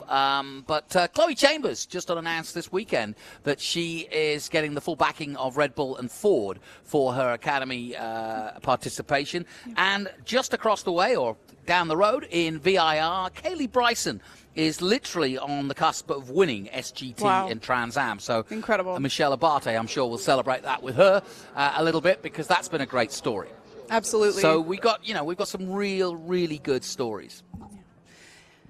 And we'll be lucky enough to be joined by some of those same incredible women in the sport later, actually next year. In 2025 at Dirtfish, we'll be hosting our 4th annual Women in Motorsport Summit. Just outside of Seattle, Washington. You can expect some amazing women from various disciplines of motorsport, Formula One, rally, off-road, Trans Am, all of the list goes on and on. So if you'd like to meet any of those women and visit Dirtfish and be a part of our Women in Motorsport Summit, you can be from anywhere, of any age, any gender. Join us at Dirtfish for the Women in Motorsport Summit in May 2025 to meet some absolutely awe-inspiring female drivers. Knowing you won't stay still. So what do you want to do next? Where do you want to take this? I want to take it to the top. What do you mean? There you go. She's a chip off the old block, isn't she? There's a lot of strong women in my family at home, and I learned very early Nothing wrong with that. I'm better off if I follow rather than lead in certain things, and I'm delighted with where we are, where we're going, and I 110% support whatever it takes to get this movement going. But also, from a motorsport perspective, I want to get rally up there as well. Yeah. Jonathan, you and I talked off air a little bit ago. We're definitely trying to get a round of the World Rally Championship back into the US. It's not easy, and we need to pull together to do that. But I think also you look at World Rally today, and it's a little bit different place than it's been in years gone by. So there's quite a lot of work to do. But when you look at coming and learning driving, just basic driving at Dirtfish, as I said to you before, the actual skill sets that you get when you sit behind the rally car, I think you can use it in lots of different things in life, and certainly in adverse conditions and driving conditions. No question. And like I said, you've seen the videos, you've talked to Steve and Josie. If you get a chance to go to Dirtfish, take it. Or take your partner, significant other, whichever, as a present for a birthday or whatever, because it'll change their lives. It really will. They'll talk about it till you're bored of hearing about it, until you have to go back again and do it all again and do it yourself, because you'll never hear peace from it, because it's one of those things that really does... It's just different. It's not something you'd ever expect yourself doing if you're not a racing driver yourself, but you don't have to be, and that's the point. You can go and learn just car skills, which is something we can all gain from. Now, you'll have noticed we've got NASCARs out there. We've got a Monte Carlo from 71. We've got a Grand Prix Pontiac from 91. Gary Bentley driving that. We've got a Galaxy, a Thunderbird, mostly late 80s, early 90s, although there is a 65 Ken Epsman car that's out there, Ford Galaxy. Was sold by the Holman Moody, run by a Holman Moody factory in 65. We've also seen some of the Indy cars, mostly McLarens, and their history in the Indy 500, including a Johnny Rutherford car that won Indy 3 times. There's a few Formula One cars banging about. Some of them are on track, some of them are static, which is why I'm kind of hesitating to absolutely name each and every car that comes by. Obviously, you can see that's a NASCAR. They haven't given us the numbers for each cars, but that's Tony Kanard at the wheel of that one. And as he rightly put, he's the deputy head principal of Arrow McLaren. And I don't know if Tony's ever done any stock car racing. I know that Rafa Matos, a fellow Brazilian, is a 2-time champion and possibly 3-time champion at the end of this season. So the Brazilians have got a stock car history. They do race NASCAR-type cars back there. So I'm sure Tony Kanard enjoyed himself. What next then? What are we doing? Who have you else? Have you got any surprises more? Well, is that Pippa Mann? That's Pippa Mann. It is. She just joined. Well, this is a thrill. There we go. Okay, this is what I mean. I'm glad you noticed the helmet, which is pretty distinctive. We had to pull Pippa off of our panel just a few minutes early because she had to go get in this car. I know that there were a few edits that needed to be made for it to be a safe car for her to, fit in and drive in. But here she goes. She told me that she's never driven anything like this. She didn't know if she'd make it out for this session, but it looks like she has. This is her first time being in a vehicle of this type of this year. A vintage Indy car, yeah. A vintage. There she goes. A wave to everybody. Oh, this is so exciting. This is great. And I'll tell you what, you're absolutely right. Of course, she has been a multiple entry into the Indy 500 over the years. She's never really had the budget to do a full season. She does a lot of sports car racing. I've seen her in IGTs, many a weekend helping professional drivers become better at what they do and sharing the car and setting up the car. But I remember, you'll laugh at this, I remember her as an 18-year-old in Formula Renault. And she was the only female competitor. And remember me and my producer going, have you seen there's a woman in the race? And I mean, we're talking back early 80s here, or late 80s. And there she was. And she was just straight out of school, and she hadn't even come to the States by then, but she's made a huge career here over in the USA, a big proponent of women in motorsport, and very much on your radar, of course, here this weekend. Absolutely. Her entire foundation, called the Shift Up Now organization, they're entirely focused on funding female racers. So not only is she here driving an amazing vehicle, but she's got 3 of her female Shift Up Now athletes running around. And, Shift Up Now is making a big difference, and Dirtfish is partnering with them to get as many women back on the grid as we can. It's interesting. I've spent many hours talking to Michelle Abate about just that. I mean, motor racing is about money, and gaining sponsorship. It was kind of a closed door, and it was almost based on snobbery, thinking that the women just wouldn't be as good, and yet not realizing that there is a whole world out there. And, Michelle, for example, has Ghost Energy as a sponsor. She's now, and what I was about to say is that the era is right now, because social media allows each and every competitor, male or female, to make themselves a celebrity in their own world. And that's what Michelle has done. She's worked really hard at social media and pushing those bounds. And that's got to be attractive to a sponsor, to be able to say, hey, I've got this many followers on these platforms, and if you work with me, you'll get some exposure. Well, and the amazing part about Michelle, what I really respect about the way that she operates, Michelle Abate has never once brought on a sponsor that she does not believe in. Yep. She says if she's going to be promoting that brand, she wants to be completely honest in that she uses it, she likes it, that it's a quality product. And yeah, sometimes that makes the road to finding funding longer and tougher, but Michelle is one of the most authentic people you'll ever see out on a racetrack. And, she is looking for funding for her 2025 season. She's been climbing the ranks. She's inherently talented, and she's got more work ethic and drive than most people on this planet. So yeah, look her up. She's from Las Vegas, Nevada, and she's raced for a long time in Trans Am, first on the West Coast and now on the National Championship. And like you say, looking for funding. My thanks to Josie Rimmer and to Steve Rimmer for coming in there. Best of luck for the rest of the day. Thank you. Enjoy. Thank you for coming. And you will see when Dirtfish goes back on track at 4:10, you'll actually see another IndyCar driver in the 037. So who's that? I can't tell you. Oh, it's Christian. It's Christian. Christian. I like a good tease. But there you go. Thank you very much. Well, and maybe throw somebody else in at 4 o'clock if you've got... Like you. No, not me in the car. I mean, throw somebody else in the booth to come and talk about it. Will do. Thanks, Johnny. Josie Rimmer there talking to us about Dirtfish and, of course, the latest summit for women in motorsport, going strong and getting better and better with every week, with people like Josie at the wheel, so to speak. So the drifting is in full flow, I can see in the corner there. And more group racing coming up very soon. We'll take a short break, though, from Sonoma. Stay with us. It's Velocity Invitational, and you are invited.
Right by Velocity Lane, I'm here with Joe Potter from Vintage Underground. Joe, tell me a little bit about what we have going on here. I know I have this beautiful Ferrari right behind me, but tell me what Vintage Underground is. We're located up in Eugene, Oregon, and really what we are is a collection of skills. We put this shop together with the intent of, under one roof, all the skills that it takes to do this. over the years, those skills have kind of scattered. They're dying out, and it was our intent to put them all in one place and preserve them, and actually pass them down to young technicians. So it's really about the labor of love and kind of turning cars into artwork. As we know, is really these cars are really pieces of artwork. So what you're doing is preserving them and moving them forward, which is the perfect platform for you to be here at Velocity Invitational. How has it been so far enjoying the event? Awesome. I mean, it's an effort for us to get our message out and what we're trying to do. So events like this allow us to talk to folks face to face and really explain what we do and how we do it. You know, we're this is for fun. Anybody that's hiring us to do anything is hiring us for entertainment, for fun. These things are they're pieces of art. They're fun, and that's something the message we're trying to get out. Awesome. Well, if you're down here in the pits, make sure you guys come over and check out all the crazy work that we have going on here at Vintage Underground. Thank you, Joe. Thank you.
Weather observation. Wind 240 at 20. Peak gusts 28. Sky condition clear. Temperature 23 Celsius.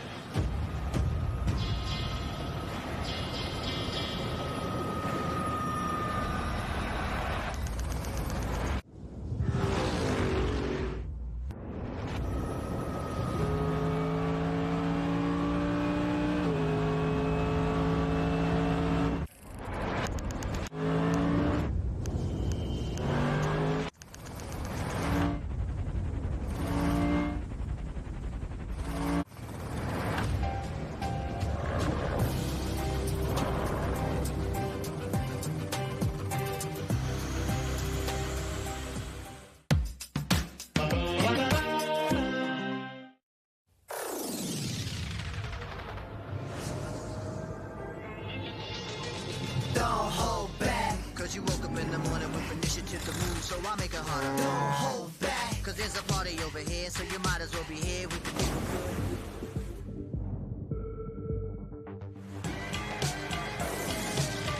galvanize. Trajectory and balance look good. Confirmed to go for orbit. Over.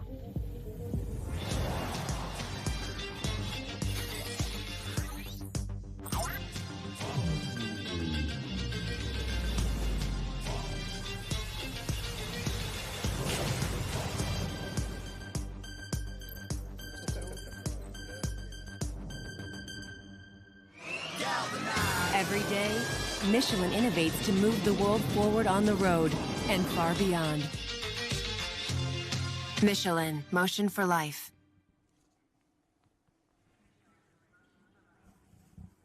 Welcome back to Velocity Invitational. It's been a beautiful weekend here of weather, especially. We've got a heat wave here in California, so we've had milder conditions than expected in October.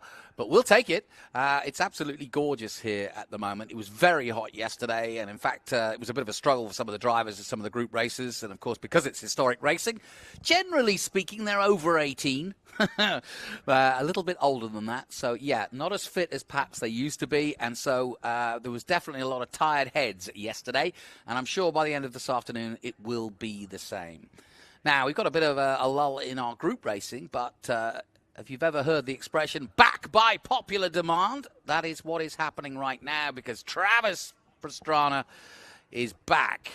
He's certainly in the pits, and he's just done a quick run. I think he's got back in the pits now to change tyres. But he has taken that 1983 Subaru GL Family Huckster, prepared by Vermont Sports Car. I misspoke before. Thank you, Vermont.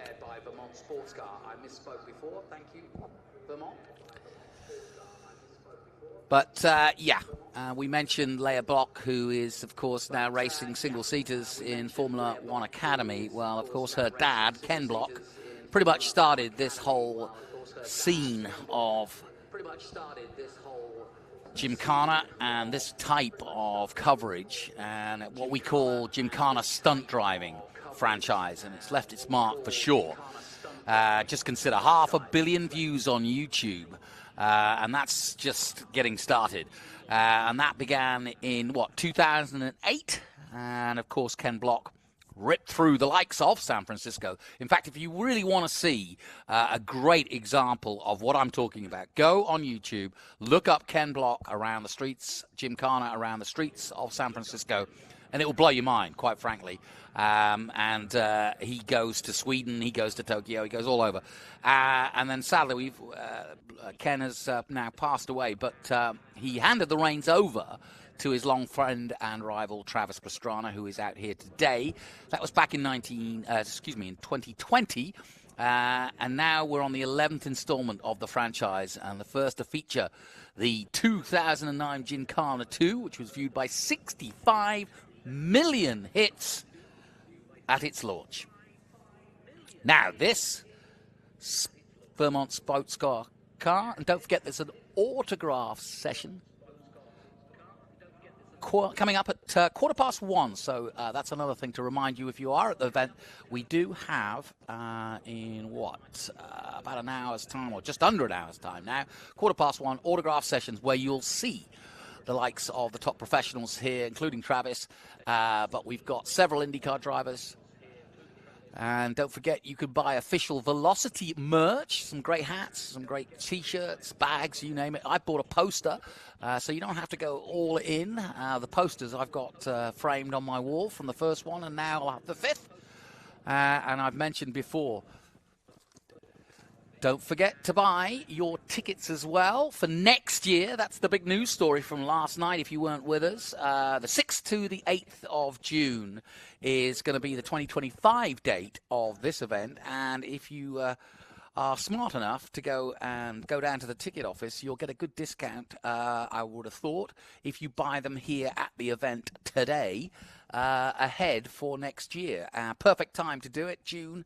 And so that'll be the 6th edition of Velocity Invitational. So definitely get down, get yourself a ticket, get ahead of the game, and why wouldn't you want to come back? And I'll bet you there'll be some big surprises next year. That's the beauty of what Jeff O'Neill and his team have done, is that they're so keen on making this a success that you just don't know who might show up. Anyway, here we go. Pastrana in his Gymkhana car, in the outrageous carbon fiber bodied wagon style of a 1983 Subaru GL. But beneath the bodywork is a tubular frame, and it all came together from what they learned at winning the Washington Hill Climb in 2020 with the Air Slayer STI, and it now shares the same 862 brake horsepower under the hood, so no mean feat. Turbocharged Subaru Boxer 4-cylinder engine and disconnecting rear axle. The Family Huckster incorporates active aerodynamics for the fenders and rear wing that are unlike any Gymkhana car or rally car, I may add. So yeah, he can just push those wings up up and down anytime he likes. And of course, it changes the balance of the car, changes the yaw, and yeah, it helps him get through nice little tight spots like that. You know, I'm casually talking about this as though this is just a normal drive, but it is for Travis Pastrana. But when you look at the accuracy with which he is driving, it's insane.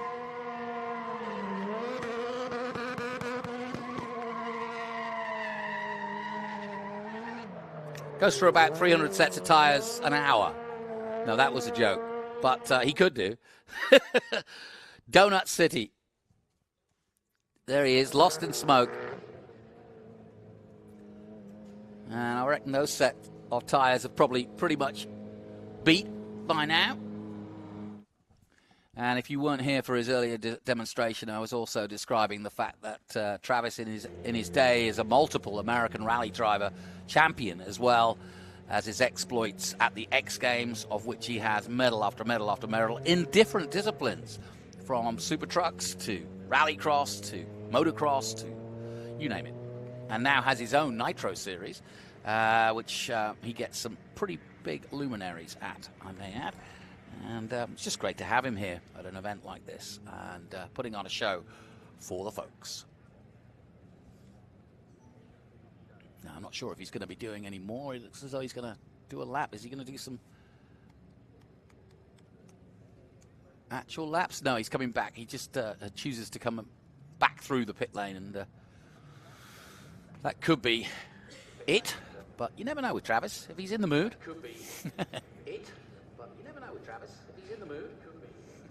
I've been very lucky to have covered the X Games and watched his career. And he and the likes of Brian Deegan, and if we talk about Leia Block, well, Haley Deegan, about to, well, she's just come from Xfinity, the daughter of Brian Deegan, who is also a multiple X Games champion. And she now is about to take part in the final round of the Formula Regional Championship. So we wish her well. I'll be at that event as well, at COTA. That's the final round of F4 and FR. So we'll see how she gets on there. I saw her at the Race of Champions, the All-Star Race of Champions for Trans Am recently. First time she tried Trans Am as well. So lots of women now doing some really spectacular stuff in motor racing, and it's really good to see. And I think you can hear from the enthusiasm of someone like Josie Rimmer just what it means to do and be part of something like that. And it's just awesome to see how this has evolved so quickly and so responsibly too, because it's easy not to be responsible to do that sort of stuff.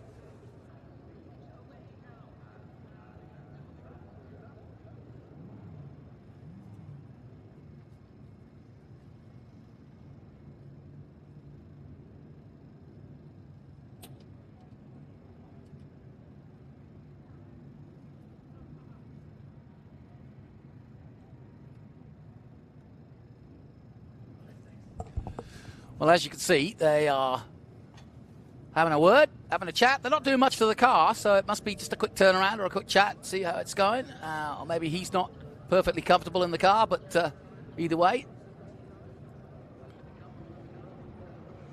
And, of course, I'm sure that it's festooned with GoPros and cameras and all sorts, getting every angle covered. And I'm sure they will be putting out their own YouTube video of what they do here at Sonoma. And so that'll be worth a watch, especially the onboards, because you can actually see when you're on board just exactly what he's doing to affect the car and how he goes about his office business, so to speak, because that cockpit is his office.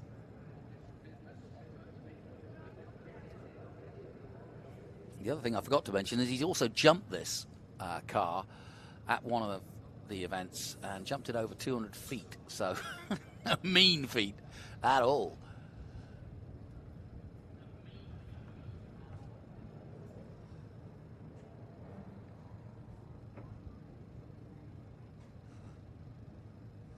And an old rival of his, Scott Speed, they've done lots of rallycross together, is also here, and he too is driving a Subaru, but a very different one.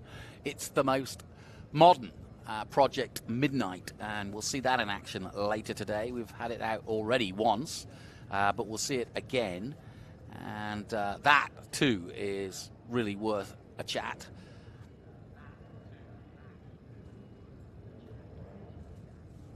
Yeah, and just to reiterate, two-time Nitro Cross Series champion, a series which he invented, mind you, in 21 and 22. He's the current record holder of a Mount Washington hill climb. That's where they got the inspiration for a lot of this car and the Huckster. And then Nitro Cross Series and co-founder and track designer as well, of course, and the most successful freestyle motocross athlete in history.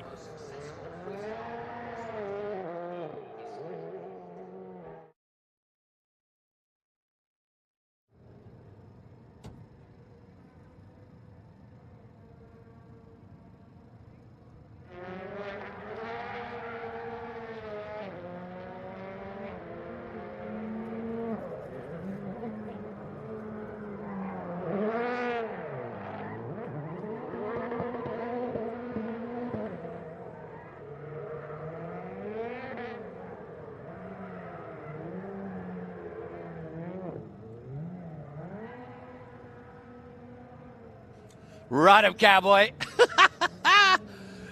Now, I tell you, I said it before, when I grow up, I want to be Travis Pastrana, please. What else do you want to do? It's so much fun. His memory, that's another thing that astonishes me. His ability to remember a course and learn a course like he's doing here in a very short amount of time is no mean feat. Because if you think about it, what he's looking at is a bunch of smoke and a lot of grey asphalt. And finding those bollards, getting around them, not hitting them, and not spinning out is no mean feat too. Like you see, how can he see through there? Well, he's managing it, and that's all part of the skill. So awareness, agility, technique, and, well, let's face it, just chutzpah are a huge part of what Travis Pastrana is all about. He's not the only man in the world who does it, but he's certainly the best.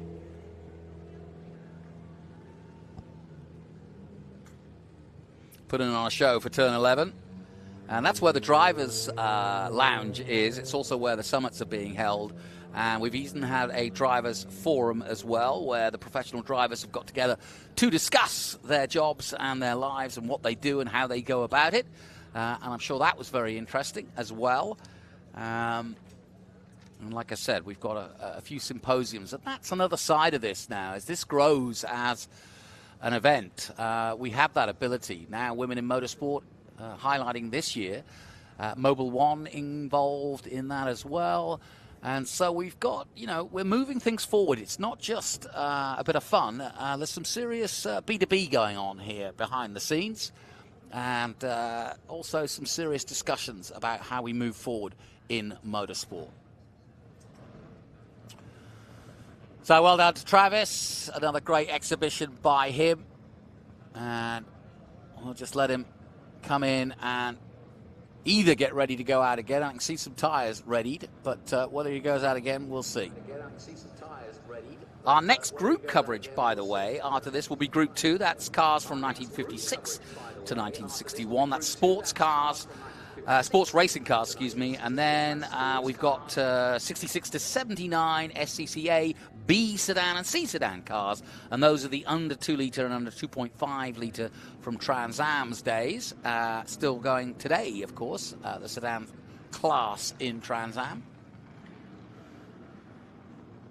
And then we'll have our first exhibition of hypercars. It looks as though he's doing some joyrides as well, by the looks of things. I can see some helmets and some folks getting in and out of the car. So, next guest, please. So, putting on some great joyrides. Good to see.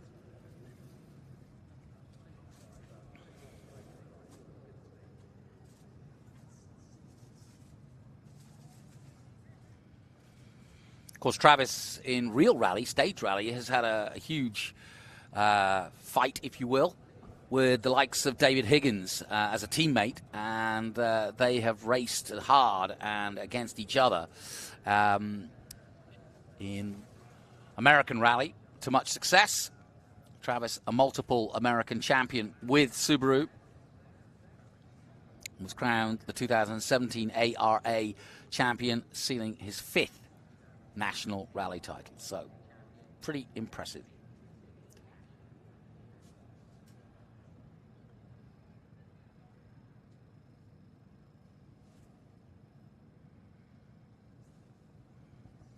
Yeah, another side of what Travis does, and you wonder how he goes about it. Well, he's able to remember these complex sequences, and that's a part of the game for him.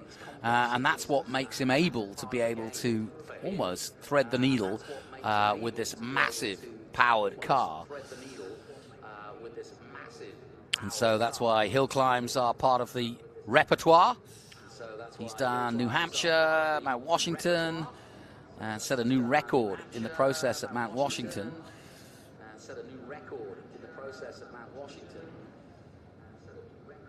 On Pikes Peak, of course. And that was in another Vermont sports car prepared WRX STI. And he blitzed that, a 7.6 mile climb in just 5 minutes and 44 seconds. That's worth repeating. 7.6 miles climbing up dirt roads at speed, 5 minutes and 44 seconds, breaking the previous record held by his mentor David Higgins, fellow rally driver and rally champion, and beat Higgins' time by more than 20 seconds. Pretty impressive.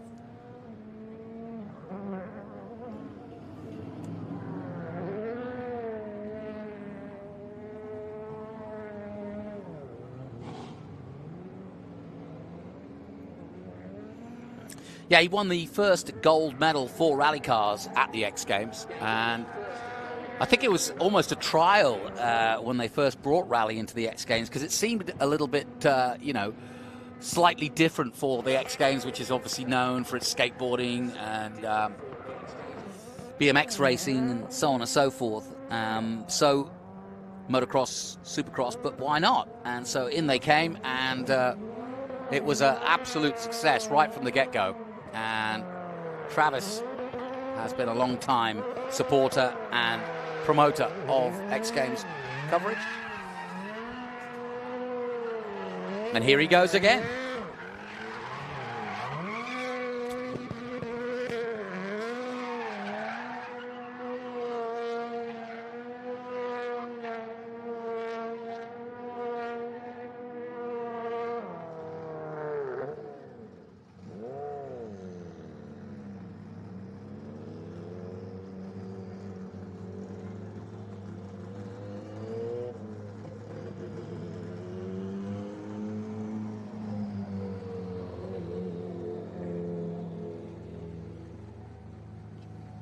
Well, I don't think we've got any more tyres left for young Travis.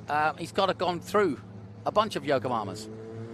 So why don't we tell you and sell you some tyres? We'll take a short break. We'll be right back from Velocity Invitational.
Welcome back to Velocity Invitational.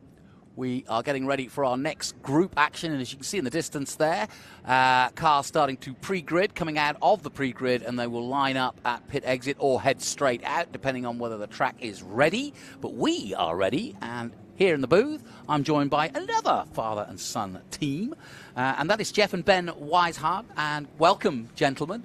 We're going to talk about Group 2. What do you love about it, and what do you race at the moment, you guys? Well, it's Jeff, and we're pretty familiar with the Porsche branded cars or Porsche related cars, particularly the Pooper.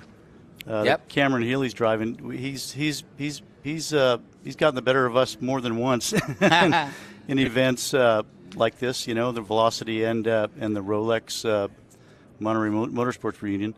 That's a great car. You know, it's got a lot of history, and Cameron's restored it to better than original condition, and wow, what a driver he is. He's also competing in my group. Ben's driving the Glockler now, which is in Group 1. I'm driving a 911 IMSA GTU spec car in Group 7, and Cameron's in Group 7, has a beautiful 911S that he's smoking me with too. So. Now, you're a multi-generational family of racers. Your dad, I presume, was into this, and that's what got you into it? We are. You know, the patriarch and matriarch of this deal are my parents, Ben's grandparents, Herb and Rose Weishart. Unfortunately, for the first time in about 15 or so years, they've had to skip this event. My mom's feeling a little bit under the weather, but I know they're watching the broadcast here. Oh, there you go. And it goes back about 45 years, Jonathan. Oh, that's great. They were IndyCar team owners back in the late 70s through the mid 80s, and that's where we really got into it. You know, that became really expensive in the mid 80s, so they moved on to vintage rallies, the Mille Miglia, the California Miglia, the Tour de France Auto in Europe, and then we moved on to vintage circuit racing. We started with the Glockler at the Goodwood Festival of Speed, in 2009, and then ran the car for the first time at the Monterey Motorsports reunion that same year. Was driven by a gal who used to drive their Indy car in the day, a great lady driver by the name of Desiree Wilson. Ah, yeah. You remember her? Yes, yeah, sure. And she did a great job with it, but my dad was, he did a little bit of time trialing in his day, and he says, hey, let's give this a try. He drove it for a couple of years. Then I inherited the ride, I think in 2011, and when we got a couple of other cars, we also have a 4-cam Porsche Carrera, and more recently we acquired from the original competitor of contestant with the car, Charles Mendez, a mid-70s spec IMSA GTU Porsche 911. So I drive that car now, and Ben is the pilot of the Glockler. So that's great. We're both here running. Yeah. Well, listen, I want to hear from both of you as this race goes on, but we're about to get underway. This is Group 2, and this is cars from 1956 to 1961, sports racing cars. And we'll just let them roar into action if the green flag waves, and it does. And away we go.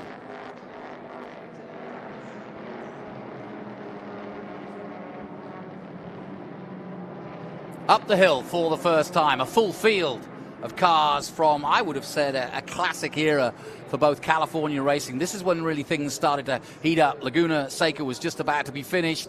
We'd have established a lot of European imports over here. People were getting into motor racing post-war.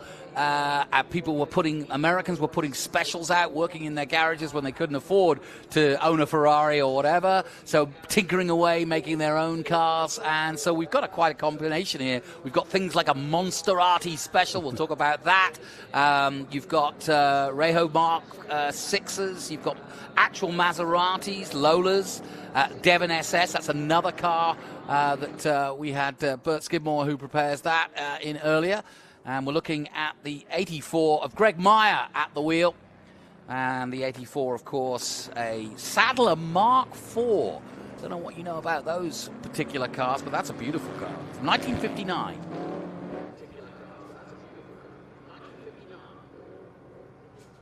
So, Ben, when did your interest become real? I've been into cars my whole life. I've been surrounded by it my whole life as well. My grandpa got us into it. My dad continued it. I've been going to the Monterey Historics probably since I was 5 years old. So I've been surrounded by it my whole life. And about 5 years ago, I actually got the chance to drive the Glockler at the Historics.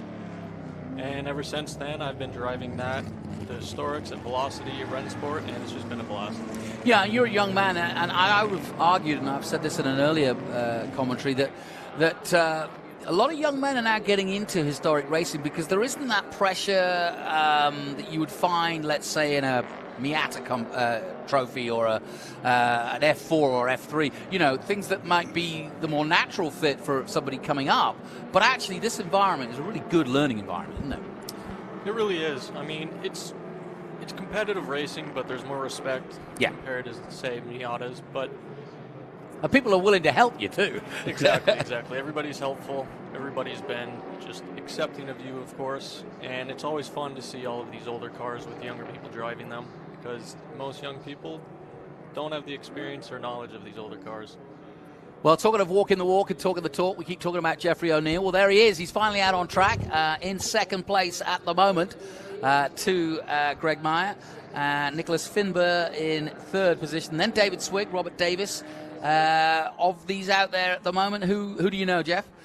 Well, you know, I'm really, the cars are the stars. I mean, that's true. I really have a lot of respect for what Jeff has done with this event. I mean, gosh, in a few short years, this thing has become, you know, world renowned, and we're really honored to be a part of it, and we'll be a part of it for as long as you'll have us. But you know, that birdcage Maserati he's driving is something else. That was one of the first cars I ever remember seeing run at a historic motor race. It was, I was going to say, it was probably 1982-ish. My dad and I went spectators to the Rolex event and watched Sterling Moss drive that Camerati birdcage car to victory. He won by half a lap.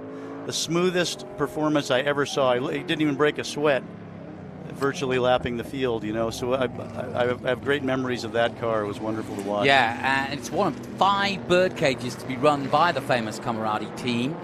Finished 5th overall at the Nürburgring 1,000 kilometers back in 1960. You saw Sterling race it, and it also did the 24 Hours of Le Mans in 1960. So a fantastic history, and I would have thought worth a penny or two.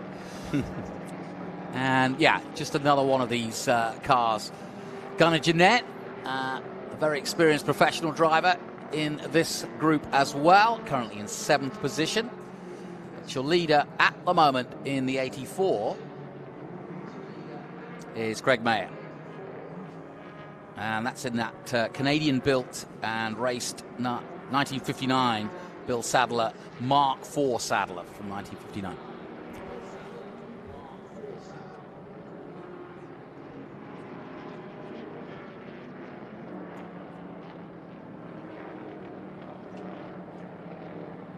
And just want to make a quick announcement. Attention to the Price family dealerships employees. Time to head up to the Redwood Terrace for the awards ceremony with Nick Price. We start at 1:30 sharp. So please, if you are an employee of the Price family dealerships, please head up.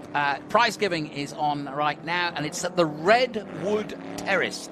Head up there now. Well, we've got some good action on track, folks. You guys have been out there. Tell me what you're seeing. Well, that Gunnar Jeanette is something else. I mean, what a life he's got driving the collection of the Revs Institute, the Miles Collier collection. Wow, those things are the cream of the crop. I mean, prepared to perfection, and he's really a great driver. Ben and I have both raced against him in different classes, and he's a pro. You know, he's quick, but you know, he's conservative enough not to damage the car, but quick enough to be. Really showcase the speed of these things. Yeah, exactly. I've watched him race around the world, and I've seen him race, Ford GTs, Porsches, you name it. He can he's one of those guys that you can throw anything at, right? Fantastic driver. Yeah, we're most familiar with Porsches, so that's where we're used to seeing him in. And he drove a 9083 at Rennsport, not the last time, but I want to say 2018. And man, he drove the wheels off of that faster than I think even old Brian Redmond, wheeled it around. Well, they're there. good friends, those two, actually. Yeah. Well, because they both live in Florida and are from Florida, and I think it was Brian that introduced me to Gunner. Yeah. Ollie Crosswaite in 10th position at the moment. He came in the booth not that long ago, and he's happily out there right now. Came to talk to us about Formula Juniors. Is there any cars that when you come to an event like this, you think, that's what I'd really like to get myself in a few years' time? How about you, Ben? What do you want to drive? Of course, that Pooper is beautiful and extremely fast. I'm also not extremely familiar with any of these vehicles other than the Porsches, but that Abarth Carrera is also a looker. Yep. It's a very fast car as well, so I'd say the Abarth Carrera. Yeah. I'm amazed at how big an input both Porsche and Jaguar have had to the American racing scene, and the love that Americans have for European cars. I mean, as a Brit, you kind of assume that everybody has their corner, or one side of the pond is different than the other side of the pond. We think of NASCAR and we think of big muscle cars, but you guys here in America clearly have a real love and appreciation for what came out of Europe post-war 50s and 60s. Yeah, we really do. I grew up, a road racing enthusiast, and although my folks got involved in, primarily circle track racing with the Indy cars, which, back in the late 70s and early 80s were, did most of their racing on ovals, I was really enthusiastic about their transition into road racing. And when meeting all these guys I read about in the auto magazines of the day, there was no internet or even any coverage from Europe on TV. So meeting some of the drivers that my folks had in the car, their household names, Vern Chupin, Hurley Haywood. We gave Derek Daly his first IndyCar drive. We gave John. I work with his son right John now. Paul Jr. his first IndyCar drive. Yeah, exactly. So, being able to hear it from the horse's mouth, so to speak, about what it was like in the day was just like dying and going to heaven for a kid like me at that stage. And I think Ben's kind of feeling that now, right? Yeah, I have been. I don't have much experience in any of the IndyCar stuff because I wasn't born yet, but obviously growing up going to these races was massively inspirational, and being able to drive these historic cars in such a good group as Group 1, it's just massively fun. Oh, I can imagine. Well, the car leading has, as you can imagine, a huge history. Raced in Canada, Europe, and even the Bahamas in the Nassau, and on the East Coast. In 1960, the Mark IV was sold to David Greenblatt, who won the Quebec Racing Drivers' Championship during the 1960 season and continued racing the Mark IV into the 61 season. Here's the 96 on track.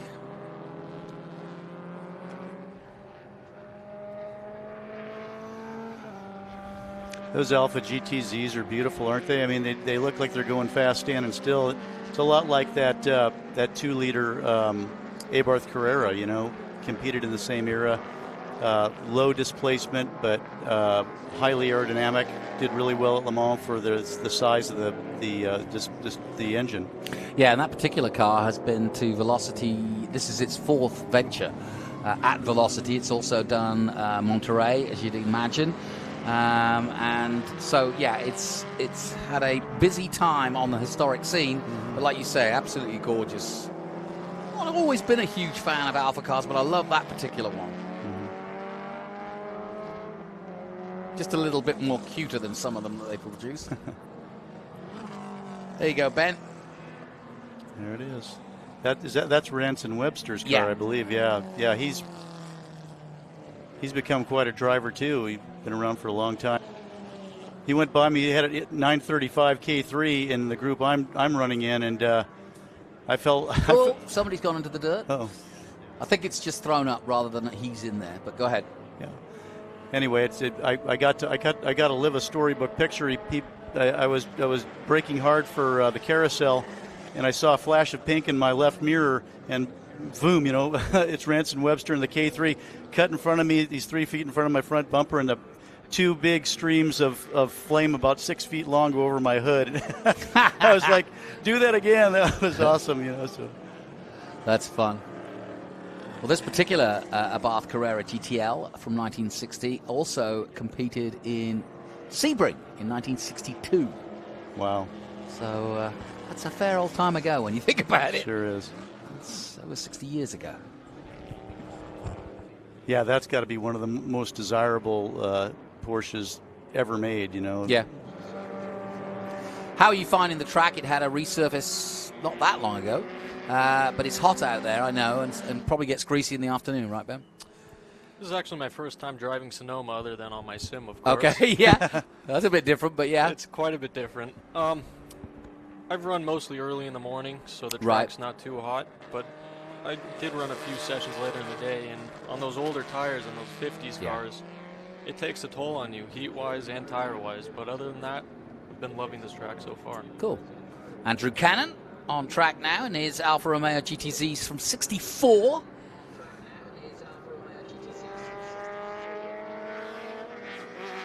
Just behind him is the 102. Just trying to find out where he is in terms of position. He is down the field a little bit, but he is currently in 17th position. That's Steve Sannett in the 102. And a lot of this, yes, this is the battle for 16th, but a lot of this is just what I would call local skirmishes. Because once you find somebody who's at the same level or same speed or same skill level as you, you'll kind of, you know, play a little in a polite way. But that is the fun of it all, isn't it? I mean, you know, neither of these two in 16th are worried about who's leading the race. They're just having fun. It's great to have a dice. And, you know, these classes, Jonathan, you know, Group 2 and Group 1, they feature a lot of David versus Goliath battles, which really makes it fun. You know, but that's how it was back then, too. It was. Yeah, I mean, you know, the story of American racing is watching the Americans develop whatever muscle they could into more lightweight cars, because when the Europeans first came over, they really stole a march a little bit, because they frustrated the big muscle car proponents, because these delicate little Lotuses and Porsches were so lightweight that at places like Laguna, and to a certain extent here as well, because there's no major straights that they can use the grunt power, same with Laguna. So it made it, like you say, a more David and Goliath type thing, and we have in the past a sort of mini versus muscle car action, and you see it visually, how the smaller displacement cars can actually compete with the finer cars. Now, you might recognize this guy. This guy won a championship in 2009. It was called Formula One. This is, once again, Jenson Button at the wheel, but this time of a Ferrari Testarossa. And he's a little bit more wary about this particular car. It's not his own. It's a 1957 Ferrari 250 Testarossa. So, again, not something you want to make a mistake in, but he looks fairly comfortable today. Great to have him here, isn't it? Sure is. Wow, what a privilege. You know, Ben gets to say he was in a legitimate motor race with a Formula One world champion. How about that? I know. I was talking to Ollie Crossway. He said he'd been up to Jenson and told him that he'd out-qualified him. And then he said, he's just like all the other racing drivers. He had an excuse about his brakes. And I said, well, he is a racing driver. You know, you're all one and the same. I told Ben to go up to Jenson and say, hey, Jenson, you know, I had a plug wire off. Can we have a redo? Can we have a redo? Yeah. That's great. So Jenson applying his trade to that Ferrari. And like I said, he was a little tentative yesterday, but you can understand why. Built by Ferrari back in the 60s, back in the 50s, these cars dominated the competition at Le Mans, 58, 60, 61, and they were obviously very much related to the Ferrari 250 line, especially the 250 GTO. And of course, Testarossa means red hair, just in case you were wondering, or redhead. And there were 19 customer cars equipped with pontoon fenders like you're seeing today. So, again, just very special cars.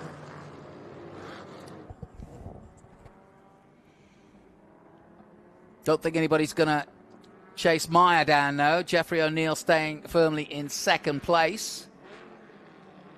Jenson, though, making his way up.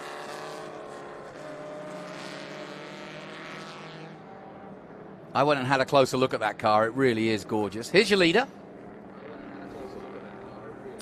Getting close towards the checkered flag as well. So even though Jenson won in his own car, I don't think he's going to here. But the Sadler Mark IV on its way.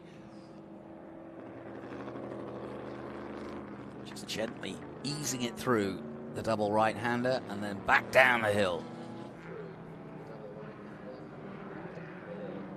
Do you have any, what's the biggest problem you have with your car prep?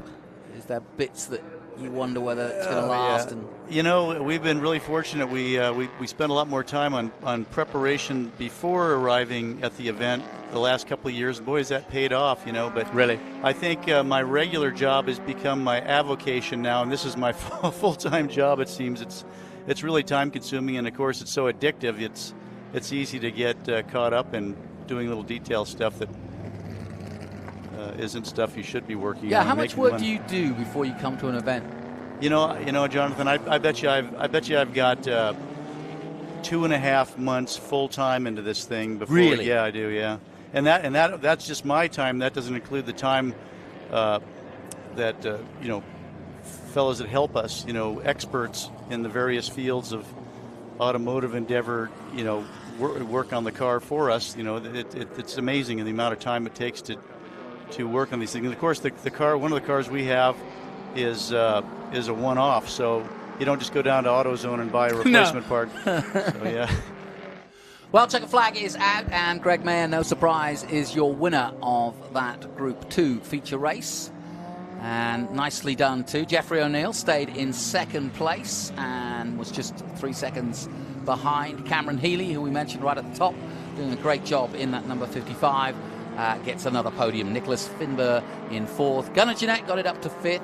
Just trying to see where Jenson popped out, but I don't think he was trying to change the world too much in that particular race. And great to see him out there, though.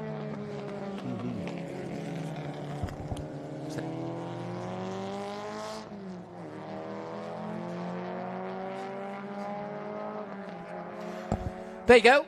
Results. Greg Meyer with the Sadler Mark IV with the victory over Jeffrey O'Neill in the Birdcage from Maserati 1960. Then Karen Healy on the podium. Finber in fourth. Then Gunnar Jeanette up to fifth. David Swig, Steve McCory in seventh place. Arthur Connor, Robert Davis, and David Perkins in the Alpha.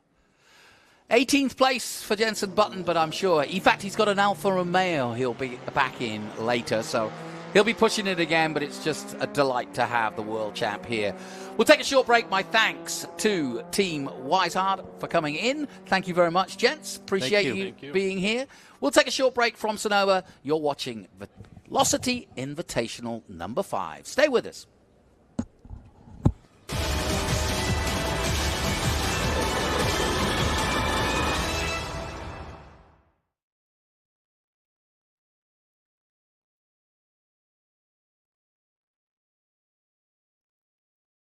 When you need to decide which specialty automobile carrier to trust for your next vehicle shipment, call Intercity Lines. We set the Pebble Beach standard for getting your vehicle where it needs to go. Today at the iconic Peterson Museum, our driver initiates the process by carefully inspecting the vehicle prior to loading, meticulously noting the exact condition. Enter our state-of-the-art equipment that only consists of custom-built hard-sided car haulers. From coast to coast, we eliminate any risk of damage from road debris to weather conditions by delivering peace of mind with every mile. Our driver fastens every vehicle with precision to ensure the safest and most secure transport for your vehicle's body and suspension. Floor mats and seat covers are just the beginning for the treatment your car receives in our care. Intercity Lines has spent over 40 years perfecting auto transport and knows that every vehicle is unique and requires different sets of practices and procedures for the safest transport, and that's what sets us apart. Trust the best, trust Intercity Lines. I found my way down here to Taylor Farm Sip and Savor Pavilion with celebrity chef Tyler Florence, and I just watched you cook an amazing Caesar salad, but more importantly, that steak. I can smell it behind me. What is it like to be out here at Velocity Invitational and share in motorsports along with cooking? You know, motorsports in California has such a rich history, and we love being a part of that. We are neighbors here. We live in Marin County. I have restaurants in San Francisco, but we come up here all the time. It's a really important part of our year. We love sports. We also love motorsports. The NASCAR event up here is so spectacular, and Velocity is the car show of the year. The races are spectacular. The cars at the dealerships and also the racers and the enthusiasts bring out are like a collection. It's like a dream collection. You're never going to see cars like this in any other place other than at Velocity. This is the 5th year. It gets better every single year. And now with this cool food component to all of this, it's just getting better. We have so much fun and all these fans. Did you guys have a good time today or what? Everybody's having fun. The food is spectacular. You know, it's a little warm out here, but it's Northern California in our summer, and we're super excited to be here, so thanks. Absolutely. The finer things in life. These people have great taste in cars, and they obviously have some great taste in food with you here today, so thanks for joining us. Thank you so much. So happy to be with everybody. Thank you. Appreciate it. Thanks. All right, let's check out some more racing on the track.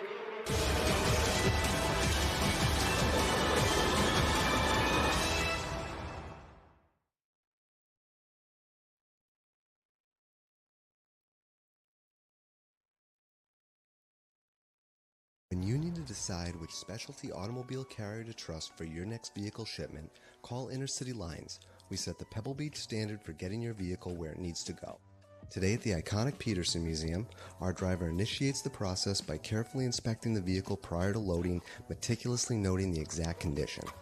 Enter our state-of-the-art equipment that only consists of custom-built hard-sided car haulers. From coast to coast, we eliminate any risk of damage from road debris to weather conditions by delivering peace of mind with every mile. Our driver fastens every vehicle with precision to ensure the safest and most secure transport for your vehicle's body and suspension. Floor mats and seat covers are just the beginning for the treatment your car receives in our care.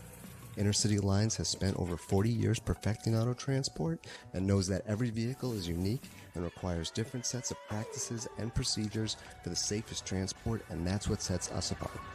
Trust the best, trust Intercity Lines.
Welcome back to Velocity Invitational.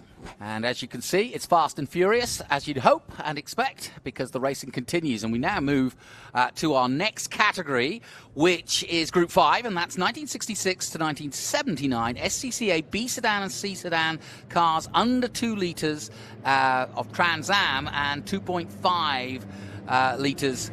And it's their feature race. Now, this does involve, as you can see, a lot of Japanese makes, particularly the 510. So Troy Ermish, I'm sure, will be happy to talk about that. John Norman has a vast history as well. We were with you yesterday. Interesting listening to you. Guys, what have we got here for this Group 5 feature race as we go to green? Well, we got quite a eclectic group. We got some Porsches, some BMWs, Alphas. Oh, we got one guy getting out of shape there, but yeah, great group of guys. All 4 cylinders with the exception of a couple Porsches, and it's great competition, close-knit cars, well-handling cars, and looks like everybody's getting after it pretty hard here early on. Yeah, and it's worth mentioning when Trans Am was in its heyday from, the late 60s, early 70s, this was effectively the undercard. Same race, but the undercard, as you say, 2.5 litre and under 2 litre. And so they played a sort of a secondary role, but actually entertained just as hard the muscle cars.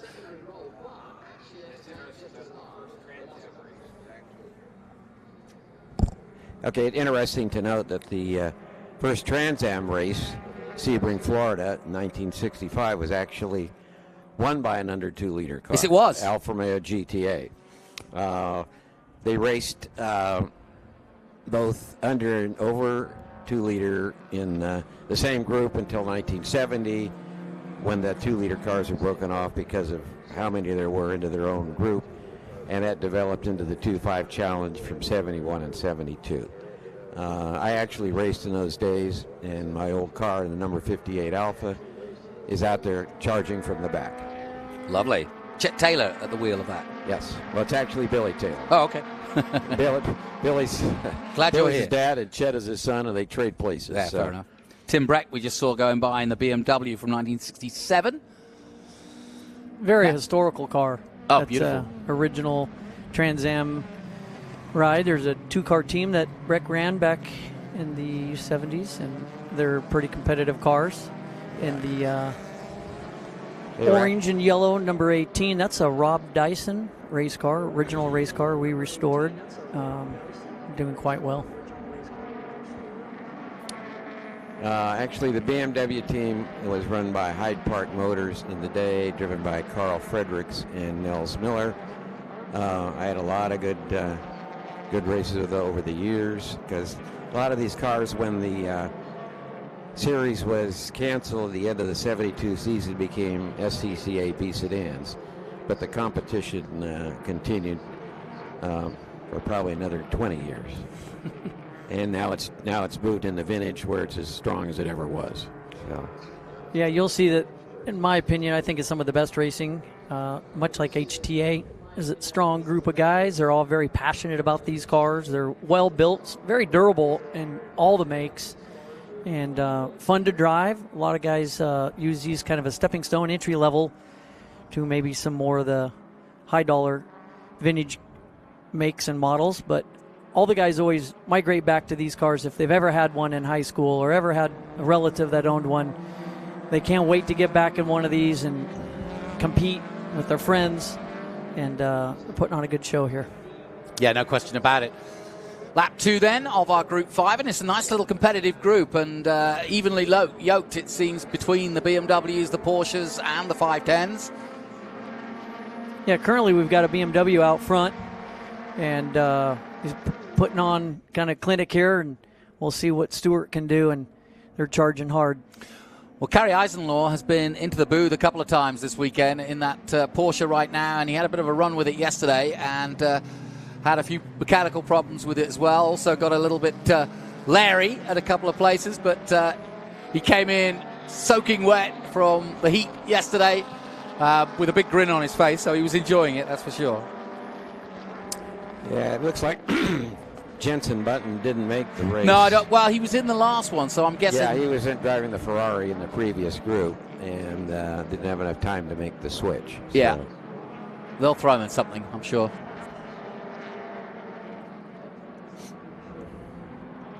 And in second is Stuart Miley. Troy, that's the car you prepare? Which car? Stewart? Yeah.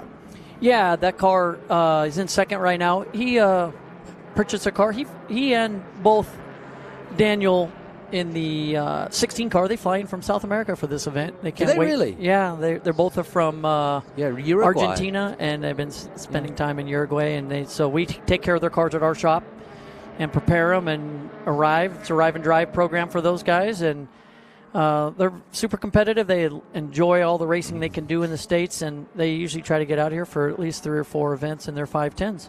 Yeah, I was looking at this group earlier in the weekend and noticing that most of the competitors were California, but I did notice that Brazil-Uruguay connection there. Punta del Este. There you go. And racing their 510s. The number 3 and number 25 Alpha GTAs, driven by Roman Tucker and Sam Cummings, came from Michigan. And those were 2 of the most competitive cars. In fact, the 3 car won the 70 championship with Horst Queck driving. And Bert Everett drove the 25, I think was 3rd in the championship. And they had some great races back in the day. But those are 2 beautifully restored cars. And, the other one I would do is give credit to Dave Stone, who worked really hard to put this group together for this event. And got a lot of encouraged these guys to come out and run. So, yeah, I would agree. Dave Stone and Glenn Chu put together a tight group of historical B&C sedan cars that have an opportunity to run together a couple of times a year. I know they'd like more. There's other events that are non-historical, but these are special cars that really shine in these types of events where people can look back at how cars were built many years ago, and guys are driving them pretty hard for being 50, 55-year-old inexpensive grocery getters kind of back in the day. Well, and it's a testament to how well they were made, isn't it? Yeah, I'd agree. I think some of these manufacturers, they were kind of ahead of their time, and they thought, what could we build inexpensively, and we can get a lot of miles out of it, and it's kind of a nice marquee. The 510 especially, I thought, was a inexpensive entry-level car, and SCCA kind of latched onto a production-based series that they really wanted a sedan-type group to come together, and so the B Sedan group is kind of born, and they kind of ran in parallel with Trans Am. So a lot of drivers would run both Trans Am 2.5 Challenge, and then they would run with SCCA, and obviously SCCA carried on well past 72 with these the small bore sedans. As time went on, the cars kind of got shelved, and a lot of people didn't really know that these cars were out there and how much fun they could be. And I would say probably in the last 20 years, 25 years, they've kind of sort of been unearthed, and they brought back out for people to enjoy, and especially for the drivers to get up on the wheel and drive them hard. Yeah, we're just watching one of the only Toyota Corollas out there. We've been talking the 510s, and obviously now we know the Corolla well, but this is a 72 Corolla. Meanwhile, another 510, this one of Steve Link, the number 49. That's a very early 510. It's a 1968 first-year production 510. It was also an original Trans Am car from the, I believe from 70 or 71. It's been a Trans Am car. It's pretty amazing. And that particular car there, the 9 car, that is a historical car. That actually another one that we restored at our shop. That car has been a race car since 1973, and I had the pleasure of talking to the original owner, who was from Chicago. He bought that out of the actually not Yellow Pages. He bought that from the Want Ads, and he drove it home one day and decided he was going to race it, and he raced it for a year, and then moved on to racing Formula Vs, but his secondary job was driving trucks for Horst Queck. That's interesting. So preparing 510s, what is there an Achilles heel that you come across a lot, or is it pretty much an easy car to work with? Probably the easiest car. I think it's the least expensive, so that's probably why there's more of them than all the other makes kind of combined.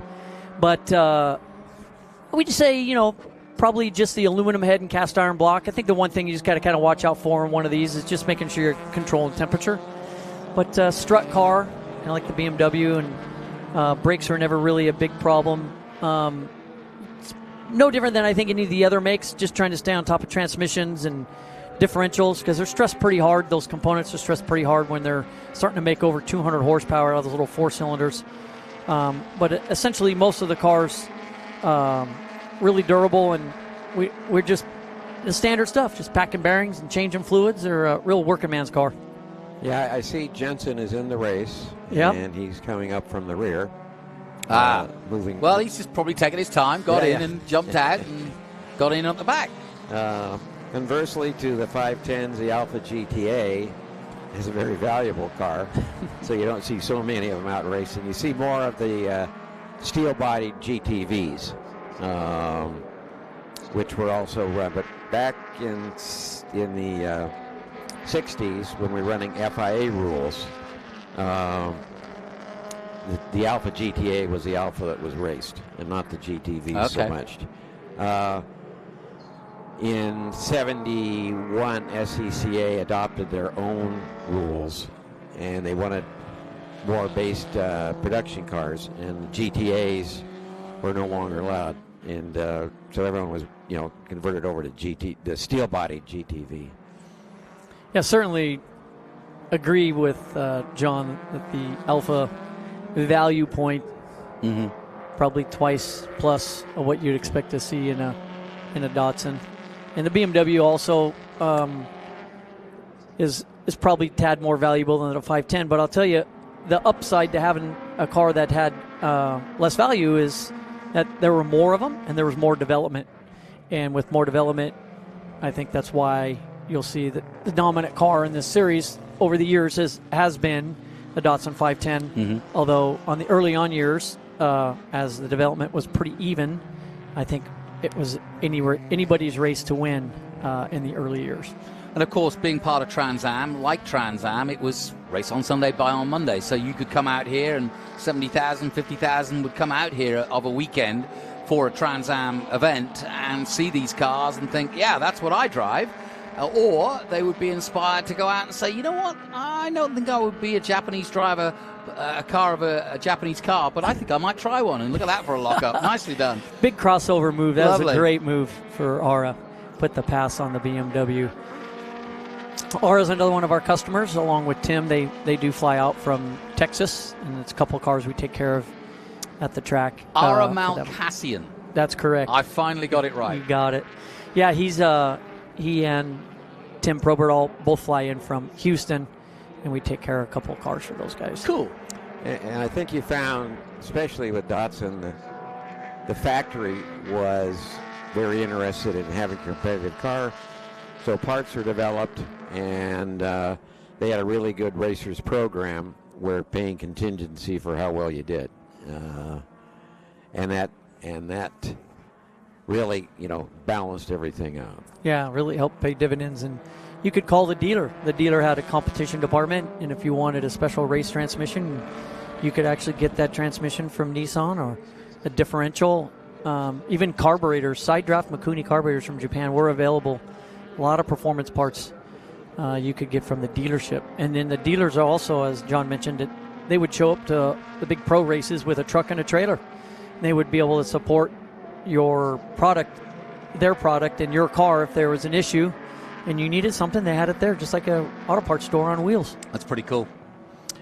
And I'm looking the race pretty tight with John Murray with about a 0.3 of a second lead. Yeah, it's not much, is it? Yeah, it's going to come right down to the wire like yesterday, I think. It was a close one yesterday. Yeah, it was. It was great. Yeah, they always put on a good show and a good race show too. But we've had a change, have we? Yeah, I think we had that crossover move earlier. Oh, Bakashian now in the lead. Correct. In the 66.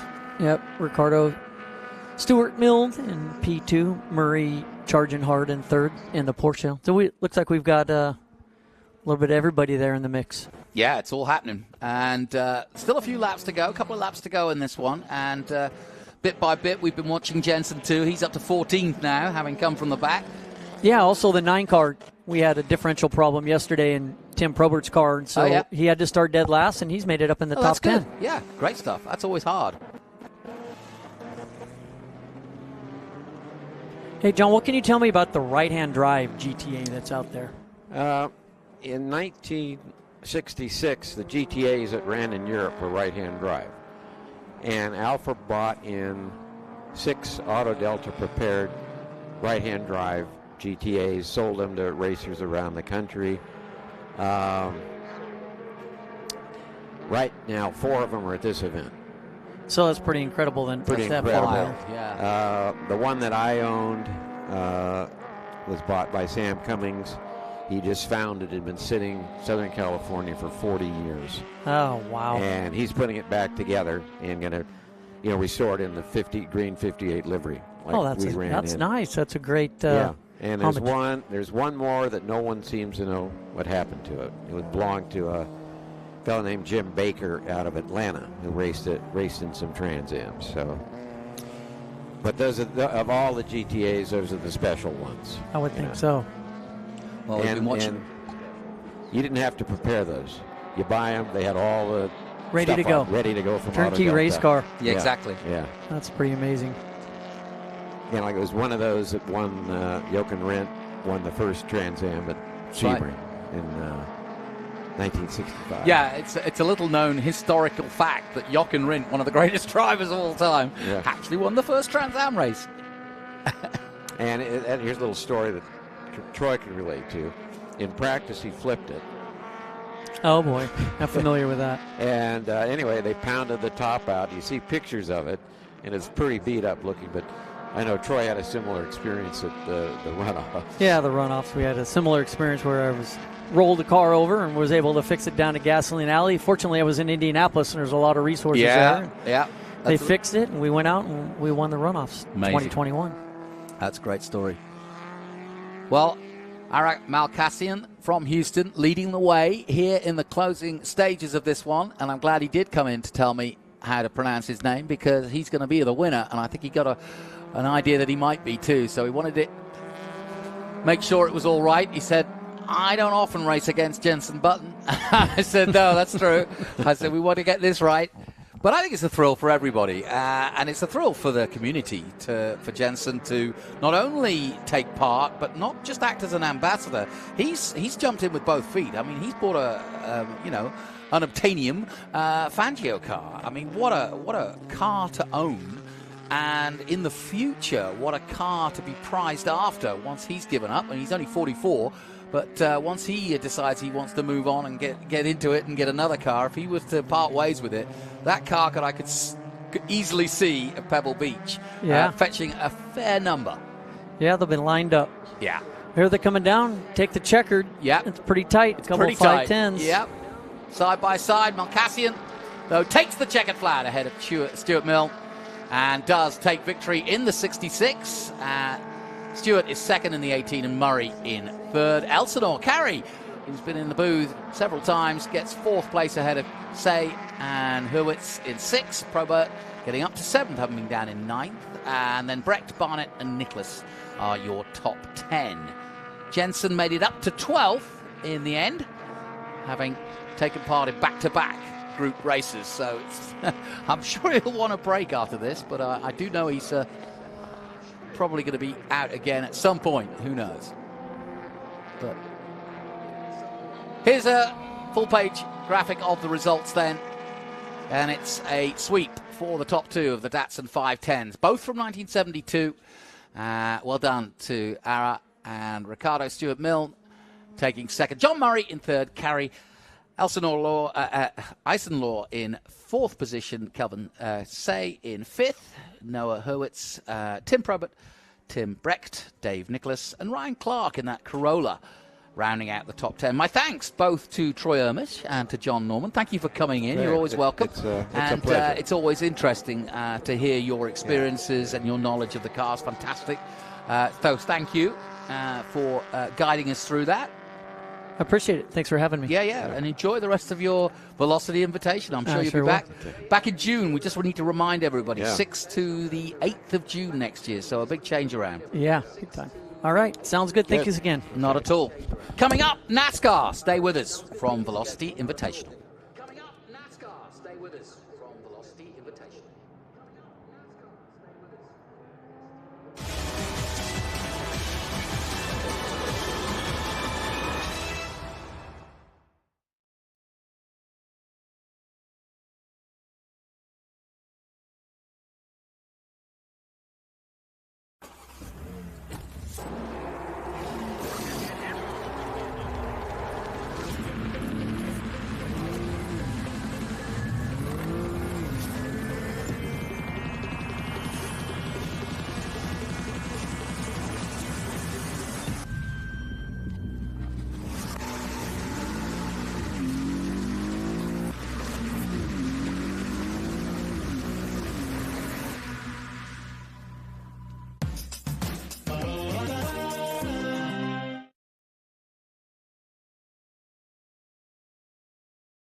And just want to say welcome the Price family having their get-together down at Turn 11 and all their employees. So congratulations to you, of course, Nick Price, a big member of the community.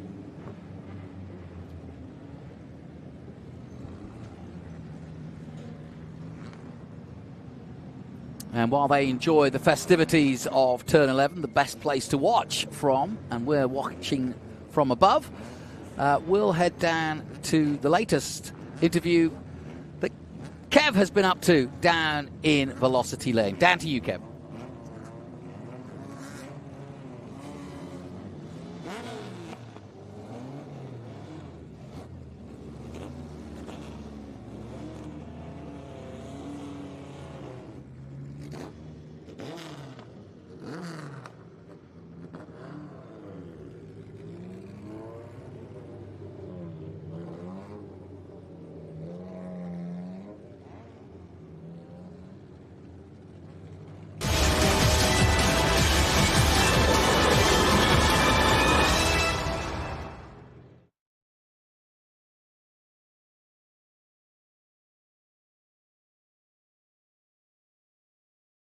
When you need to decide which specialty automobile carrier to trust for your next vehicle shipment, call Intercity Lines. We set the Pebble Beach standard for getting your vehicle where it needs to go. Today at the iconic Peterson Museum, our driver initiates the process by carefully inspecting the vehicle prior to loading, meticulously noting the exact condition. Enter our state-of-the-art equipment that only consists of custom-built hard-sided car haulers. From coast to coast, we eliminate any risk of damage from road debris to weather conditions by delivering peace of mind with every mile. Our driver fastens every vehicle with precision to ensure the safest and most secure transport for your vehicle's body and suspension. Floor mats and seat covers are just the beginning for the treatment your car receives in our care. Intercity Lines has spent over 40 years perfecting auto transport and knows that every vehicle is unique and requires different sets of practices and procedures for the safest transport, and that's what sets us apart. Trust the best, trust Intercity Lines.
observation. Wind 240 at 20. Peak gusts 28. Sky condition clear. Temperature 23 Celsius.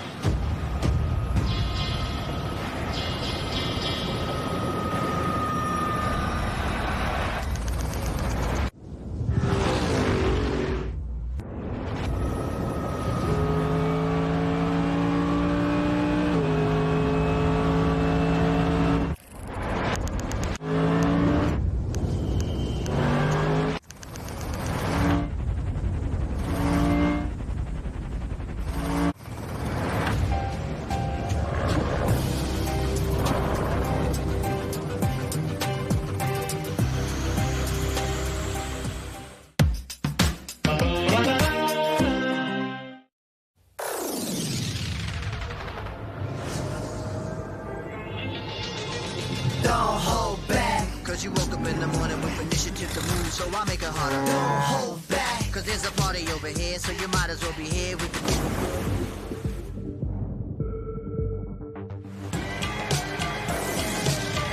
Galvanize. Trajectory and balance look good. Confirmed to go for orbit. Over.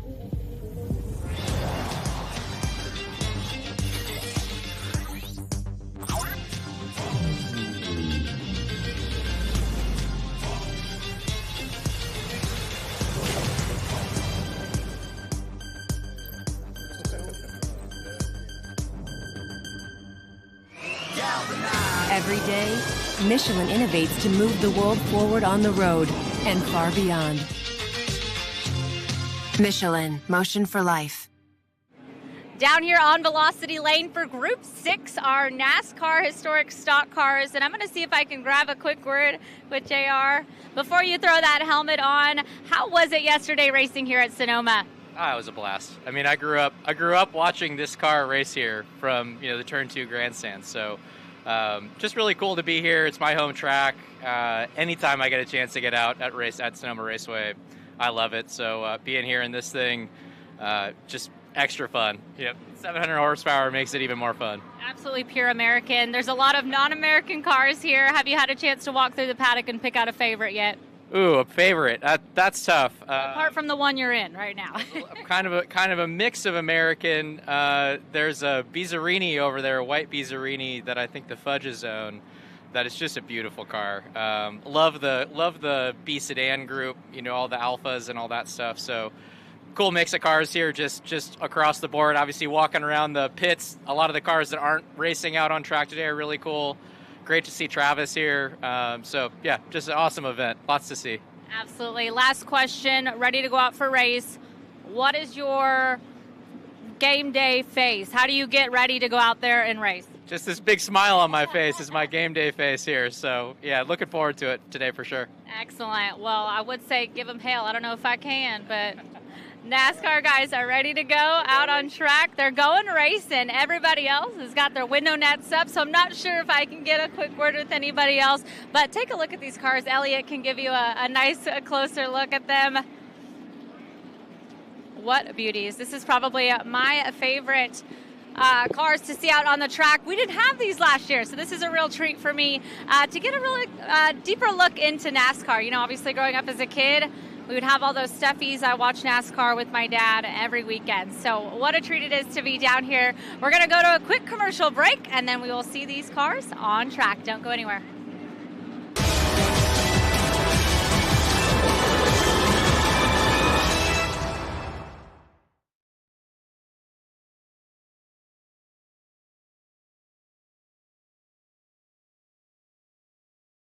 For 135 years, Michelin has been innovating for a better life in motion.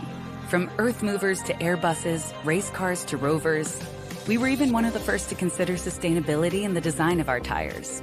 And now our legacy as pioneers continues in the next revolution. With EV-ready tires designed for performance so you don't have to think about tires at all. You can just enjoy the endless wonders they unlock.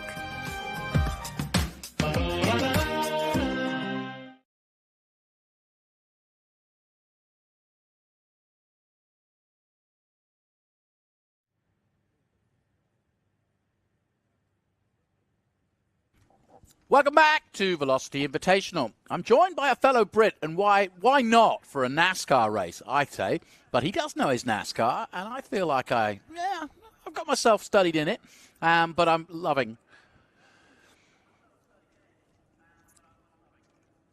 the idea of NASCAR. Now, Michael Thompson, we were trying to talk to him earlier, but he spoke to Kev Harris. Let's see if we can speak to him now. Let's head down to Velocity Lane with Kev. Now, as a Brit, if I was to walk around the streets of, say, London and ask people to talk about motorsport in America, I'm pretty sure they'd start describing, without realizing it, some of the cars that I got stood behind me here, NASCAR. And this year at the Velocity, we're celebrating 76 years of NASCAR. And one man who can tell me all about it is stood alongside me right now. Michael Thompson, great to see you, my friend. Very nice to see you. It's great to be here. This is the first year that you guys have brought these cars out to the Velocity, and oh boy, you're putting on quite a show. Yes, this first year we're here to put on a show for the fans. These are awesome cars. They're fun to drive, and the fans get behind them. So this is great, you know. It is really great because I have to say we got 9 classes running here. You guys, I forget what group number you are, but when your 16 or so cars are lined up going that first lap before then you start to go, it's like nothing else that's here. The roll of thunder of a V8 motor coming up those hills, you know, 8-10 cars deep is just mind-boggling. Now, talk to me about NASCAR then, because for you, and probably like many enthusiasts who get into motorsport, it started out when you were much younger and just sitting at home watching the TV. Yeah, much younger. In '79, the first fully televised NASCAR race at Daytona 500 was televised because they had a massive snowstorm on the East Coast, and it shut down all the football games and everything, and that was the only thing on TV. Before that, we just got little snippets of NHRA and NASCAR on Wide World of Sports.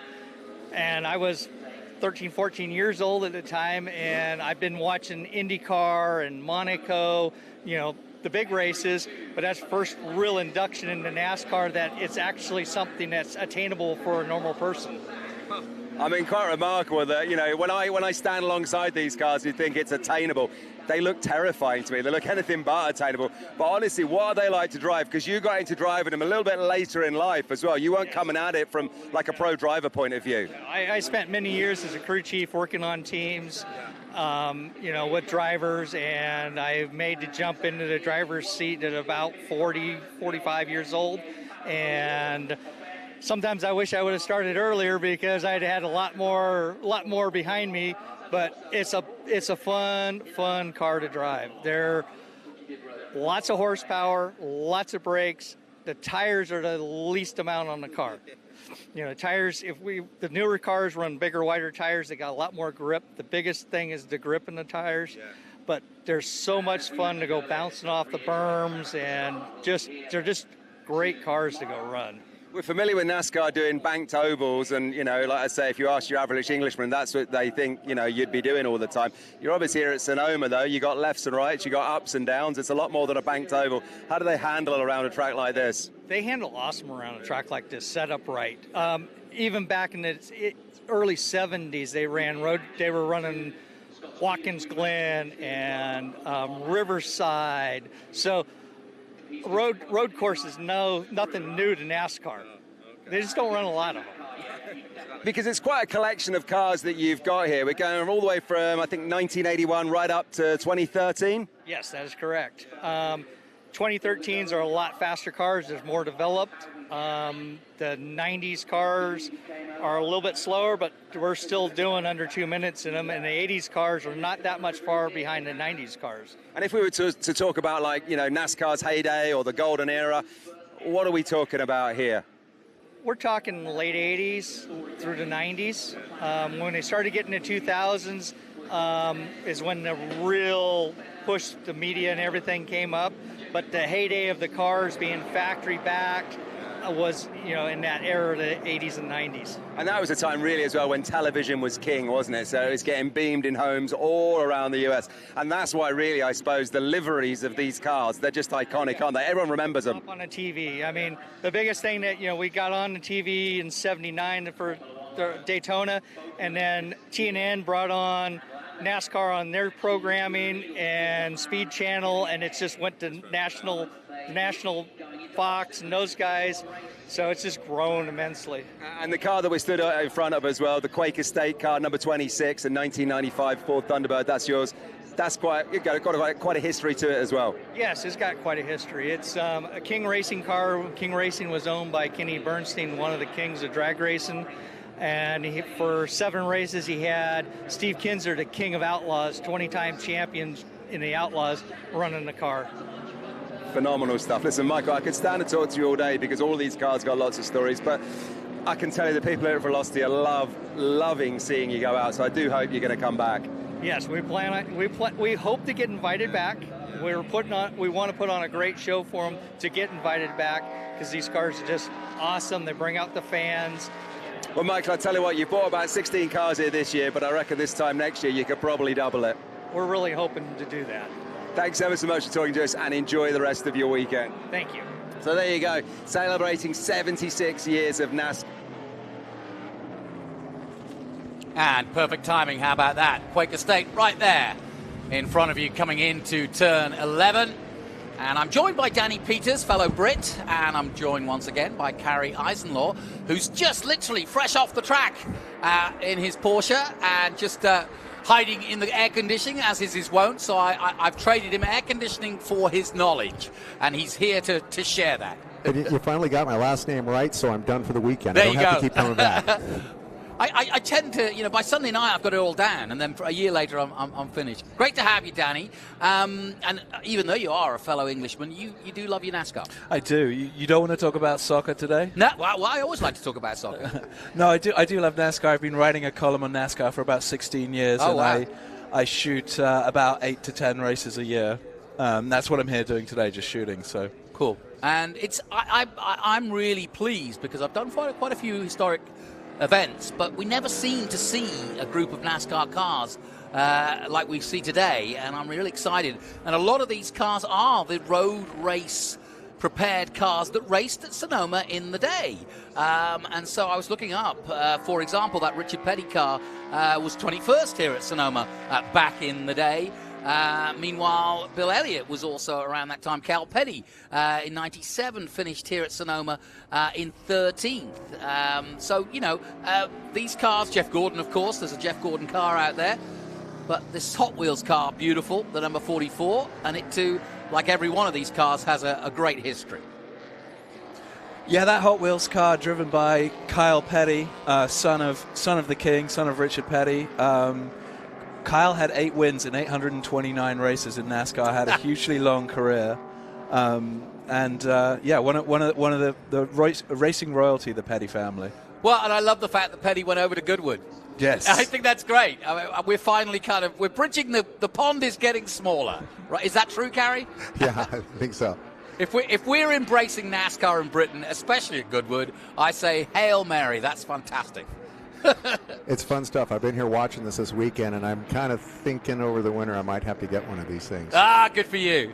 Well, now let everybody know, what do you use? Because you've just come off the track. You were in a Porsche. Most of my what else have you background's been running? in sports car racing, a lot of endurance racing, Sebring, Daytona, that type of racing back in the 80s primarily. My last race was in 99, but I wasn't doing too much through the 90s.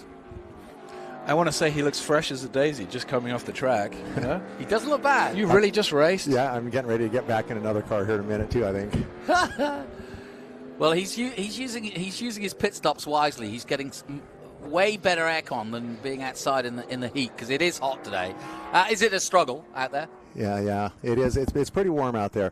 But there's some really, really cool cars here with some great history that are out there. A lot of Daytona winners that are out there. Now, the one thing to explain, too, is that they have the super speedway cars, and they actually have a different chassis that they bring for road racing.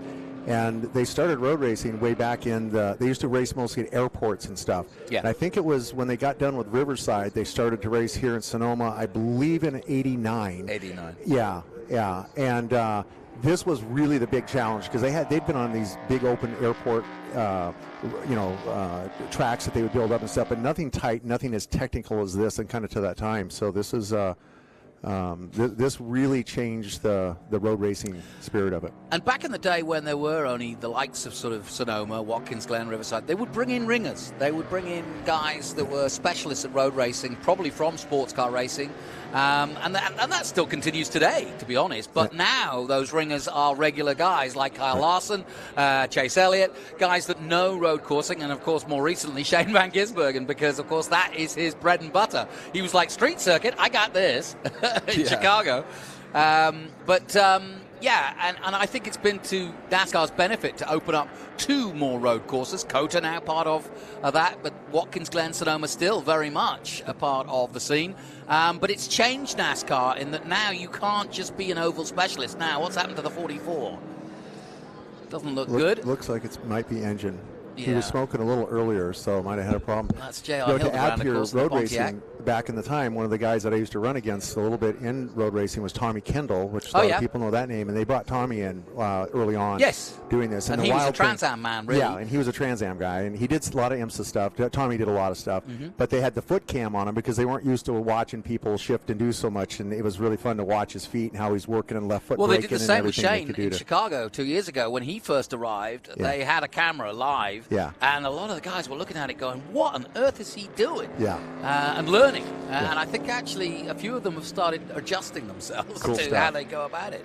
Yeah, and to your point about road courses, we have 4 this year. Austin, as you mentioned, Sonoma and Watkins Glen. We've got the Charlotte Roval as well.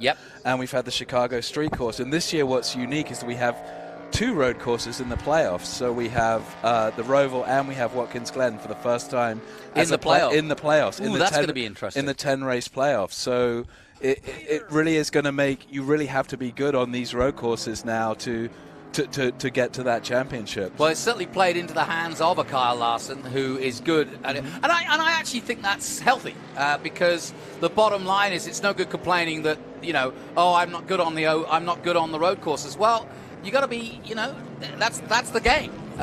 Whatever we throw at you, and it might be mud at Martinsville, you've got to know what you're doing.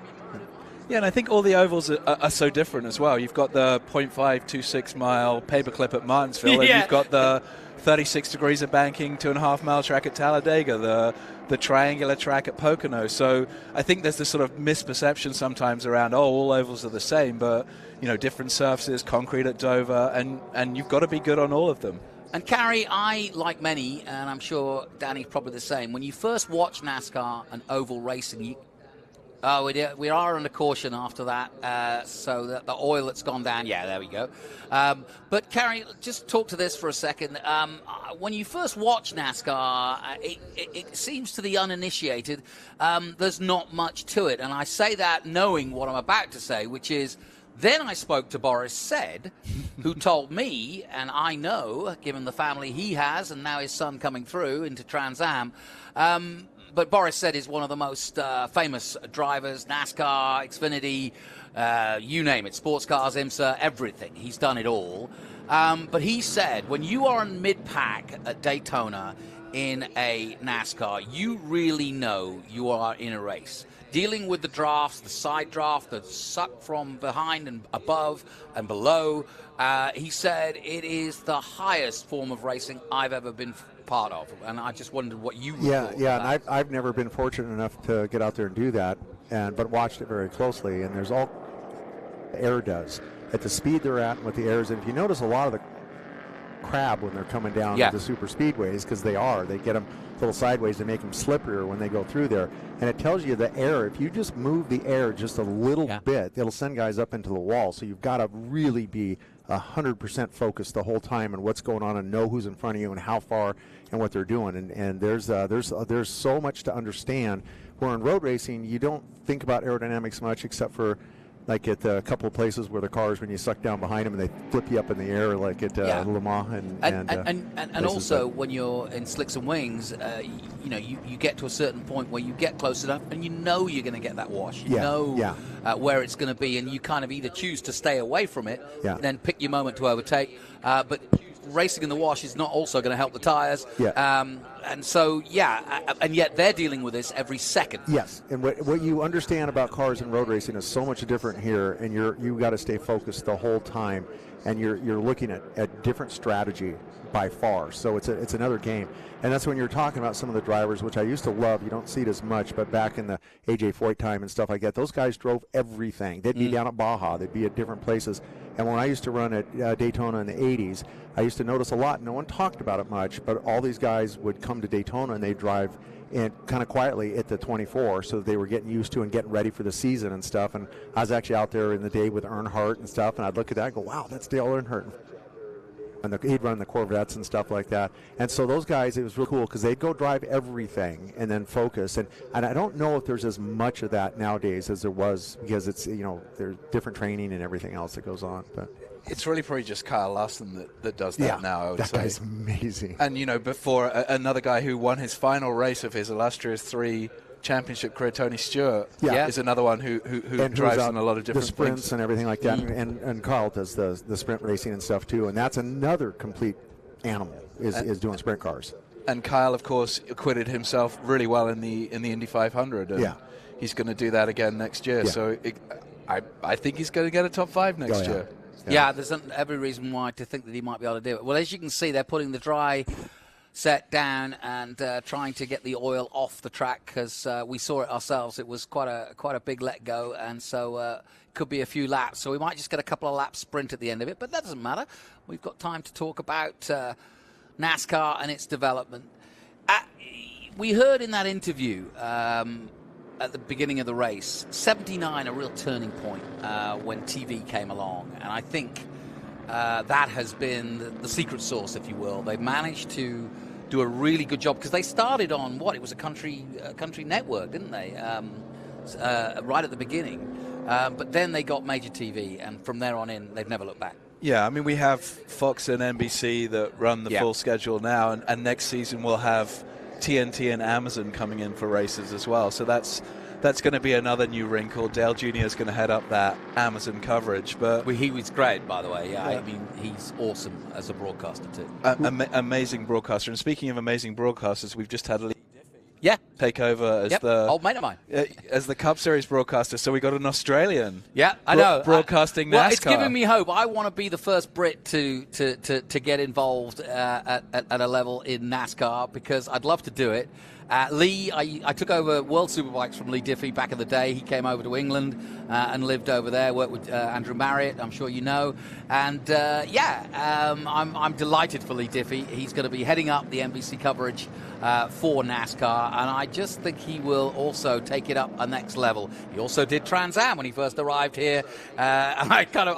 We've been following each other's careers for a while now, but great broadcaster, and I'm delighted it's going to be a strong team. Yeah, he's really made a good start right from the first race, and he's been very popular. People are loving his coverage. Maybe not understanding every word he says as an Australian, but I think we've reached a point, Carrie, where if you appreciate the sport, you appreciate motorsport. Doesn't matter what the accent is, and everybody's got you can see here's 2 Brits talking about NASCAR, but we love it, and there's nothing better. I think you've got all forms of motorsport, and especially if you live here in the States, as I do. You can't help but get enthused by it and be part of it. I made it a mission of mine to learn about NASCAR, because I like so many people, didn't know much about it and was foreign to it. But I realized the money involved, the sponsorship involved, and I think what Steve Phelps is doing is brilliant at the moment. Is it Phelps? Yeah. Yep. Phelps is doing it at the moment.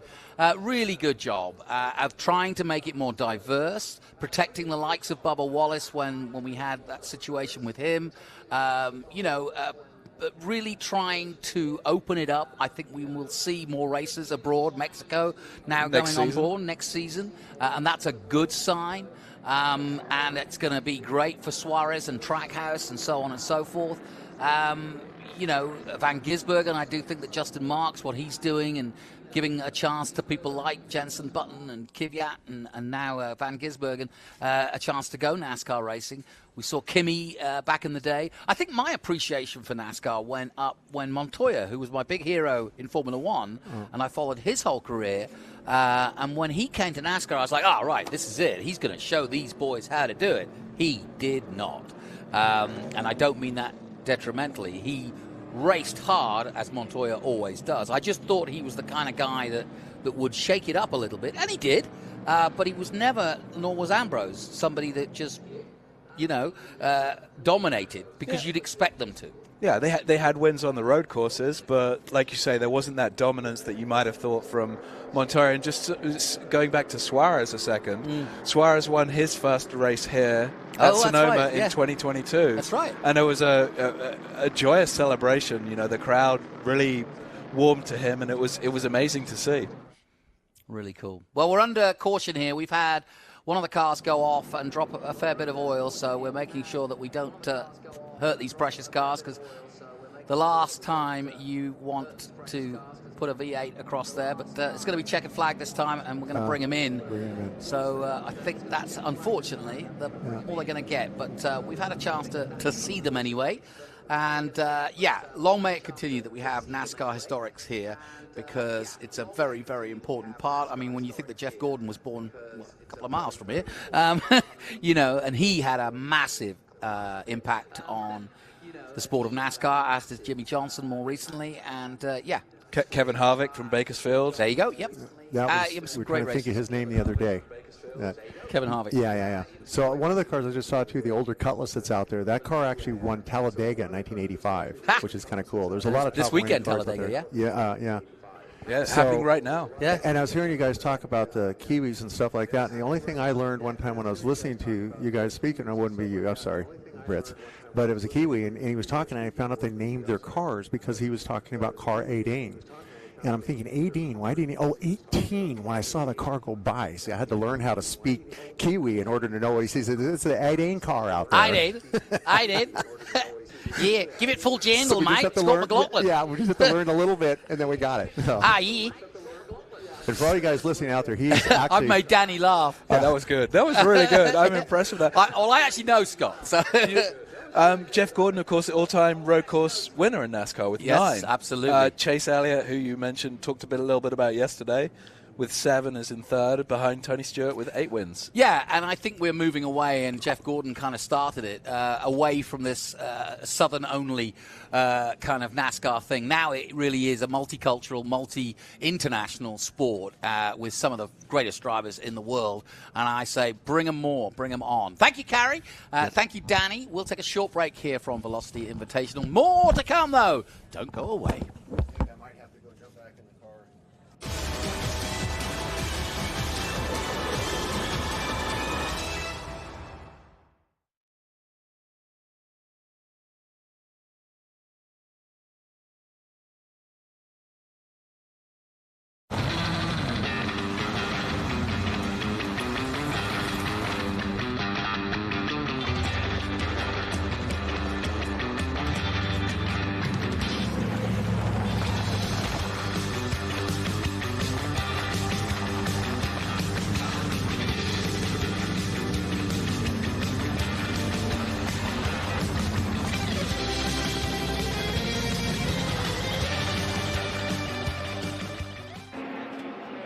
Well, this really has to be one of the most fun parts of the job, coming to the Velocity Invitational. Not just meeting the drivers and the famous faces, but meeting the fans. Look at this guy here. He's obviously a huge Formula One guy, huge McLaren guy. Piastri on the back here, but just getting the signatures from the Arrow McLaren's team here. So look at you. How excited are you right now? Oh, I'm so excited. I've been following Nolan Siegel since he was a rookie in USF 2000. Yeah. So to see him in IndyCar now and out here at Sonoma is just amazing. So, well, enjoy the moment. I won't spoil it for you, sir, but get the autographs. Look at that. That's what this is all about. While the action is taking place down there, let's grab a little word with the girls at this end. Ladies, Pippa, great to see you. How much do you enjoy this part of the job? You know, it's always fantastic to meet the fans, but I got into racing because I love driving race cars, let's be honest. That's why I got into this. And Michelle as well, I've just sat in on a great Women in Motorsport panel with you. You girls, you know, you're championing the cause and you're saying the right things and doing the right things. It's always great to hear that. But this stuff for me is awesome. They make me feel like a superhero, which is always super cool, but very humbling. You are superheroes. Thank you. We're all trying, so appreciate everybody coming out, and can't wait to see everybody. Yeah, and Sabre, this is great, isn't it? The future's bright for you. You're on the ascendancy, so you better get used to this, right?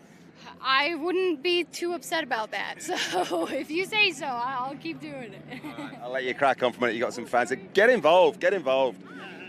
How excited are you, sir, right now? I'm very excited myself. Who are you here to see this weekend? Who are you keen for? Well, technically, I just came with my daughter, though. I'm more. It's you. You're excited. I am excited. I'll let you get your autographs. Go on, get involved there. A lot of fun, a lot of excitement down here at the autograph session. Don't waste your moments. Grab some autographs from the ladies too. Look at the McLaren fans. Look at this. The shirt is signed as well, or is that a screen print?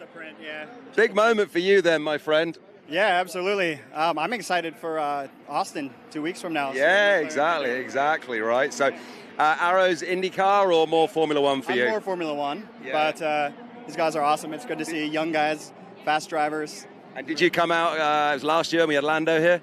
No, I'm from Seattle. I didn't make it out last year, but... Well, enjoy the moments. Great excitement here. Brilliant to see the papaya and black here. Look at Lando Norris shirt. They were roadblocked to see Lando last year, and look at this year with Christian and Nolan and Tony and Ramon Grosjean at the end there as well. The buzz down here is so good. It's so exciting. I'm absolutely loving it. Look at the excitement.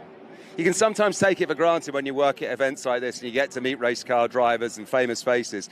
But when you're a fan like this man, that's the smile. That's what this is all about. It totally is. Who are you smiling to see? I'm so glad to see Romain, especially after the Bahrain crash. We watched it live, and I was like, wow. To see him come out alive and then being this and driving, it is unbelievable. Also, the next week, he came back and watched the race as well. Yeah. It's crazy. And you got Lando Norris on the back of your shirt. Big F1 fan? Yeah. Super stuff. We'll go and carry on, get your autographs, and thanks for talking to us, guys. I'm just going to step in here because Roman Grosjean has been here now for, well, he's been at Roman, I'm just going to step in. Forgive me. Please keep entertaining the fans. You've been here now for a day and a half. When we spoke to you yesterday, I think you were just arriving. How are you finding it? You've driven a few more cars since we last spoke to you. Absolutely, it's been fantastic, honestly. It's been a great weekend with a lot of beautiful cars out there. Having a lot more fun than I thought I was going to have driving cars. So I think all of us, we've seen cars that we've seen growing up, and we've had poster in our bedrooms, and then seeing the fans coming, and having a great time and enjoying cars. We're lucky to be race car drivers, but we're race fans first of all. Yeah, exactly. And the guys from Dirtfish got you out in a rally car just before, didn't they? Yeah, that's my first love. I started watching rally when I was, 6 years old or so. So I was a Lancia Delta guy, but I was lucky to drive the S4 some years ago, and the Peugeot was here this morning. I said, I want to try the Peugeot, so that was fun. Listen, thanks for talking to us. I'm going to step out because we're causing a roadblock, but enjoy the rest of your weekend. Look at this, the McLaren fans, the Ramon fans, they are all just loving it. Look at the smile on this lady's face. This is what it's all about. Son getting a photo of mum, and then mum will get one of son, and dad's following along behind. Look at this. This is great. This is what it's all about at the Velocity Invitational. This is great. This is what it's all about at the Velocity Invitational. Yeah, fantastic. The interest in modern drivers is, and it's great to see so many youngsters here at a historic event, and also being smart enough to realize this is a great opportunity. I can assure you that Roman and Tony, they'll do their job at an IndyCar weekend, but to have them in this relaxed environment where they've got time for you and to hang out with us on TV is just fantastic. So great, and hats off to all of them for being so professional, giving up their time when they can be relaxing with family, in Roman's case back in Florida, or flying his plane. As if you've got a copy of the program, you can read up on what Roman's been up to, but definitely settled into the American way of life. We're getting them one by one. Got a French ace, we've got the British ex-world champion, and they're all starting to make their way over to the States and enjoy, as I do, the American way of life and also the American way of racing. And talking of American way of racing, not only is Velocity Invitational about the past and a celebration of that past, it's also about the present and the future, as we take a look now at some hypercars out on track. And this is a big exhibition for what I would call unobtainium. We've also got some joyrides going on as well. There's, coming out of the mist, the gorilla that is the Senna McLaren that Tony Kanaan was at the wheel of yesterday. I don't know if he's at the wheel of it again today, but that is a beauty. We've got an Apollo IE out there. That Senna is a 327. from 2019. Jerome Pohil driving the car. And like I said, though this weekend we're not surprised to see whoever shows up in it. Like I said, Tony Kanaan's driven it. And he, of course, a huge Senna fan and now part of the McLaren family. He must be tickled pink. He's just become vice president, vice principal of the Arrow McLaren IndyCar team. And at just the right time, too, because there's youngsters like Nolan Siegel, who's here this weekend as well, and Christine Lundgaard making their way, and to be able to dive into the knowledge of a man who's not only won the 500 and the series, but has been pretty much a part of the furniture at Indy for the last 20 years or so, is going to put McLaren in good health for the future, and they're racing against what has been one of the toughest fields. It's I think this is also, we talk about NASCAR being at the top of its game. IndyCar currently, I've not seen a stronger field in IndyCar or IMSA in a long, long time, and it really is quite a special time in motor racing.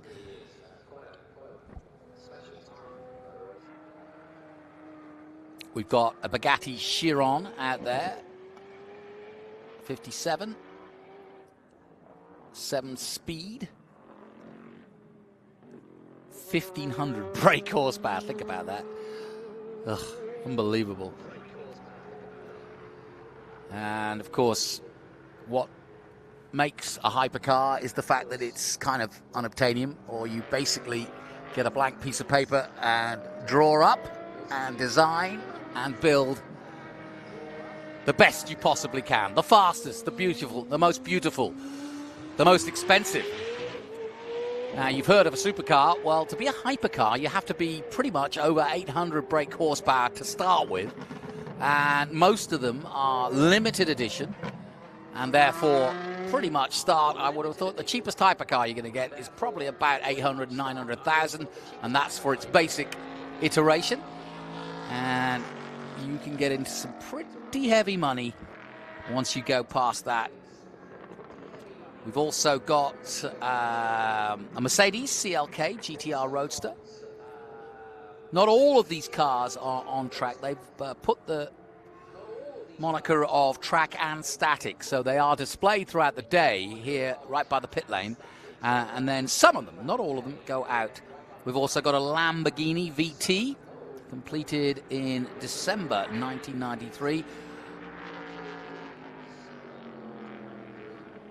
And as an Italian home market example, this was the Lamborghini Diablo VT, finished in its first current silver mist exterior. So keep an eye out for that one. And it was also driven by, of all people, Formula One champion Michael Schumacher, 7-time world champion, for Auto Build magazine back in 1994 after testing the car at the track. Not bad. Loved it. Now, here's that electric Porsche Spider. And I had a closer look at that earlier in the weekend. Beautiful car, as you'd expect.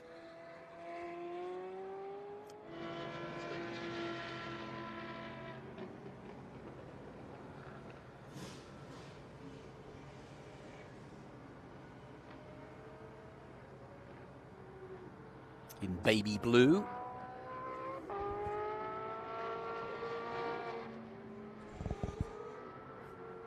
Don't forget, if you get a chance and you're of mind and set to do so, we are announcing next year's event, and we're getting out early, June 6th to June 8th. We want to let everybody know that is the time and place for Velocity Invitational, so we're moving it back earlier into the summer, so June 6th to June 8th, 2025. And if you get your tickets today, if you are on site, you will get a chance to get a better price. So go for that and join us here at Velocity as we take a look at the famous Gulf colors of Ford GT.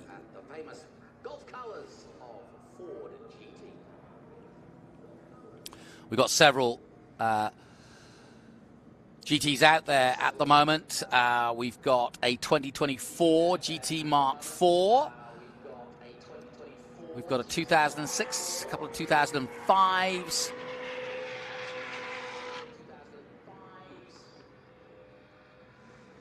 I'm just trying to see which one I want to tell you about. Let's have a look at that Mark IV.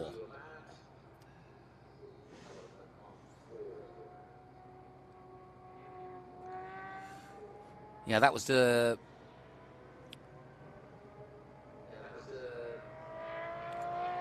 produced in 2024 and got on track at Road Atlanta and is one of 67 cars. That Mark IV, VIN number 13. And I think that's partly due to the fact that I think Riley and Carcraft have a bit to do with that. Look at that. Beautiful. Yeah, Carcraft have been looking after some of the more modern iterations of the Carcraft Mark IV, as they're calling it, and Riley having a part in that.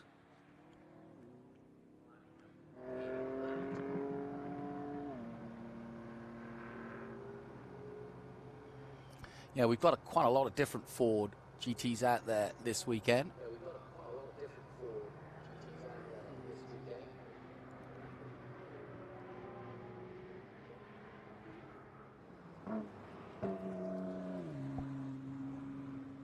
I want you to hear these cars as much as possible.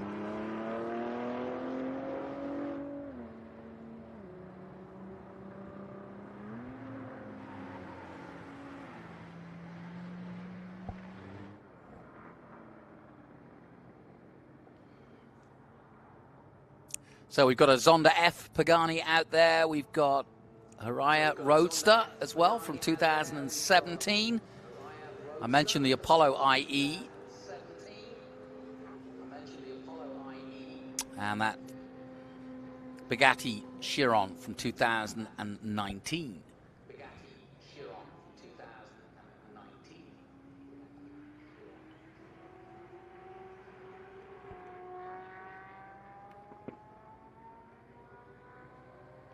Now this is a similar car to what Roman Grosjean drove yesterday.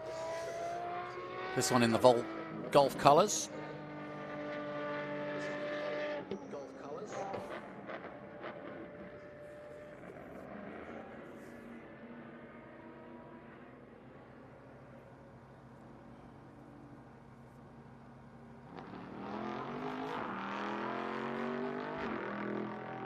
And if you want to get a real insight into how Ford came back to racing and took on the mighty Ferrari at Le Mans, because that was the quest back in the mid-60s, was to do that. And a lot of Californians were involved in that project. Carroll Shelby, Ken Miles, you name it. And, of course, Ford versus Ferrari, the movie. Go see it. It is a very accurate and very well-done movie, because a lot of racing movies are not. And like the film Le Mans, which also was a very good movie about racing, you really get a sense of how they went about trying to create the ultimate car to take on Ferrari. Ferrari was very, not rude, that's the wrong word, but very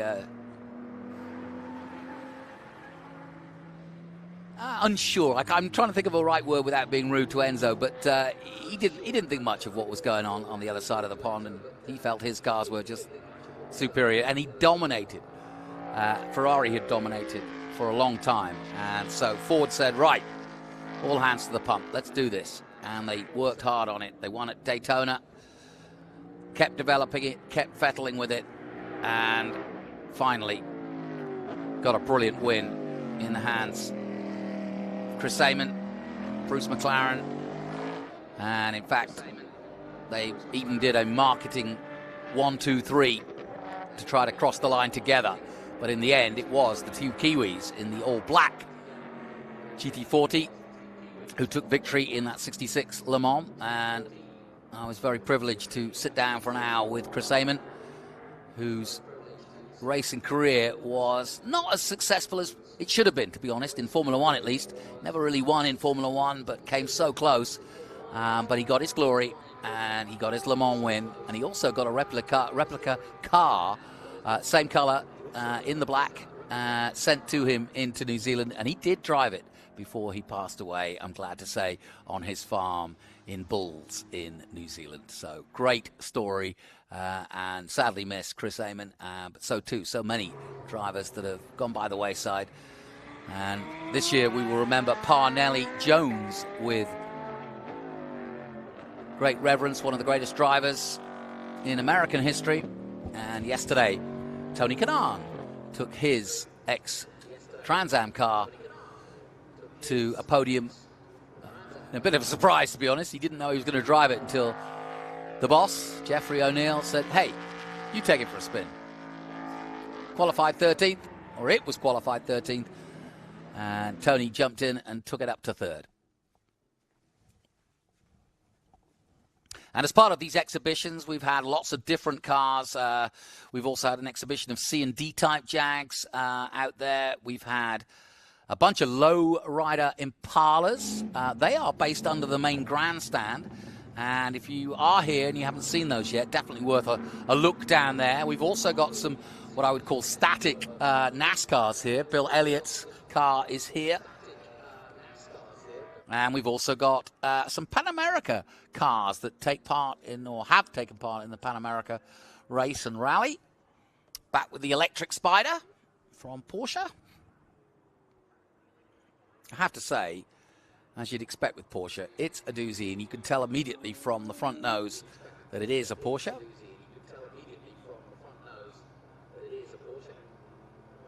And whoever's in the passenger seat is having a good time.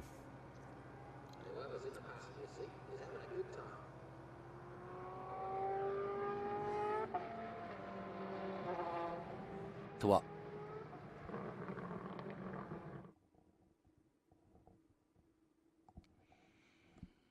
So, this is our hypercar demonstration, and it's concluding in a moment as the Porsche comes into the last complex, 11 and 12 again, gets back on the power. Beautiful. Gets back on the power. Beautiful. Up to fourth gear and across the line. And there's the checkered flag for our hypercars, so it's great to see them out in action. So we go from the past to the future and to the present and to the latest designs. We'll take a short break. We'll be back with more from Sonoma after this.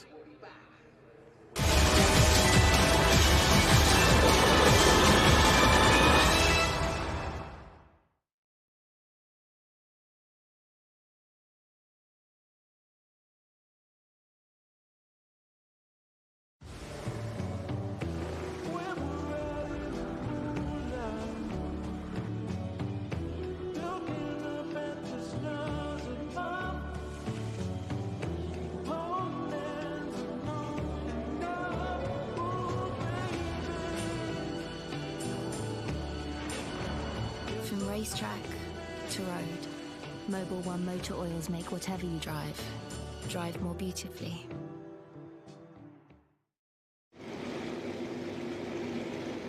Down here on Velocity Lane with Group 7, I'm going to try to get you a word with Martin before he takes off. We've got that 3-minute board. You're now on the pole. That first place car said he wanted to start in the back. What are your thoughts heading into the race? I don't know. I just inherited a position, so I'll take it. Hopefully I can keep it. We'll see, but having a fantastic time here at Velocity Invitational, so this just got better, just got a little better. It just got a lot better, I think, getting that #1 spot. What's your favorite turn on the track? Turn 2. Turn 2. I like going up into the sky. That's fun. Oh. Yep, yeah. I like it. Well, best of luck out there in your group. Thank you very much. Cheers. All right, thanks, Martin. I was able to catch a quick word. We've still got that 3-minute board. I don't know if I'll be able to get a word with any of these other guys. Let's head down to this third car down here. This is car number 55, Chet Taylor.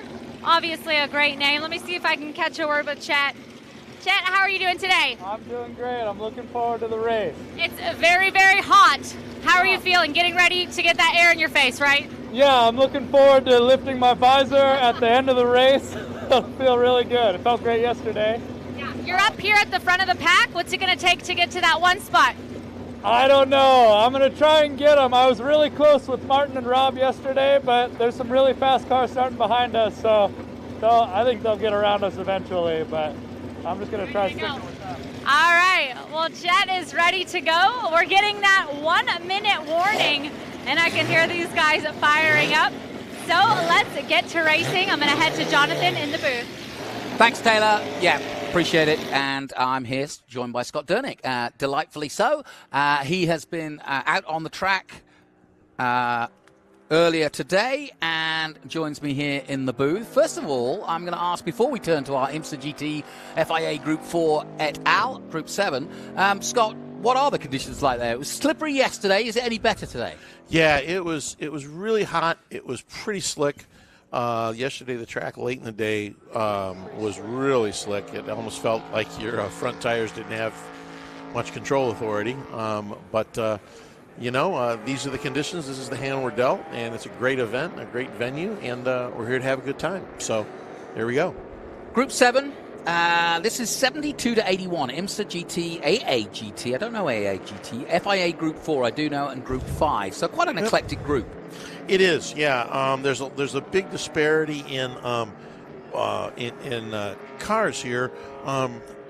There's cars like the Decon Monza, which are dedicated tube frame, big V8 racing transmission. Then there's other cars like the 914-6, production based, admittedly upgraded suspension and things like that. Then cars that even are a little bit closer to the production car, like some of the BMWs in 3.0 and 3.5. 3.0 especially, they had lighter bodywork and they had revised suspension, but there's no mistaking that's a car that somebody somewhere is driving to the store to pick up some coffee. I have to say, though, Group 7, not for the faint-hearted. These are not a car that you can just throw an amateur at and say, knock yourself out. These are proper racing cars. You need to know what you're doing to drive these well and to drive these proficiently. And we do have quite a strong field of guys who fit that. Martin Lauber we saw there, Charles Nürburg, you mentioned. Carrie's out there. He was going to try to get out there in his Porsche. But Cameron Healy, these are good name drivers. Of course, Ransom Webster, Richard Goldsmith. These are guys that know how to pedal. Yeah, it's not their first trip to the rodeo. They've been around the block. There's some serious hardware out there. The RSRs are certainly extremely capable cars. The cars that you're going to see are surprisingly faster. The Decon Monzas. Everybody thinks of those as some sort of GM Econobox from the 70s, but I think other than maybe the emblem on the side, there's not much else about a Decon Monza that's in common with the cars around the track right now. Tell me if I'm wrong, but it seems to me, looking across this field, that the governing authority board putting this together must have been a real struggle to try to get so many different cars from so many different walks of life, so to speak, all in one group and have it not go awry or have complaints or not have, balance of performance, whatever you might call it. But because it's such an eclectic group, it must have been hard at the time to get them all racing together. Yeah, in period, the classes were a little more stratified. There was Group 4, Group 5. There were balance of performance issues. The RSRs were forced to carry some weight. The Decon Monzas eventually carried some weight, but the Decon Monza had an advantage that it was classed differently because it used a production-based pushrod engine. So all these cars use production-based engines, but there was a lot of granularity in the rules about configuration and then advantages and minimum weights. It was a pretty complex landscape. Here we go then. And watch the 49, the black and yellow from the start of this one. He's had a good run so far, and it's got a great history. We'll tell you about it, but he's just slotting in to second place as they head up the hill for the first time. How do I turn it down?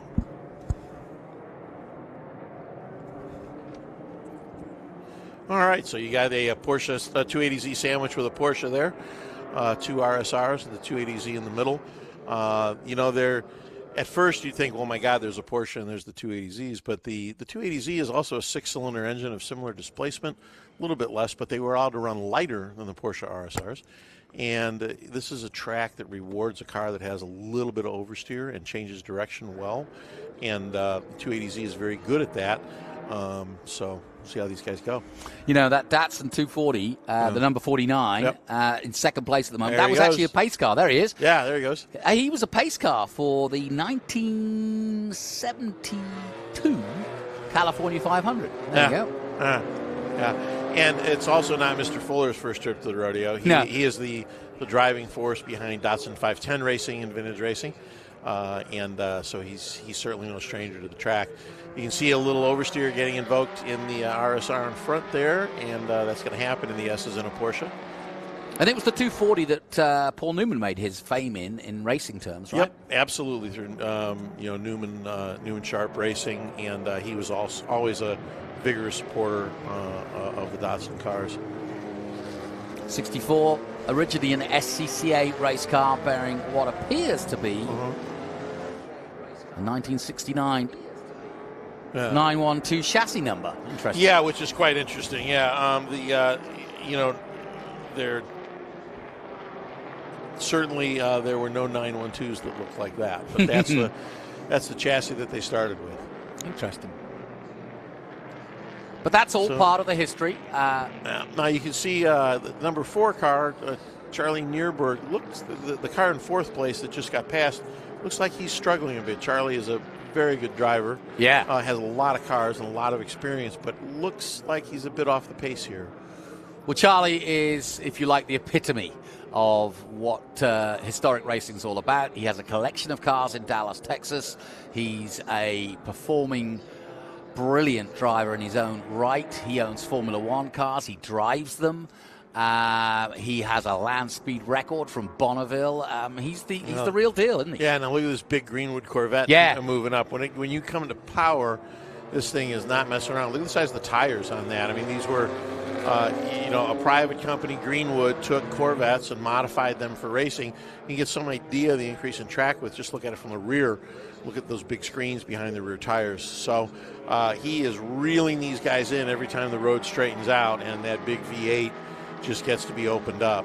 You can see how low he runs at the front to try and keep the air out from under the car. The cars in their day were quite fearsome. They ran at Le Mans and terrorized many a Ferrari with the big Greenwood Corvettes. Yep. 427 cubic inch motor with Kinsler crossflow fuel injection. Yeah. Renowned for reaching speeds at Daytona anyway. Yeah. 224 on the bank. Yeah, just a little 7.4 liter Chevy. That's all. There you go. A little 7 liter Chevy. Ridiculous. I love it. Yeah. Now here's Charlie coming back up on the front straight here. The 914.6s handle very well, but they can't match the power of the Corvette or the Decon Monza, and aerodynamically they're not really great either. So even with a driver like Charlie, there's only so much you're going to do with one of these cars. Yeah, I talked to Charlie about the fact that some days he's going from a car like that to a Formula One car and then back to something else. How does he get his head around it? He said sometimes it is a bit confusing, especially when you're going from, disc or drum brakes or, a power difference. Obviously, the track is completely different when you have different kinds of cars from different eras. So, yeah, and it's funny, Charlie and I were talking about this as both of us have been racing a long time, and as we're getting older, we're being more drawn to cars with smaller displacement that handle really well, as opposed to bigger cars with bigger tires that don't handle as well, might have a lot of horsepower. You can see there that 911 just muscled his way around him there. There was no way Charlie was going to keep behind him much longer. Look at the difference in tire size between that 911-based car and the 914.6. 1980s Winston IMSA GTO series. That's what that number 41 competed on, and was specifically built for. Right. So that's a car that's mostly tube frame with the center section of the standard Porsche, and the rules were pretty dynamic then. They were changing every few years. Yeah, you can see from the here's bodywork. Another Corvette making its way up in the field here, and that's car number 25. Yeah, that's Chris Springer. Yeah, 1968 Corvette. Also being harried by what looks like a Decon Monza behind him. Yeah, there we go. There's two Decon Monzas. That red one is Kenny Epsman, I'm sure. And the can't see the number yet on the white car. Number 6. Number 6 is Rick Jeffrey, no stranger to the Decon Monza Group 7 cars either. Well, that Corvette held the most national championship titles in its era, run throughout the West Coast in Trans Am and IMSA. And so it has a good history too, for sure. Sure. Yeah, you know, people often, it's easy to complain about the lack of parity in vintage racing, but when you look a little closer and spend a little more time, what ends up happening is you have 3 or 4 races within a race. You know, these 4 guys are within 15, 20 car lengths of each other. The guys at the front are having a similar thing. You know, Epsman just threaded his way past another car there, and I suspect Mr. Rick Jeffrey will be the next one to be seeing Ken Epsman's taillights when the opportunity arises. And it looks like it's going to arise right here. And he gets the Corvette at the same time. So Ken is really, really good in this particular car. He's very comfortable with it. He's been racing it for a long time. It's really well set up. And if you know Ken, you know he's such a shy guy. He hardly ever talks about it. Well, it was the Decon was built by Decon Engineering and modified by Dylan Spencer and driven by Chris Cord and Jim Adams through 1982. Boy, talk about an honor roll of people there. Yep. Dylan Spencer, one of the greatest fabricators ever on the West Coast. Chris Cord certainly needs no introduction there. I mean, a bunch of good people involved with that car for a long time. You can see the rules required. You see the stock rear bumper and the stock rear taillights in that last shot. You know, they're dwarfed by all the flares and fenders, but that's what the class required back then. They also had to have a stock front windscreen. Now, this Decon was driven by an ex-Olympic snow skier, Jerry Jolly. Mm-hmm. I like that story. Well.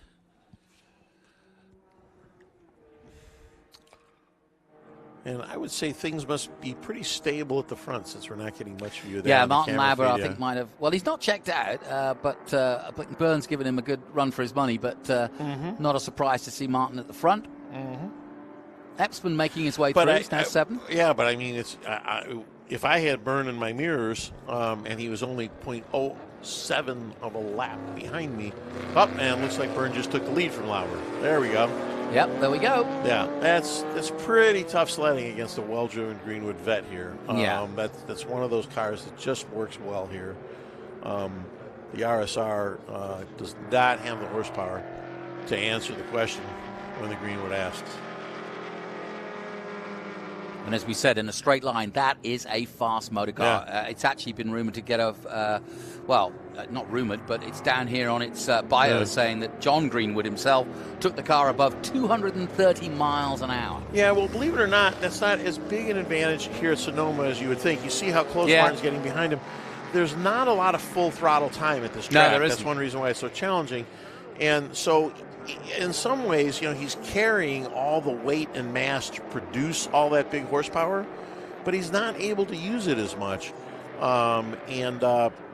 One thing that might be coming into play here a little bit, the Porsches on really hot days face, since they're air-cooled, face some power production challenges. When the Porsche oil temperature gets much over 220, the engines are quite challenged, whereas if the Greenwood Vet has got a lot of cooling, and even if he loses a little horsepower, he's still in good shape.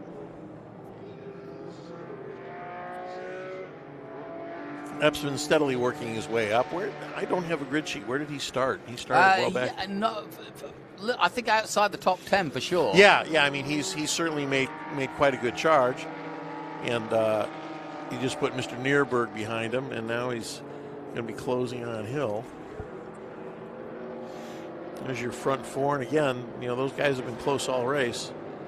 Yeah, like you say, this is rare that you get so much close racing at the front. Usually what you do get, as you say, in historics is pockets of racing. Yeah. It could be anywhere. In fact, actually, he started 19th. There you go. Yeah, and Kenny is notorious for this. He'll sandbag in qualifying and then work his way up through the track. Yeah, well, Patrick Byrne, of course, I hadn't realized this. I've seen Patrick out there, but I didn't realize he's an ex-Asian Le Mans Series champion, double SCCA regional champion, so a pretty handy peddler. Yeah. I think that's another reason why he's at the front. it's one of those irritating combinations of a good car and a good driver. Yeah. It's really annoying Hate that when it when that comes together. I know. Who's this upstart Button everybody's been talking about? Yeah, I mean, the guy wins a few races in another country and thinks he's all over. I know. Yeah. What are you going to do? Delighted to have him on board. He's a Californian now, you know. Now, what has happened to Martin Lauber? It looks like he is not figuring in the front three anymore. That's interesting. I'm telling you, I think Martin was down on power. I really do. Martin can really pedal, and he was just not able to stay with him. Now that's the 6 of Jeffrey. Yep. And the Decon Monza from 76. Currently in 6th. But we've been watching this nice little three-way battle here. Oh, no, that's Lauber in front. No, Lauber's still there. The Corvette has dropped out. Yes. The Corvette has dropped out. I've got to stop drinking at lunch. Yeah, the Corvette has dropped out, so now we're back to where we started with the 2 Porsches and the Datsun. And, of course, here's Kenny making his charge, now in 4th.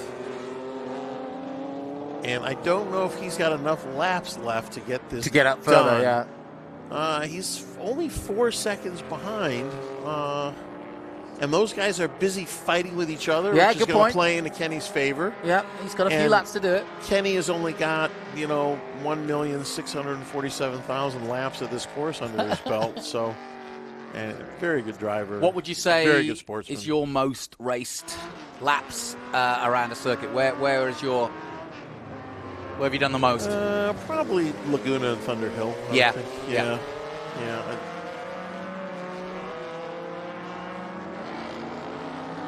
Well, our Group 7 is spread out, but not at the front. No, Martin's doing a good job keeping them behind him. Yep. So it's Lauber, Taylor, and Fuller. Epsman coming. There you see there he is. Ken Wow. Epsman. He's not far away at all. Now there's a real problem because Kenny can see his quarry. Yeah. And that's when it gets dangerous. Seeing is believing in motor racing. That's an expression that should have been invented for racing. If you can get to a video screen, you should watch this because this is going to be something to see, I think. Look where they're braking, and then if the camera pans to it, look where Epsman's going to brake, and hopefully they'll see him hurl this car through the S's. Yeah, he's not far behind right now. Kenny wears this car like an old pair of shoes. He's really comfortable in it, and he can really hustle that car around. Big wide line there by Lauber, but he swings it, slingshots it round. I think Fuller's tires are probably getting hot. Whoa, there we go. Oh, no. That's not what we want to see. No. Oh, man, that's a shame. That's a shame. And what happened, Lauber got, I think, on just got a wheel off. He went wide and then found himself trying to grapple back because I was surprised to see him as wide as he was. Yeah. What a shame. Yeah, what a shame. Both really good drivers. But, it's so hot out there, and the tires are carrying so much heat, and they're driving hard. Yeah. And as we all know, the tires get pretty nonlinear when they start exceeding their optimal temperature range.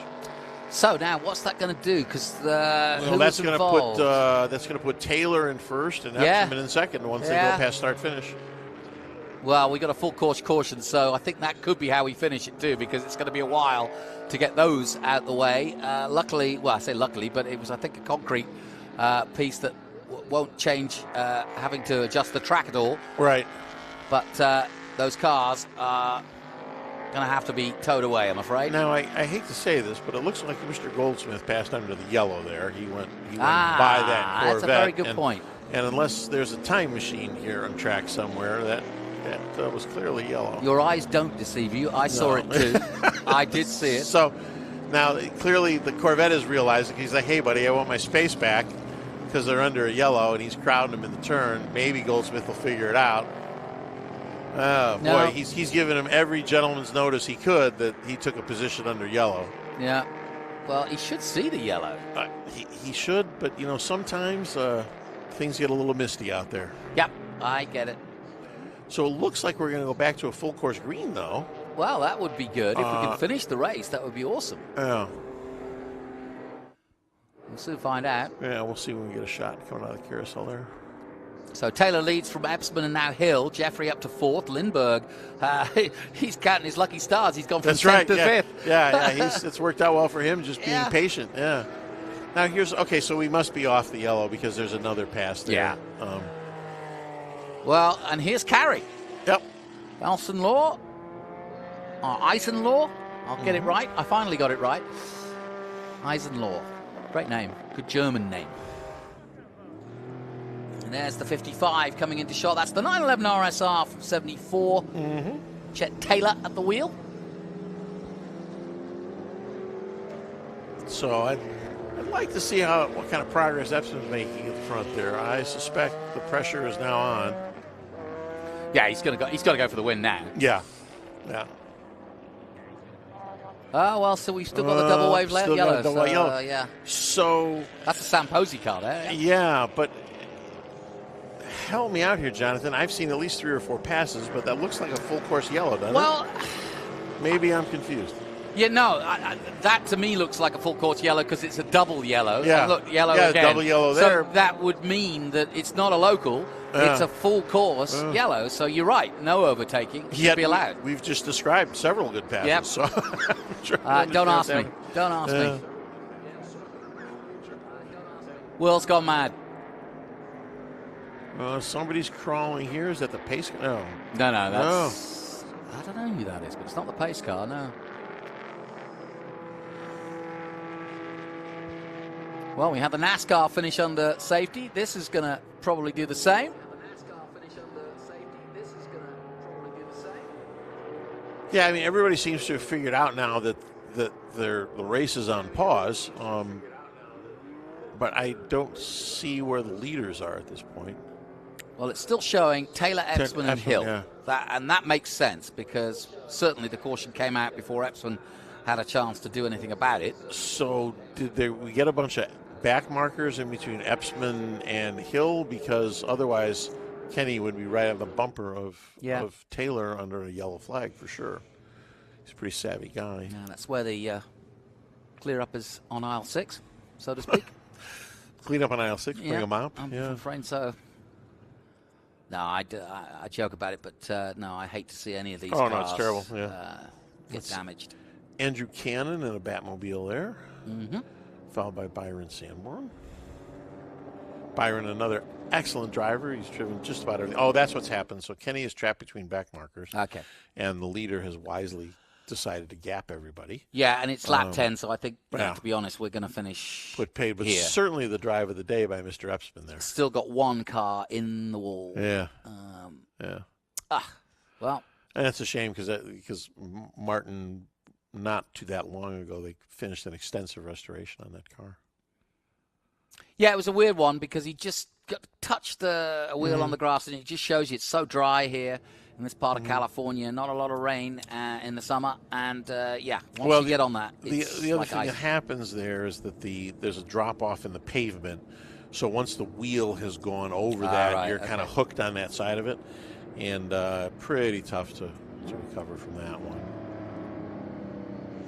So it's going to be Chet Taylor in a surprise win in the 74 911 RSR. No kidding. Yeah, that's great. RSR, and well done to him as he comes out at 12 and will greet the checkered flag in a surprise win. He probably won't know why he's won yet because the leaders had, I'm sure he's seen the crash. Yeah, he figured figured it out. So he's figured it out. So that concludes it, and good stuff. Top 3 being Chet Taylor, Ken Epsman, who we thought might win the race if it had gone and stayed green, and John Hill, the top 3. Rick Jeffrey in 4th position, Richard Goldsmith in 5th, and Chris Springer in 6th position. Well, as we finish off that under safety, we'll take a short break. My thanks once again to Scott Durnick coming in and enjoying this one with us. I hope you've enjoyed your weekend. Absolutely. It's been great that this event just gets better every year. Next year it's going to be in June, which couldn't be more perfect. We'll be back to the balance of a great event at the beginning of summer and a great event at the end of summer. And really looking forward to it. I think Jeff and his team, Ardell and Ryan, all those guys have done just a fantastic job. Very user-friendly and just a great race. We all look forward to it. Well put. June 6th to June 8th. Put it in your diary. Come on, join us next time out at Velocity Invitational. We'll take a short break. We'll be right back with more action after this.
the great thing about coming to an event like the Velocity is the people you meet, and I'm really pleased to say a chap who I spotted at Goodwood earlier this year with a pretty interesting car cover is sat alongside me right now, James Kirkham. James, great to see you here, my friend. Thanks for taking the time to have a chat to us.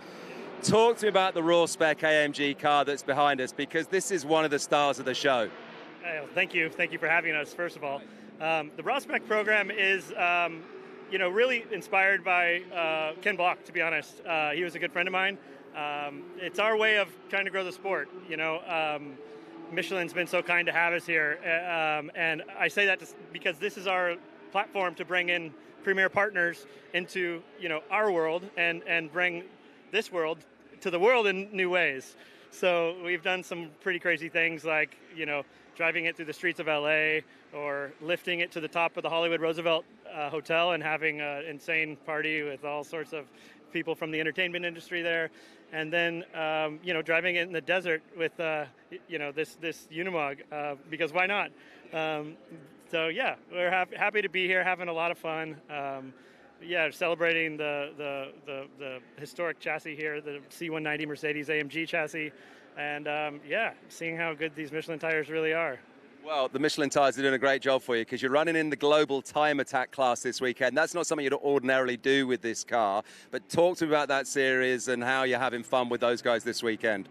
Yeah, so time attack is really cool because it's really approachable. Racing barrier of entries really high, and it can be really expensive. And time attack, it's still heavy competition, and we're having a lot of fun. It's like you said, it's not something I typically do with the car, but anytime you're challenged to go put a fast lap down, I'm down.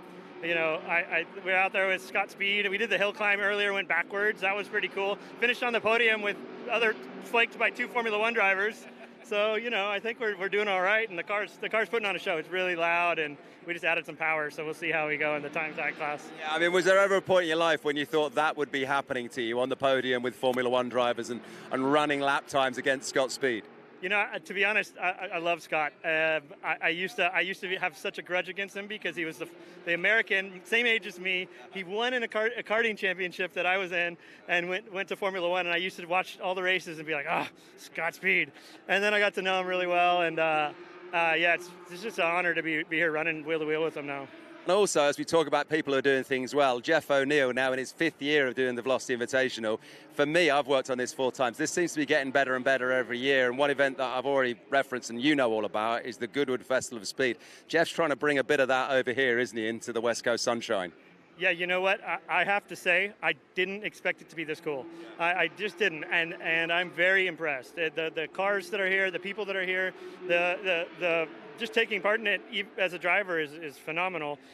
We got to do Goodwood this year, which was such an honor. We were featured as one of 8 cars for representing Mercedes-Benz 130 years of motorsport, which was big honor. I mean, it's really cool. And we went from there to Pebble Beach, and the stripes that you see behind us here in this Michelin booth were on their activation at Pebble Beach. So making a black and white brand quite colorful, and really proud. But I say that to say that after doing all the events we've done, this is easily at the top of my list, especially of how participatory it is. There's so many drivers and such an opportunity to have fun, and I think at the end of the day, that's what it's all about. Yeah, it really is, and the caliber of cars that's here. Jeff and Ryan, who put this whole thing together, they sort of curate some great cars in these classes, don't they? They really do. I got to just run in the NASCAR Group 6. I ran out of brakes in like 3 laps, unfortunately. But I'll tell you, I felt like Rusty Wallace there for a minute. And, it's pretty cool. I'm lined up next to the Earnhardt car, and next to that's another Rusty Wallace car. I mean, even in that class. And then you see what's happening in the Trans Am cars, and you see Jenson Button jumping out of random cars. It's pretty cool. I signed autographs next to Tony Kanaan, jumped in the elevator with him yesterday at the hotel. It's really cool. I'm honored to be here. Yeah, listen, and it's an honor talking to you. Thanks ever so much for taking the time to do it. You're going to be racing again in Global Time Attack. You got more sessions to run this weekend. You're hoping to do great things. You're going to get Scott Speed on the podium, take the top step away from him. I actually think we have something for him. We'll see. I saw a little fear in his eyes because he saw us updating the computer. So I think we got a little more power. Tomorrow morning we'll see. We're going to put some stickers on and run pretty fast. It'll be greasy today, but we'll see what we got. I mean, even just the time attack the hill climb, it was a whole different chassis. So we'll see. James, thanks for talking to us. Thanks to AMG and Michelin for making all of this possible, and all of your sponsors, and very best of luck. Thank you so much. I appreciate you. There you go. How about that? James Kirkham and the AMG Raw Spec car. What a thing that is.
Racetrack to road, Mobil 1 Motor Oils make whatever you drive more beautifully.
For 135 years, Michelin has been innovating for a better life in motion.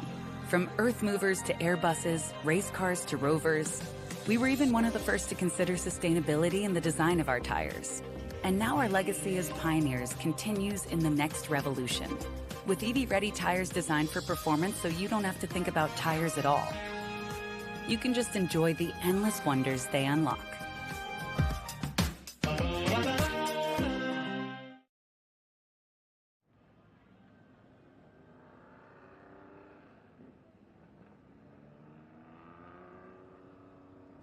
Welcome back to Velocity Invitational. And yes, it does look a little bit misty, doesn't it? But it's not. It's not mist at all, I can assure you. It's just Travis Pastrana lousying up the place in the greatest possible way because he has got the Huckster out there, the Subaru. And I'm not the only fanboy out here. Evidently, now all the drivers are getting in on this because J.R. Hildebrand is now taking a ride with Travis as he does a little bit of his gymkhana.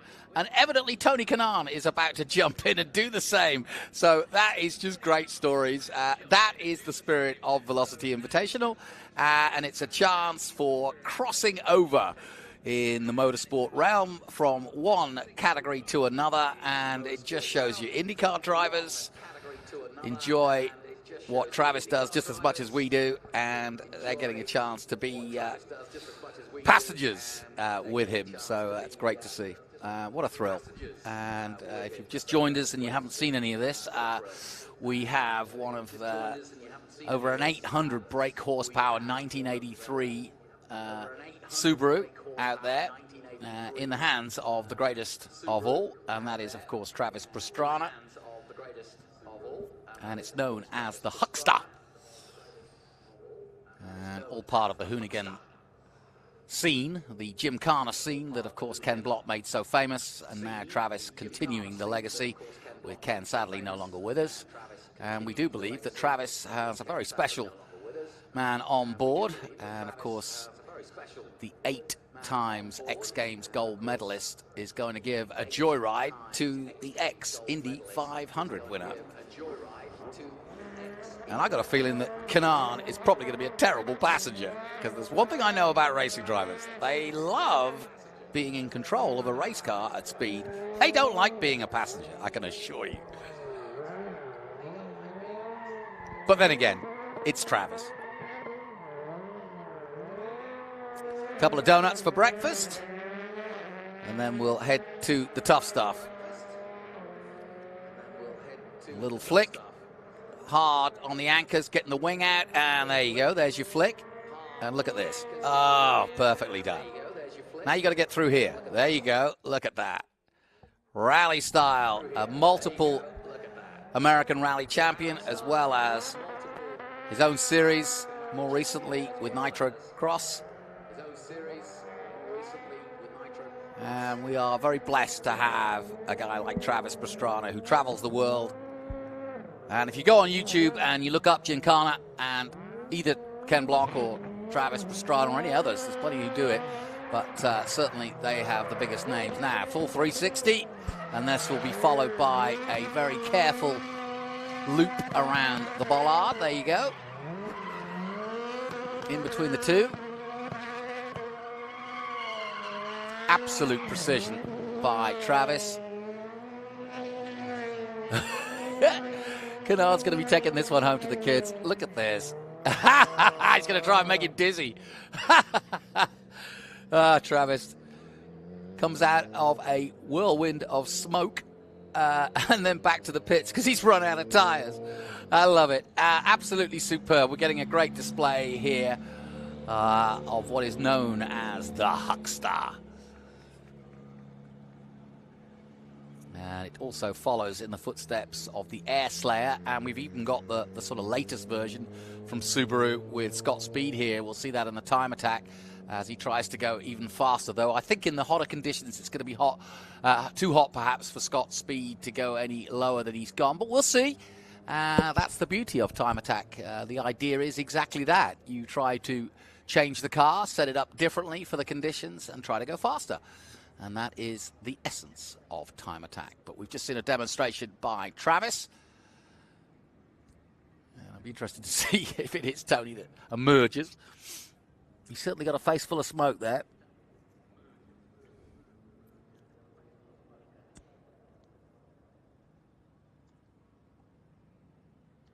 And he's put on a couple of demonstrations. Only came today, and so we're milking as much as we can of his time and track time on Velocity Invitational, because it's a busy schedule, as you can imagine, and there's so much going on here. While you're watching the track evidence, there's almost so much going on behind the scenes. We've got simulators, we've got vendors selling clothing, we've got food, wine, sipping, you name it. We've even got a chef here, celebrity chefs putting together meals and sharing their secrets.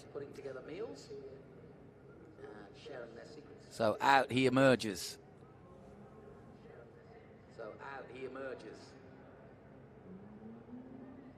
Yeah, there is Kanan. It looks like he enjoyed it. He kind of looked a bit shell-shocked there. Now, from one superhero to another, why don't we see what Roman Grosjean has been up to? He's another one of the celebrities who's been here this weekend. And earlier in the day, Taylor caught up with him. Back down here at Dirtfish, I run into somebody I didn't think I would run into in this part of town. Romain Grosjean, you had a chance to jump behind the wheel of one of these cars earlier. How was it? Yeah, I mean, I actually grew up watching rally cars, and that's my first love. So I was born in '86. That's the year they stopped the Group B's, right? Henri Toivonen was one of the guys I admire. The Lancia was my car, and I was lucky to drive it some years ago, and I saw the Peugeot 205 here. I was like, guys at Dirtfish, can I give it a go? And I was allowed to drive the car this morning. It was fantastic. I mean, you can't believe it's almost 40 years old. And did you get a chance to check out Travis Pastrana out there doing some donuts? Yeah, that was fun. I mean, you know, big fan of Travis. Of course, everything is done. So it was having fun. I think all of us having a lot of fun, and that's great for the fans. And let's talk about you. I just asked you a second ago, are you going to jump in anything else?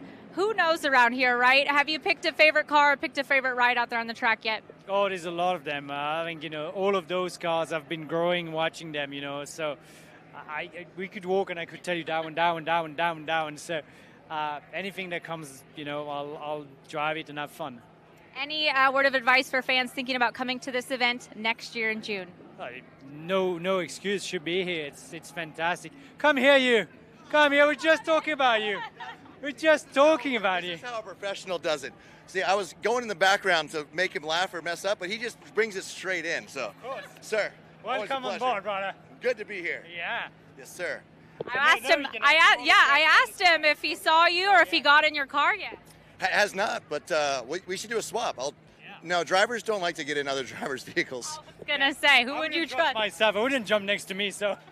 Well, especially when there's another driver, you always know that driver's probably going to critique you. You're like, oh, I'll do it just a little more. So I don't care how good they are. It just means you're going faster when you hit the wall or the tree. So, but I would probably trust you. Oh, thank you, brother. Yeah. I would not trust you. Yeah, I don't blame you. Oh my gosh. Travis Pastrana stepping in. Well, hopefully we're not going to see any co-driving here, but great to chat with you here. Thanks for chatting with me. Thank you. What a wild thing. You never know who you're going to run into here at Velocity Invitational.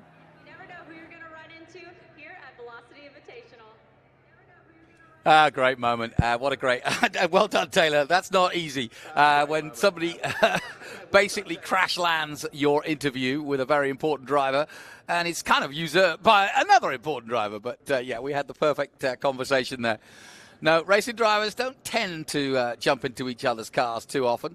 And, yeah, this is about one of the few occasions you'll see it. But clearly, Travis having a lot of fun. So Travis is out the car while they re-prepare it. We'll take a short break here at Velocity. We'll be back with more as we continue with this great coverage of Velocity Invitational.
Welcome back, and as you can see, the drifting boys are out in full flare and doing their bit.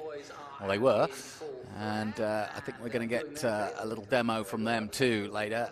We saw them practicing earlier in the weekend, but that's their domain over there, that little track that you saw Travis on, and we've got several other drifters that have got their cars on track and ready to go, or at least... Now, we've been talking a lot about one particular man, and he is, of course, the inspiration and the heartbeat behind this event, and that is Jeffrey O'Neill.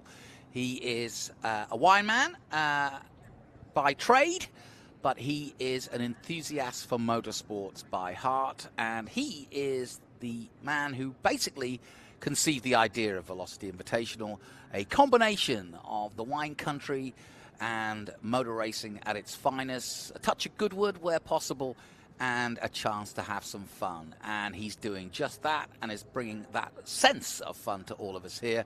And we caught up with him earlier in the day.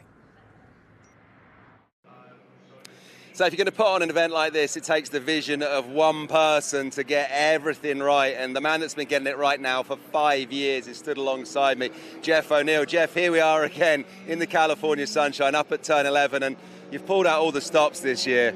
Well, here we are in our fifth event, but I will point out that one person doesn't make this event. It is an amazing team that we've got. But this is our biggest ever. You can hear in the background, or maybe you can't. Ryan Turek in a 500 horsepower pickup truck.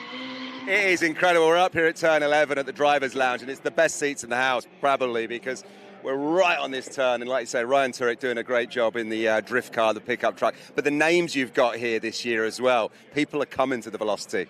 We've got some great guests this year. We've got Tony Kanaan, Indianapolis 500 winner. We've got the two newest drivers for McLaren Indy, Nolan Siegel and Christian Lingard, and they are just the most wonderful young guys.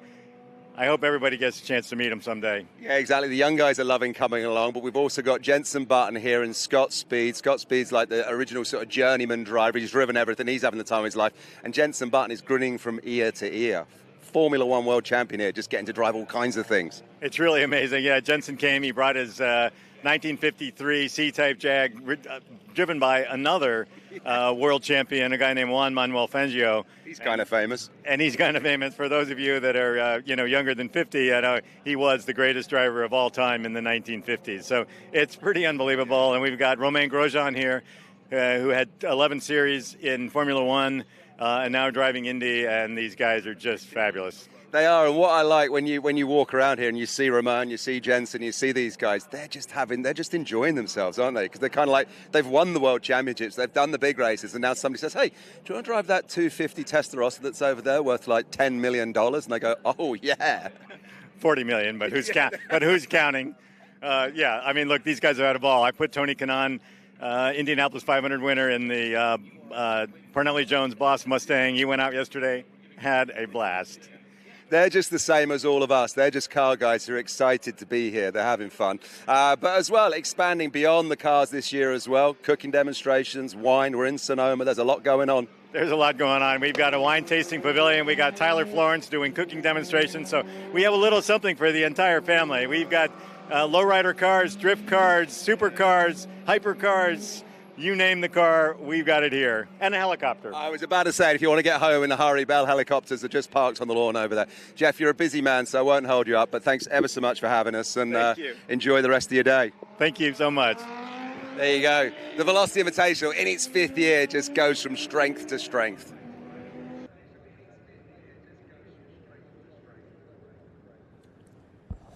Certainly does. And as you can see, high above the Sonoma Raceway.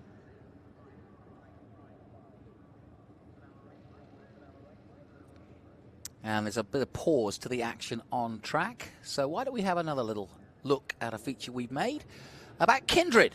Taylor taking us away with the latest from Kindred. Down to you, Taylor.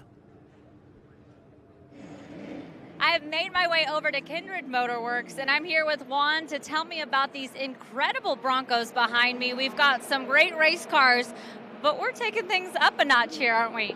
We are. Behind us, we've got the Kindred Bronco.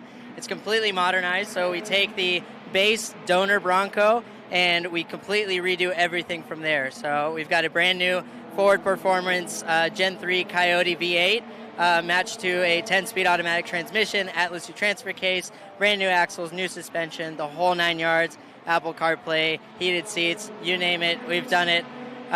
Complete frame-off restoration offered for our clients. So taking a classic and turning it into luxury, right? And then not only that behind me, but there's another one over here to my left that's a little bit different. Tell me about that one. So that's our latest and greatest. So we've essentially taken it through the same Kindred treatment where we've completely taken it apart and rebuilt it, except that one has a fully electric powertrain. So all-wheel drive, 2 300 horsepower motors, and enough battery to get you where you need to go and back. I love it. And all the fans here, they've really been enjoying these Broncos. I mean, really a taste for everybody. How are you guys enjoying the Velocity Invitational thus far? It's very hot. This is great. I'm a car guy, so this is like a candy store for me. You see some cars here that you hardly ever even see in museums, so it's a treat just to be here. Glad the Velocity invited us here and we're able to host such a cool audience and see some cool things along the way.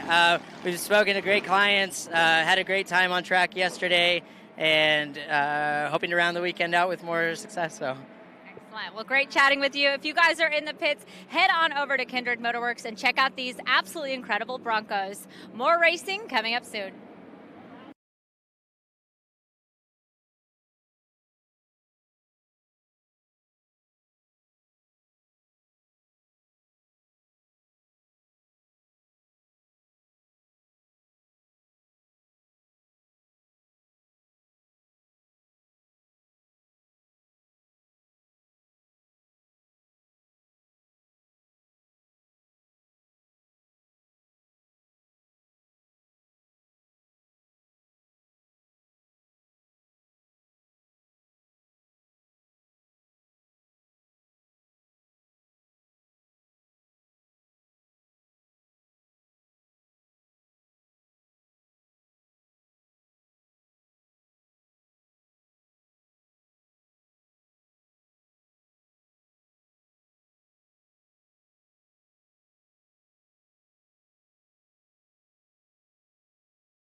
Back on Velocity Lane for Group 9. I'm going to see if I can get a word with number 45 car right here. I've got Ken Adams. Ken, sorry, can I grab a quick word with you? How's it going? Are you ready for this race? I am ready. It's kind of fun. I'm actually enjoying the heat, believe it or not. Aren't you real? It's almost 100 degrees. I saw those track temps, but this car must have some fun out there then. Oh, it's good. It's a lot of work. No power steering, no power brakes, but it's a blast. Oh my gosh. Well, I can tell you're ready and you're up front, ready to start that baby up. Thank you. All right, have a good time out there, Ken. Let me see if I can grab one more word with Patrick Byrne over here in the 2X car. We've got our 2-minute warning. How's it going? Are you ready for today's race? Oh yeah, of course. Yeah, no, the impeccable guys got the car ready. I'm here ready. Yeah, it's going to be a fun race. We got Kanan behind me. We got Adams in front of me. It's no better place. I love it. Well, best of luck out there. Thanks, guys. Have a good show. All right, let's see if we can grab one more. Well, where's our driver at? Is this our Kanan? Tony's pooped out. He's been driving so much, I think he's had enough. He just got out of the bird cage. Okay, okay. Jeff's trying to get his gear on and get here as soon as he can. So this is Jeffrey O'Neill's ride. I remember, yes, Tony Kanan took a ride in this one yesterday. He's gotten his hands on everything here, so maybe Jeff O'Neill can make it. Yeah. We're getting the 2-minute board. This is the longest 2 minutes I've ever seen. It is. Well, he's hustling. He's trying to get here. He's got a golf cart, so he might have to roll out in the back, but he'll get here. I don't think that'll be a problem for Tony Kanan. No, not Tony, for Jeff. Oh, for Jeff O'Neill. Yeah. We'll see who gets here. If not, it's going to be a fun time anyway. Thanks, sir. Let me head on down, and we'll keep moving with Elliot here. All right, 48. Mike, how are you doing this weekend? I'm doing great. Thank you for asking. Doing great. Well, it looks like you may or may not move up a spot automatically. Jeffrey O'Neill is trying to hustle to get his clothes on and get in that Parnelli car right there. If not, if not, it's all on you. Okay. No Kanan? I don't know. I don't think so. Oh, it's going to be a surprise driver. It's going to be a surprise. All right. We're having a good time. Good. Excellent. Thank you. Thanks for having us. All right. Well, enjoy your last race. Thank you. It's going to be a good time. I'm getting the signal right now that these guys are ready to roll. So Group 9, you can hear that sweet, sweet sound of Trans Am. Let's go racing. Johnny, up to you. I think you've got the accent for it. Let's go racing, boys. I think I'd love to hear Taylor giving it some full belt on that. Well done, Taylor. Great stuff, and I think all the guys up for this. And I love the fact that they're throwing curveballs at him. Is Tony Kanan going to be racing, or who is the Stig coming out for this Trans Am race? Well, I've got my own Stig here. I've got Joe Teplitz, who has been photographing out in the heat there, but decided to come into the air conditioning and talk to me a little bit about some of the Trans Am cars out here, because you've had a part to play in certainly some of these cars. So let's talk Trans Am, shall we? And what a great collection to be able to talk about the glory days of the Pony Wars and of Trans Am at its finest. This is an incredible turnout. My history in the Trans Am, I grew up in the Trans Am. My history was that I was on the original crew for the University of Pittsburgh car that's out there, which was a unique story. University having a road racing team. We ran in SCCA Nationals and in the Trans Am Series. Well, let me stop you there. Why would a university get involved in motor racing? I think a lot of it was the leader of our team. He was a big thinker and thought that this would bring a lot of notoriety to the university, and it did. Interesting. And did anybody from university get to work on the cars and get a chance to sort of, as a student, just learn a little bit? Oh, all of us were poor, unpaid students. So it was cheap labor that was at the brink of it. And none of us had any clue about how cool it was. Who do you reckon's getting in there? Oh, he said that Jeff was going to get in. Jeff O'Neill? Yes. Okay. He was getting suited up, and he's getting into the car. Fair enough. So it looks like he'll come out at the end of the pack, which is fun if you have a powerful car. Well, Kanan was taken for a ride by Travis Pastrana, so I think he's probably still recovering from that. Could be. I love the fact that even these big racing driver stars are like, can I go in and can I have a joyride? Yeah, he's probably coming in here for the AC. Yeah, no kidding. But so tell me more about that project. And in the day, you just showed me a photograph of it at Lime Rock. And so it really truly is. It fits into the rock and roll era, as it were, that where Trans Am was at its heights in the early 70s. Yeah, again, none of us had any idea how cool it was to be in that, because we were all on creepers underneath the race car most of the time. Yeah. Working. we had a lot of help from Roger Penske. There were a lot of the big name people who, because we had no business being in the Trans Am, liked us. So we got all the specs to build that Camaro from Roger Penske, including all the design for the roll cage, the suspension mounts, everything was to Penske specs. In fact, somebody at Penske Restoration was looking at the car and said, it looks like a Penske car. And it was not. It was just built to Penske specs. So that spec, yeah. Yeah, and we subsequently, that was 1971, we subsequently bought a Penske Javelin that was in a basket. It was Mark Donahue's mule car. And we reskinned it as a 71 and ran that for several years. And same thing, SCCA Nationals and Trans Am. Did you get to spend any time with Roger? Yes, and Mark Donahue was very helpful. He came to the skid pad. He helped us set up the car on the skid pad. I have a picture of one of our teammates, Don Mansfield, who still works with me on my race car. He and I were jacking up Mark Donahue's motorhome to level it because Mark didn't want to get his Gucci leather shoes dirty. Right. Who was your driver in the Pittsburgh? His name was Bob Fryer. He's still around. He was a political science major, and he was the mastermind behind the whole thing. Well, here we go then, and alongside me, Jonathan Green, Joe Tiplitz, for one of our last group races of the day, and this is some poetic way to finish the day, because this really does put it in period. All of these cars that you're watching now raced here at Sonoma in Trans Am in the day, back in the early 70s, whether it be 69, 70, or 71 and 72, they were all here, and they are all original cars, including the one that's starting from the back, and that, of course, is the Parnelli Jones car driven by Mr. O'Neill, Jeffrey O'Neill, the man who organised this event. And away we go, and straight into the lead of this race, or in second place, I should say, goes the number 2 immediately, and we've got a good race on straight off the bat.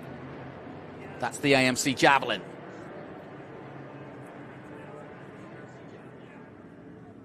Good clean start. Ooh, little bit of dust flying up there from the 4th place car, but just gathers it all together before the right-hander, and now we start down the run downhill. And I was saying, and I'm sure you can confirm, back in the day, back in the early 70s, there would be, 50, 60,000 people enjoying a Trans Am race. It was very, very popular because these were cars that you could presumably go buy at a dealership. They weren't tube frame. They were built on a stock body, highly modified, but they were built on a stock body and looked just like the one that you would see on the showroom floor. Well, and also with the sedans as well, of course, as part of the field, as is true of Trans Am this still today, because Trans Am is the longest road racing series in America, started in '66 at Sebring. Jochen Rindt, of all people, winning the first ever race. And just a couple of years later, they really hit their stride with the manufacturer, the sponsorship, and, of course, the drivers of huge notoriety. You mentioned Mark Donohue, so many others as well. But, yeah, it suddenly became the real flavor of the year, and it went from strength to strength, pretty much up until the energy crisis in the mid-'70s.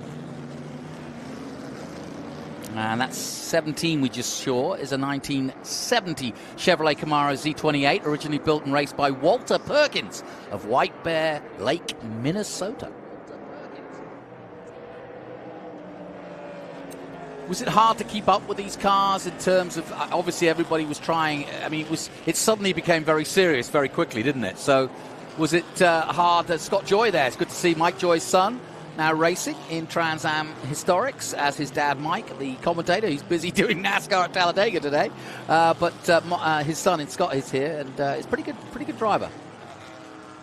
These cars were very, very competitive. The group was very competitive. There was a lot of money that was spent on engine building, and we had John Greenwood building our engines, and they were good for one Trans Am weekend. So we had 3 engines. We had a short block on the truck, we had the engine in the car, and we had one up at Greenwood's garage being rebuilt. And every Sunday night, we'd take the engine out of the car and take it to Detroit and get the new one, come back and put it in the car. We had sponsorship from PepsiCo and Amoco and Goodyear always for the tires. When we got the Javelin, Gulf Oil sponsored us, and Goodyear. Yeah, there's some pretty hefty sponsors. We're looking at John Hildebrand on the Grey Ghost, the Pontiac. We never saw too many Pontiacs, or now in historic. Were there more in the day? There were. The Pontiac Trans Am was a factor in the Trans Am series, but when Pontiac got out of it, Herb Adams built not Herb Adams, the Pontiac engineer used his wife's Pontiac Tempest. Oh, that's right. Yeah, I've read that built story. the Grey Ghost. I love that. Yeah. It's a good story. And it was, I was there at that Lime Rock race, 1971 Trans Am, when that Tempest made its debut in the Trans Am, and everybody was just scratching their heads wondering what the story was. Yeah, that's it. The solution was Herb's driveway. His wife Sandy's 1964 Tempest. As part of the GTO program, Pontiac had homologated the car with FIA as a Group 2 sedan, and Herb and his crew worked nights and weekends converting the car to a state-of-the-art 71 Trans Am. There you go. I love that. Herb had access to all of the Pontiac parts from the factory that had the Trans Am team, and they got out of the business, but the parts were still there. So they used a lot of the parts from the Pontiac Trans Am on that Grey Ghost. That's my favorite Trans Am car out there. Yeah, and it's interesting. I do the modern day Trans Am on a regular basis, and I'm always surprised. It's like a unicorn. The Dodge Challenger also not in evidence. I don't know if it was more so back in the day, but very few. We do get Poncho Weaver prepares some for Boris Said still, right. But the Dodge Challenger is a rare commodity when it's mostly Camaros and Mustangs. Got a current Trans Am driver here this weekend in Michelle Abate, as we look at Kevin Sittner in the 69 Ford Boss 302. And that really was the standard bearer, wasn't it? And that 16 is a storied history too. It's a Bud Moore car. Yeah. The reason the Bud Moore cars were painted that color is because Bud Moore had a school bus company. And Bud Moore, am I right, it was a NASCAR guy? Yeah. But why did he then choose Trans Am? Because it was close enough and just wanted to expand? It was close enough, and there was just so much. He was riding the wave. There was just so much there. These cars were so popular. Yeah, no kidding. Well, Peter Gregg drove that Bud Moore 302 in 71 to third place in the overall championship.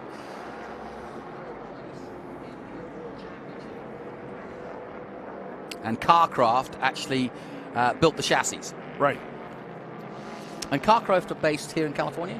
No, got that wrong. They're based in Atlanta, aren't they? I think so. I don't know. But anywho, Mr. O'Neill is up to 10th, having started at the back, so he's definitely channeling his inner Parnelli. And he also is the head of this event, right? So he probably knows this track very well. He knows the track very well. He owns that car as well as many others. So he's comfortable in that car, and he's driven it actually, I think, at most of these events. It's the one Trans Am. He has the birdcage he goes out in. He's driven some GTOs, Ferraris in the past, but I know he always loves to do the Trans Am race. He's been in his civvies most of the day, giving his drives away to other people and kind of just shaking a few hands and making sure the event runs as it should. But now he's got his chance to relax, and here he is. So Jeffrey O'Neill in the number 15. And Parnelli, would you put him up there? People were talking when he passed away in June about how he is up there as one of probably the top 4 drivers that has ever graced American racing. I think that's probably true. I think that he and Mark Donohue, because we watched them at all those races back then, and they had very different styles. Parnelli muscled the car around more, and Mark Donohue was more of a smooth, precision, smooth guy. At that Lime Rock race, 1971, it was pouring down rain. Our car went out about halfway through the race. The Trans Ams back in the day were 2.5 hours long. That's right, yeah. And they required several pit stops. Our car went out with a broken spindle, and I went down to Big Bend at Lime Rock in the rain and watched Mark Donohue come around Big Bend. And every lap, his front tire, with the back end of the car hanging out in the rain, every lap his front tire was within an inch where it was before on the last lap. That's pretty impressive, isn't it? Really a precision driver. Yeah, it's not a lot of racing drivers don't get the credit, especially from those outside of the sport, for the sheer precision and discipline involved in motor racing. And given that your life is on the line, let's face it, as Jeffrey is piling his way through, he's up to 8th now. Yeah. Just that precision, and you only notice that when you stay on a corner and watch one particular guy. And it's almost inch perfect. I mean, just watching Formula One the other week in Singapore and just watching them touch the wall but not damage the car just shows you it's possible to be that close each and every lap. Right, I drive a Datsun 510 and I'm not like that. But you don't need to be in a 510. That's the beauty of it. I do like to slide it around. Well, let me ask you this. Back in the 70s, those 510s, or at least the sedan B and C, were they as popular as the muscle cars? Because they seem to have become so. They became so, yes. I bought a brand new 1969 Datsun 510 in 1969 for $1,995. And that's the other thing, the price point was right, yeah. And I was building it as a race car and then ended up selling it to a school. It was about almost done, but needed an engine. I sold it to school and then life happened, and now I have a 510 and I'm back in it.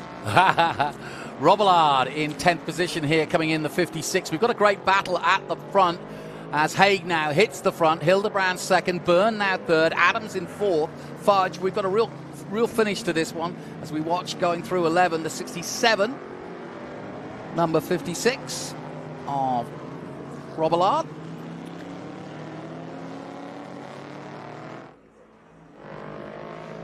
And I would hazard a guess that they're probably driving them faster than they were back in the day, just simply, do you think, because of the tire technology? The tire technology, I understand, and I talked to some of the guys about what these cars are dynoing at for horsepower. That's pretty close to what it was back then. It'd be interesting to find a racetrack where they run now and where they ran back then and see what the lap times are.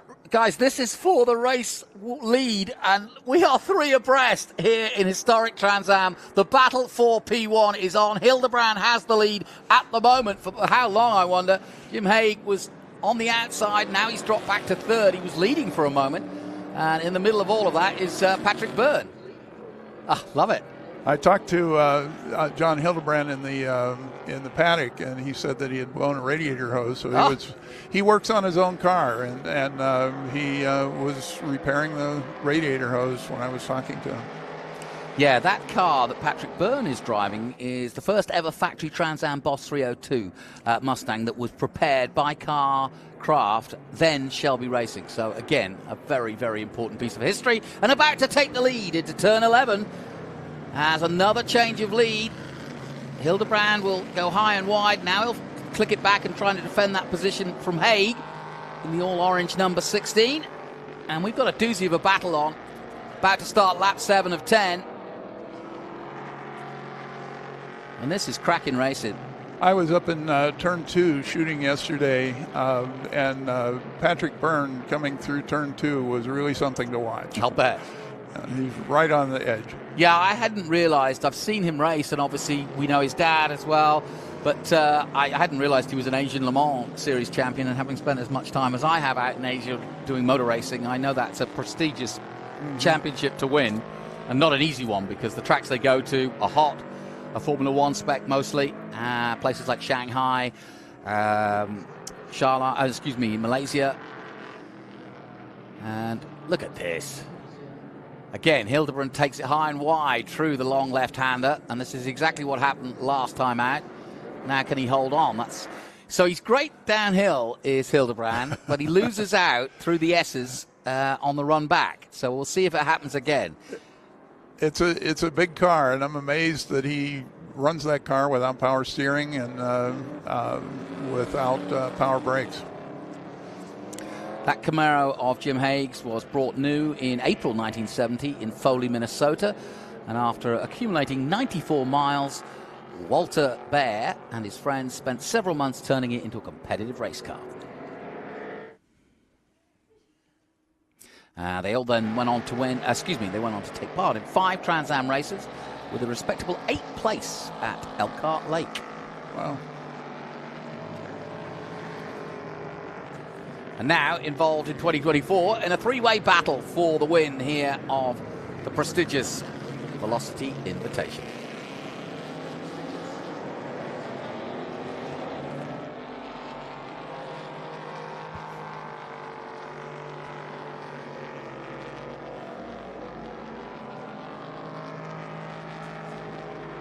Well, Hildebrand's done a good job. He's holding them off, but look, see how they're catching him here? Yep.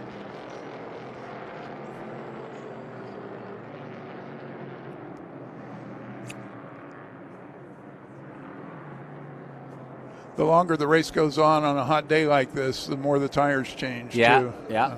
Especially on a hot day like this. Well, there's nothing between that top 3. And in fact, there's some good battles all the way down through the top 10.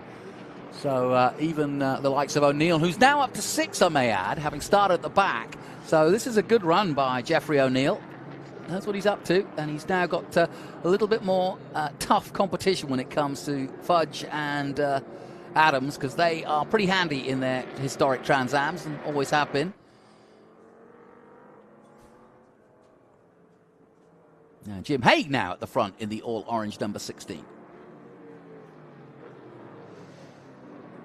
And there's your 45 of Adams, who started on the front row, takes the inside line and takes the lead. Nicely done.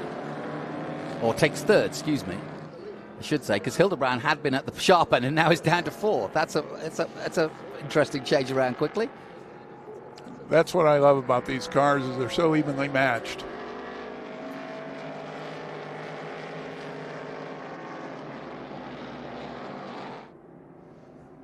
So some great racing in this one, and just as you'd expect, Patrick Byrne in the all-blue Shelby 302 from 69, now back in the lead and into 11. And about to start the penultimate lap. Still a 4-way battle for the win, though. Jeffrey O'Neill trying to make his way into this group, and he's up to, 5th now?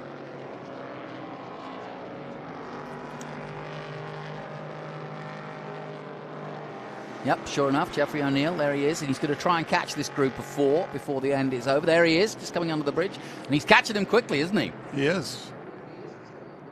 Well, this is what we wanted.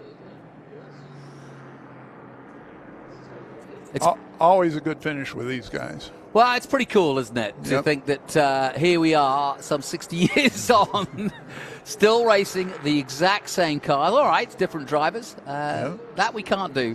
But we may not be able to preserve the humans, but we can certainly preserve the cars, and that's what's happening. Here comes Byrne again for the lead. An inside move on the carousel and makes it stick. Haig has to relinquish the lead.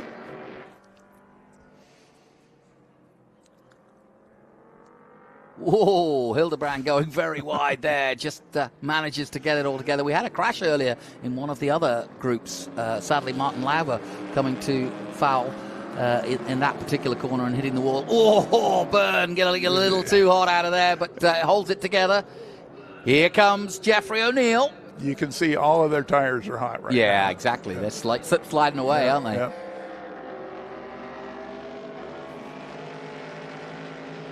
Well, there's been some fitting tributes to Parnelli Jones over the year, and got to talk to many a driver about him, and heard nothing but great stuff, and even spoke to Skip Barber about it. Yep. And that was an interesting conversation, talking about the good old days. Yeah, Lime Rock, he was a force to be reckoned with. Yeah, no kidding. And actually, even though a simple layout, Lime Rock, a tricky circuit to be really, really good at. It is.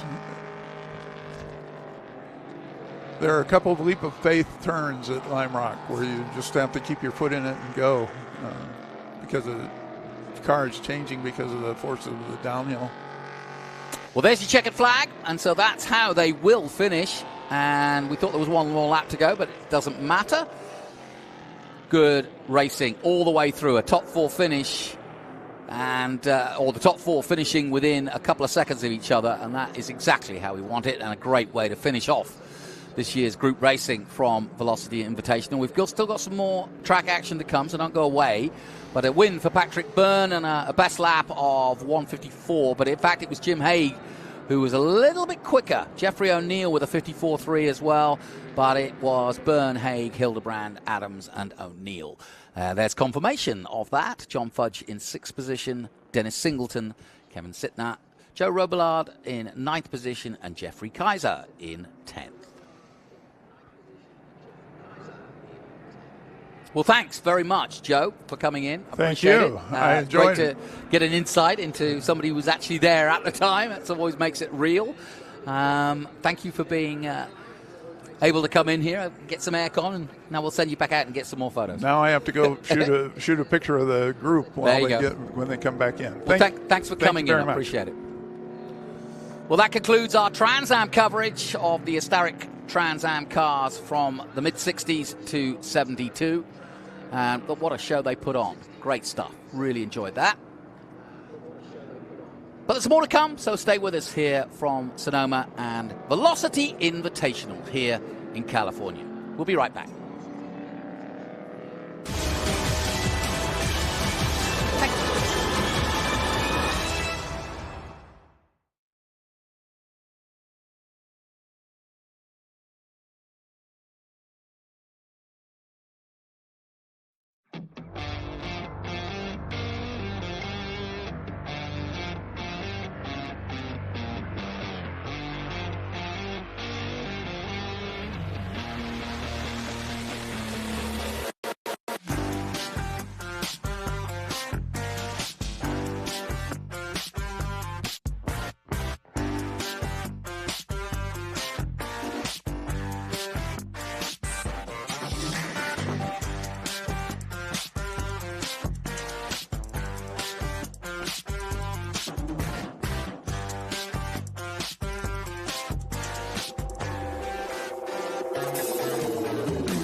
Now, getting in and out of a racetrack can sometimes be tricky unless you got a pal like Greg Maitland here from Bell Helicopters. Greg, great to see you. It's great seeing you. Thanks for taking the time to have a chat to us. Now, Bell Helicopters, you've been involved in the Velocity Invitational a couple of times now, because I've seen this thing parked on the lawn here at Turn 11 before. But just tell us, what is it about an event like this that was a sort of natural fit for you guys at Bell?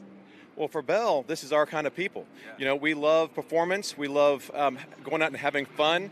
And so we've got motorheads out here that want to sit there and go fast, go high. And so here we are to enjoy the view. And like I said, getting in and out of racetracks sometimes, whether it's NASCAR, IndyCar, Formula One or whatever, it's roadblock outside. But this is how you got to do it, isn't it? Oh, absolutely. There's no stop signs, no stop lights, just direct to where we want to go. So talk to us about the helicopter that's behind us then, because for gearheads and aficionados of top-end technology, this is what we got. This is new since, did you say 2018? 2018 is when we introduced this helicopter. This is the 505, and it is our entry-level helicopter. So back to what we were talking about as far as performance, a lot of people drive their own cars here and want that performance. You can get your helicopter license and start flying a Bell 505 to get you around and enjoy aviation. So this has 505 horsepower. It's a turbine-powered helicopter with electronic engine controls, glass cockpit that gives you a lot of situational awareness. Can haul 5 people and do about 280 miles on a tank of fuel. So you can pretty much go anywhere that you want to go go have a picnic, go have lunch, and have a good time. And you can go there quickly as well, like 280 miles on a tank of fuel. But, the distances that you can cover in these and the speed you do them in, it's kind of mind-boggling sometimes, isn't it? Yeah, you're cruising about 150 miles an hour. And, again, you're straight line from point A to point B, so you don't have to worry about any curves in the road. And you've been flying these things for, did you say, over 30 years? Yes. My father was a helicopter pilot, and so I grew up with helicopters and Bell helicopters in particular. So very, love affair with this particular machine for sure. Well, and I said to Greg just now, I said, do you ever kind of appreciate what you're doing? That it's actually really tricky because it's all about balancing your feet, balancing one hand, balancing the other hand, and then your brain's got to coordinate all this, and it's just like second nature now, is it? Well, very much, but it's just like driving a stick shift car, you just have to manipulate the clutch, and that's, again, why we like to come here is because it's all like-minded people that like that same thrill of manipulating the controls and having fun. So you're not going to take this off on the lawn this afternoon, but I understand you're out of here tomorrow morning. Where are you headed back to in the morning, and how long will it take you to get there? We borrowed this from a customer down in L.A., so we'll fly this thing out tomorrow morning and head directly down to L.A., be back there, by lunch. So. That is the way to get around. What we're going to do, if we weren't here, we could go on a wine tour, couldn't we, of California or one of these things, except for the pilot's not drinking the wine. That's the only downfall of helicopters. You can go land at a vineyard, you just can't enjoy the vineyard. Greg, thanks ever so much. It's great talking to you. Enjoy the rest of your weekend. Thank you. We appreciate being here. There you go. If there's one thing that I would love to get a ride in this weekend, but perhaps it isn't going to happen, it's on the lawn behind me right now.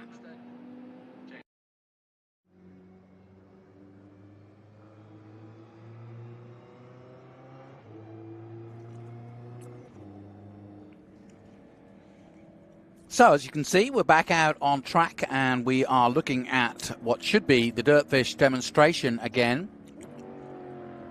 And if you're coming late to the party, Dirtfish are the premier rally school in North America, located 30 minutes outside of Seattle, Washington. And Dirtfish can teach anyone to slide a rally car sideways in any weather. In fact, it's better if it's wet.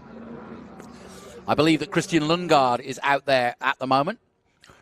Roman Grosjean was telling us earlier about driving Peugeot and getting a chance, and grew up, like many of us, idolizing some of the great rally drivers.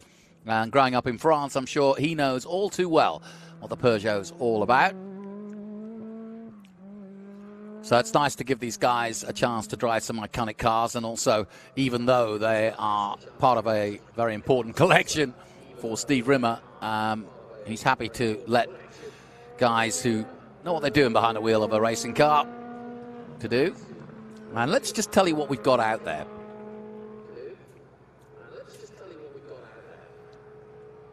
We do have a Lancia Delta, and that's the S4 chassis 221. Made its debut in the Memorial Bottega Rally, driven by Marco Allen.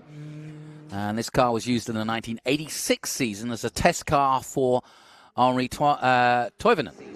So all of these Group B cars are absolutely pristine in terms of preparation, but also just pieces of history. That Peugeot T16 and that chassis C206 from 1986 made its debut in 1986 at the Monte Carlo Rally with Juha Kankkunen. The great Juha Kankkunen drove the car, won the stage victory and finished 5th overall in the event. And in its second rally, the Swedish Rally, Juha drove the car to 9 stage victories and 1 outright in this chassis 206, then used the recce car of Timo Slanen in the Tour de Corse at Acropolis rallies to end the season and rebuild the car And it was for a long time bought by Juha Kanninen and left in a private museum before it got into the hands of Dirtfish, and now it's getting out and about a little bit more. Now, don't get worried about the smoke. That's because the drifting cars are out there as well. Ryan Turt putting his Toyota Stout through some stout pressure. That's a wonderful shot from the drone there of him in action. And he too has got a passenger enjoying the hell out of it, I'm sure.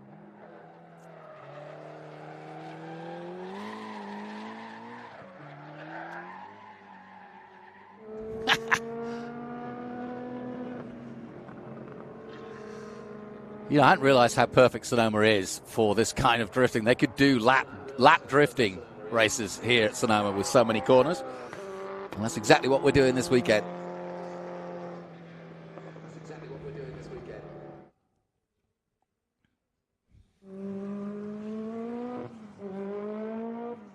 Now, there's also a 1983 Lancia 037 chassis number 178 making its debut in 1983, driven by Carlo Capone. And this works 037 finished second at Tagliaferro Rally, fourth at Costa Smeralda Rally, and wrapped up the season in 83 by winning the Rally Internazionale della Lana. And for the 1984 season, the car was driven by Fabrizio Tabarton as part of the HF Grifoni team, and made its World Championship debut at 1984 at San Remo, where Fabrizio placed an impressive fourth overall. Now, we've been talking about Dirtfish. Well, let's show you it, because this is the location of Dirtfish in Seattle, and it's absolutely gorgeous. 300 acres of playground, quite literally. And I've been, thankfully, Steve Rimmer invited me up, and I took it with both hands and said, yeah, I'd love to. I've got a rally license, actually. I took that on TV back in England back in the day. But as you can see, it's a pristine location. In fact, you could actually race it on a simulator. They have even done a deal with Forza.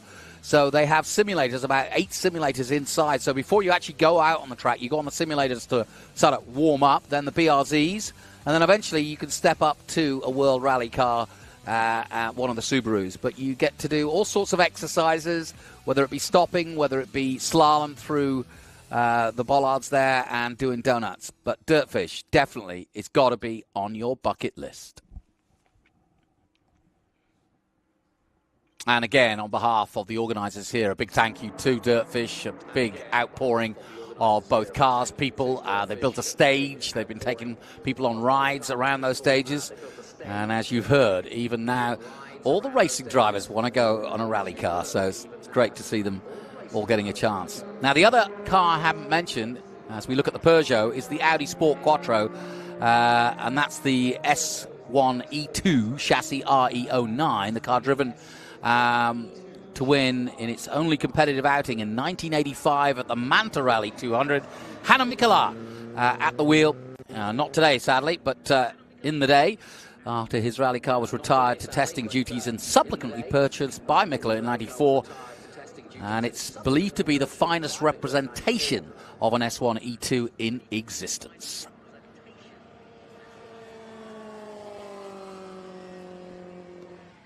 So this has been a real thrill, and if you're still here at the venue and you want to get a closer look, come down at 2 pit exit opposite the media center, and you will see these cars parked up, and you can get a real close look at them. Here's the Peugeot again.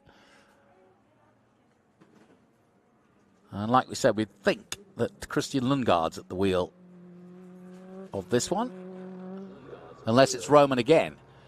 We know Lundgaard's out there, but I'm just not sure which car he's in.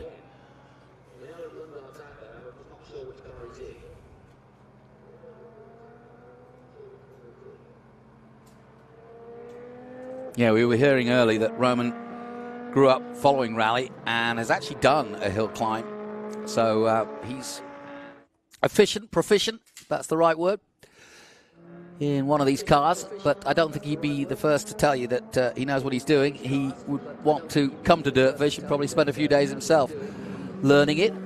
But a couple of IndyCar drivers, funnily enough, somebody that is close to the Dirtfish Rally piece. Benjamin Pedersen did Dirtfish, and of course went on to win in single-seaters at the junior level and made it to IndyCar as well. And now Nolan Siegel here from California, part of the Arrow McLaren team. He's been here this weekend. Christian Lundgaard, Scott Speed, Jenson Button. We've had some really great names here this weekend, but try not to overkill the excitement. And don't forget Michelle Abate out there as well. She is in the Lancia S4, the car that everyone feels it's trying to kill them. She's stoked. That's my girl. Go, Michelle. That is total attitude. Michelle Abate, good friend from Trans Am, and she's trying rally cars for the first time, as she's been part of the Women in Motorsport Symposium, Summit, whichever you want to prefer. So Michelle, in fact, Abate moved to the Audi. So she thought she was going to go out in that one, but she's in the Audi, and we're back to the drifter. There he is. That's a 70s Toyota, interestingly enough.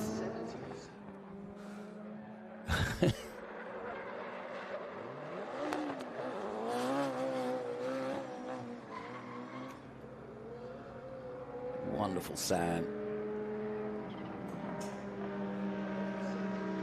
And that should be Ryan Turek at the wheel.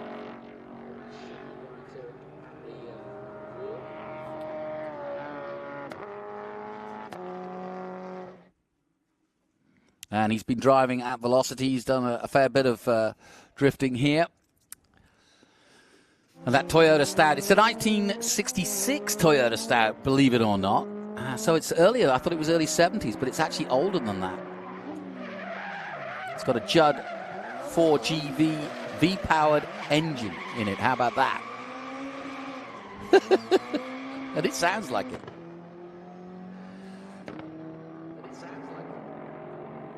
And lest we not forget the other big star that's been here this weekend, Scott Speed, taking the Project Midnight Subaru, the 670 brake horsepower missile, to the time trial. We'll finally see that here at the end of the day, which is coming up very soon. And that'll be a great way to finish off what has been a superb weekend as we celebrate the 5th running of Velocity Invitational. And our thank you to Catalyst, our sponsor, the energy drink. And thank you to all of our vendors, including the Grand Prix Originals. If you haven't bought your jacket and it's getting cold, head over there. Get yourself some golf material. Who doesn't want to wear baby blue?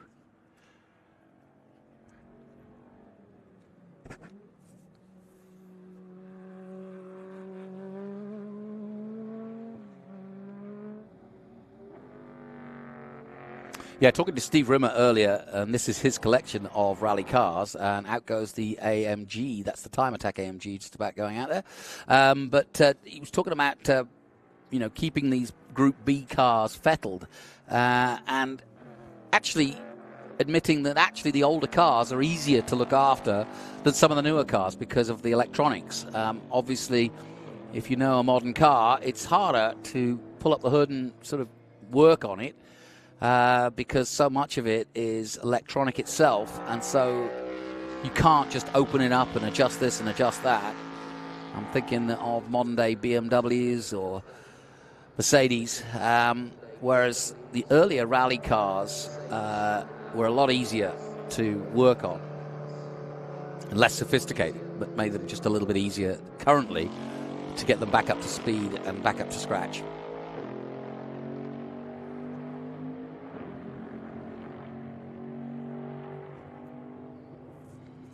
Now, I mentioned Christian Lundgaard. Let's head down to Taylor, who's with him down in pit lane.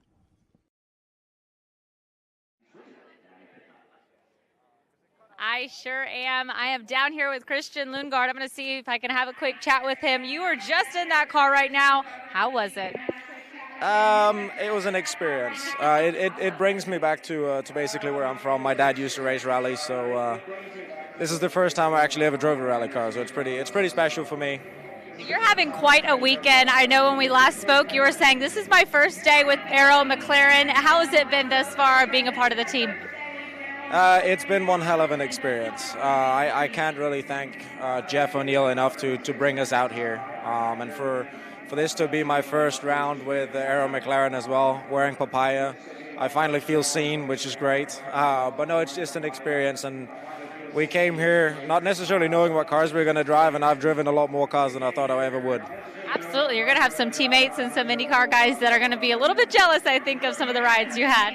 Yeah, they've already driven this, so I was actually the last of the puzzle, but no, it was fun. I got, before coming here, I'd actually never driven a McLaren, and I got to drive two yesterday, so it's been a very cool experience.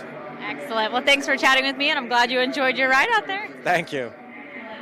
All right, guys, Time Attack is still getting ready to go. I see some more rally cars lining up, so don't go anywhere. There is still more action to be had on the track.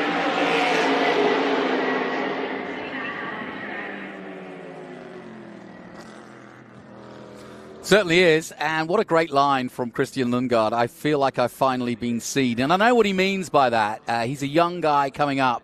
And I also think that what a time to be part of the McLaren family. Lando Norris winning Grand Prix, and McLaren leading the Constructors' Championship in Formula One, and a pretty healthy scene as well in Indy. Not winning the championship this year, but boy, it's going to be interesting in the future because McLaren have a young, fast, and very, very healthy paddock of, or stable of, IndyCar drivers coming your way, including Nolan Siegel and Christian Lundgaard. We'll take a short break. We'll be back with our Time Attack coming up very soon, and that will be our final race of the weekend.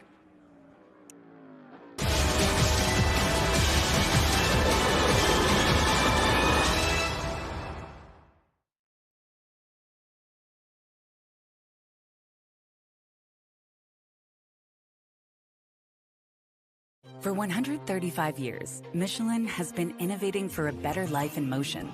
From earth movers to Airbuses, race cars to rovers, we were even one of the first to consider sustainability in the design of our tires. And now our legacy as pioneers continues in the next revolution, with EV-ready tires designed for performance so you don't have to think about tires at all.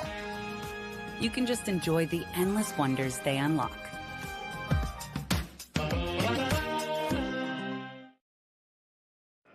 Well, as race series go, Global Time Attack is one where often the fans become the drivers, and I got a guy with me now who I think it's fair to say, Gabe, that's kind of what happened to you. You started out, you told me, doing track days, and then you just got more and more into racing, and here you are now doing Global Time Attack. Yeah, I started off just doing regular track days with the E36 M3 a few years back, and just kind of wanted something a little more competitive, and found my way at Global Time Attack, and competing now with the GT3 RS. So. And the GT3 RS, we've seen it go on track. This thing is, well, it's a bit of a weapon, isn't it, really? Yeah. And you're actually in the limited class. Yeah. So limited class is, I don't know. Putting you on the spot. Yeah, 100 treadwear tires or higher. Different aero than unlimited. Yeah. So unlimited has unlimited regulations. We're a little more limited, I guess. But yeah, pretty much the main thing is the tire itself. It can't be like a full slick, nothing like that.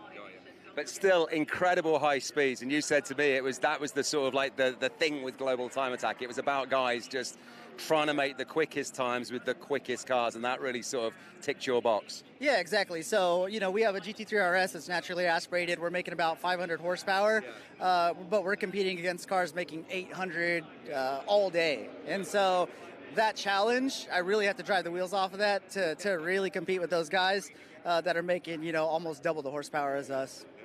And your background, though, you're relatively new to this in kind of like your lifespan, to be fair. You've not been doing this for many years. No. Honestly, just started off playing video games as a kid, racing cars. When I was younger, joined the military, and, didn't really have much money to be racing, doing anything like this. Finally got a little money and bought that E36, like I said, started doing just regular track days, and yeah, that's pretty much it. Fantastic. And the Global Time Attack series, you're actually based in Brazil, but it takes you all over the US. Yeah. So we go to COTA. COTA is the Super Lap Battle, which is hosted by Global Time Attack. They have Road Atlanta, They got a new event out in Arizona. Button Willow is the Global Time Attack Finals. That one's pretty big, a pretty big event as well. And this weekend here at Velocity, there's some great cars lining up for what is effectively a global time attack kind of demonstration. But the other black car that's making a big noise and just making some great times around this circuit is Scott Speed in that Subaru. Yeah. How is it lining up alongside him and seeing that thing appear in your rear view mirrors? Well, you asked me how is it like to see it, and the thing is I don't see it. It's so fast. I'm just, he starts off a couple cars in front of me, and I have not seen him once on track. It's just so fast, I don't even have a chance to. So, yeah, I don't know. I haven't been able to see it move yet.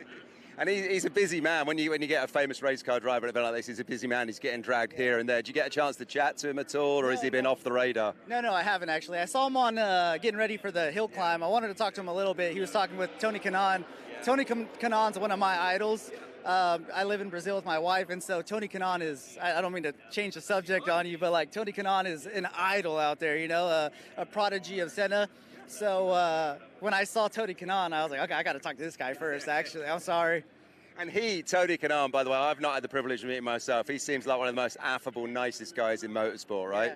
Yeah, really nice guy, it seemed like, at least. And it was pretty cool to see him driving that white Senna out there. Yeah, exactly. I mean, last year he drove a Senna McLaren, and I know he was nervous about driving it. And I think when he came here this year, he was like a different man. He's just so happy to be here. But, I mean, what an event, hey? We're here at the Velocity Invitational in Sonoma. And when you were back, in the military, do you ever think you might be stood here getting interviewed and rubbing shoulders with some of these race car drivers? Not at all. I appreciate you guys for hosting us. Honestly, this is amazing. This is truly one of the best events I've ever been to, whether I'm driving or not.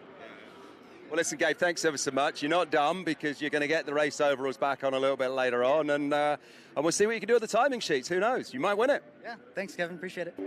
Well, best of luck to Gabe then, and keep your eyes open for car 70, the Porsche GT3 RS, running in the limited class in Global Time Attack. Oh boy, what a car that is.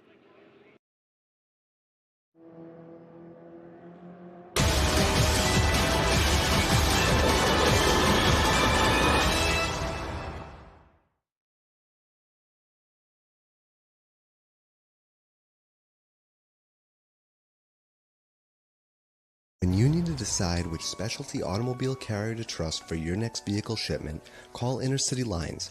We set the Pebble Beach standard for getting your vehicle where it needs to go. Today at the iconic Peterson Museum, our driver initiates the process by carefully inspecting the vehicle prior to loading, meticulously noting the exact condition. Enter our state-of-the-art equipment that only consists of custom-built hard-sided car haulers. From coast to coast, we eliminate any risk of damage from road debris to weather conditions by delivering peace of mind with every mile. Our driver fastens every vehicle with precision to ensure the safest and most secure transport for your vehicle's body and suspension. Floor mats and seat covers are just the beginning for the treatment your car receives in our care. Intercity Lines has spent over 40 years perfecting auto transport and knows that every vehicle is unique and requires different sets of practices and procedures for the safest transport, and that's what sets us apart. Trust the best, trust Intercity Lines.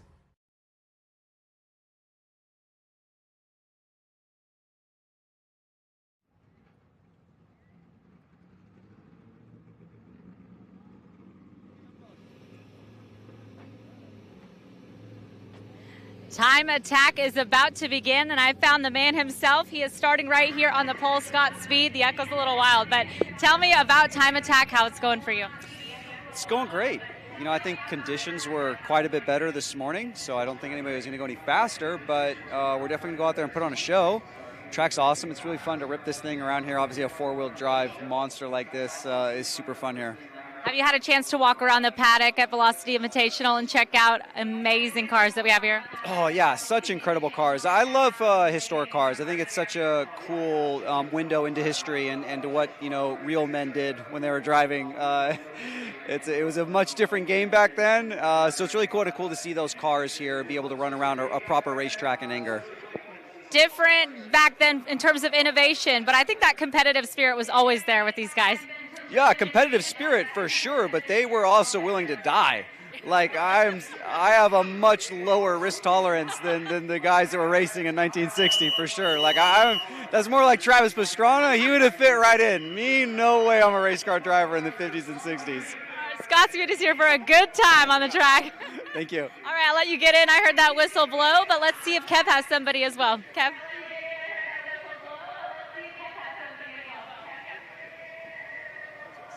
Yeah, well, I'm down here next to James Kirkham, Taylor. I'm going to try and get a quick word with him. We've already had the 2-minute fingers go up from the race officials, the race marshals. He's getting bolted into his seat. I don't know whether I'm going to get in there, but James has been fighting out with Scott Speed. I don't think I am. Can I get the mic in there for 1 minute? James, can we get one word? Last session with you, mate. How are you feeling? You going to go for it with this one? Yeah, the track conditions aren't in our favor, but we're going to sure give it a shot and put on a show if we can. Very best of luck. I honestly, the noise down here, it's something else. I haven't got the headset in, so whatever he said, I'm sure it was words along the lines of he's going to give it some, and he's going to chase Scott Speed, and he is going to go for it on those timings. So let's see what happens. Johnny, we'll have to go back to you because we can't hear anything down here. Well, you're absolutely bang on. That's exactly what he said. And he's sporting his centre helmet, so I know he means business. James Kirkham in the AMG. And alongside me, once again, I'm delighted to be joined by Jason Deanhart. So what is the news? I guess what we just heard from Scott Speed is we're not expecting times to drop any lower than they were this morning because the conditions were just perfect. True. Now, that is normally the thought process on this, but you know, doing this for 20 years, we have seen last session, last few minutes, someone surprise you. You never know. So the thing is that, you know, it's not over yet. Now, traditionally, weather, heat, track surface is going to tell you different, but you never know. The thing with these cars, they're very finicky. They got a lot of horsepower, like we've talked about, some anywhere from the Super 600 range to the Viper, the 1200 range. So, you know, I guess in like heavyweight boxing, you say they got a swinger's chance here. You know, right? There's always a chance of a knockout. So you never know. Yeah. You know, you never know. So the thing is that it might seem like, oh, this is just a formality, but it's not a formality for everybody. So you never know. So we'll see what happens here. This is going to be very interesting the next 20 minutes. I love that comment from Scott Speed about the difference between him and Travis Pastrana. I was reading up on Travis. He evidently jumped out of a plane over Puerto Rico without a parachute. Right on. Yeah. Yeah. And he got in a lot of trouble for it because he did. Obviously, he's here today, so he survived it. But what he did was he basically, in midair, hooked up with a tandem, another parachutist. They hooked together and then they landed together. But, of course, it's probably not legal to jump out of a plane without a parachute. Not ideal. No, definitely not ideal. But I can't see Scott Speed doing that. No, it doesn't seem like it, not from his past comments. But, you know, Travis definitely is an amazing human being. He's done some amazing things with motocross and motocross. You know, jumps. I think he was the first to do a double flip. Yep. First ever. I mean, just amazing things. So, you know, to see him transition and to get in for real motorsports and to do what he's done, then to take over the Jim Connor franchise for Kim Block in terms of these videos that they produce is absolutely amazing. So very special weekend. Again, you know, we're stoked to be here at Velocity Invitational at Sonoma. You know, what a great event. And, you know, Jason, we talked earlier, and we have all weekend, but this is sort of broadening motorsport to areas it's never really been in. This time attack, I know, is been around for a while. It comes from Japan originally, but, you know, it's just another opportunity for people to see some fantastic machinery like this. The Project Midnight that Scott Speed is driving from Subaru and Vermont Sports. Just brilliant. But you know, with drifting as well, you know, we're broadening our horizons as enthusiasts. Yes, most definitely. You know, and the thing is that these cars, you know, they're purposely built. You know, this is a great view of the Project Midnight Subaru right here, with Scott Speed driving it. And, you know, they're purpose built just to, you know, get the fastest lap that you possibly can. So it's a very pure form of motorsports in terms that, you know, there's no teammates out there. You know, he's really going for broke, as you can tell right now, even though he knows that he probably won't get his fastest time today. But at the same time, he's a competitor, which you can tell out there, and he's pushing it. Well, if people are watching it for the first time, he just took the green flag. Explain, if you will, the kind of philosophy here. You get your warm-up lap, and then you go for it of a flying lap, right? Right, yes, exactly. So the thing is that you're entering, you know, into your lap time at speed. So when you first get out there, you know, it's not a standing start. So it's a warm-up lap, and you might choose to take 2 warm-up laps. Okay. Most people don't, but some people will. And then usually you're going to go into a hot lap or what we call a flyer, which is actually looks like what Scott's on right now. And he's going to push his time and see what he can do. Well, we'll keep an eye on the times for you. But as we said, we had a session this morning, and the times were, or the conditions were absolutely perfect for a time attack. And even Scott himself said didn't think he would ellipse that. But you never know with these guys; they're always saying that and then doing something different to create a bit of drama. Yes. Again, you never know. You know, this is what facts would normally tell you, but at the same time, when you get out there and things feel right, you know, they might be able just to really push this car and you know, maybe get it down into 128s, which I know they were really hoping to do. 680 horsepower under the hood, a 2-liter turbo boxer engine, and bags and heaps of power, very lightweight. The wings doing their business, and the intakes, there's an exhaust intake on the front of the car. Yes, the exhaust is exiting from the hood. That's interesting, isn't it? Yes, yes. Now, with the way those engines are set up, it's kind of beneficial for it to exit that way because they're a boxer motor. Yeah, okay, good point, yeah. Here's your Porsche. Yes. Gabe Zamora, I believe, is who that is in the Dundon Porsche. Well, hang on a minute. 133.9. Okay. Hey. What did we did last time? I think it was in the 136s, 137s. Yeah. Yeah. So he's really creeping in there. So, you know, I figured a little bit of sandbagging. Well, not really, but Scott Speed pushing it on now. 33.9. 1 minute 33.987. If you want to look up your Google lap records of Sonoma, you'll see that that's pretty darn quick. Yeah, most definitely a quick time, very respectable. You know, anything sub 140, you're a player. Yeah. Yeah. Yeah, no kidding.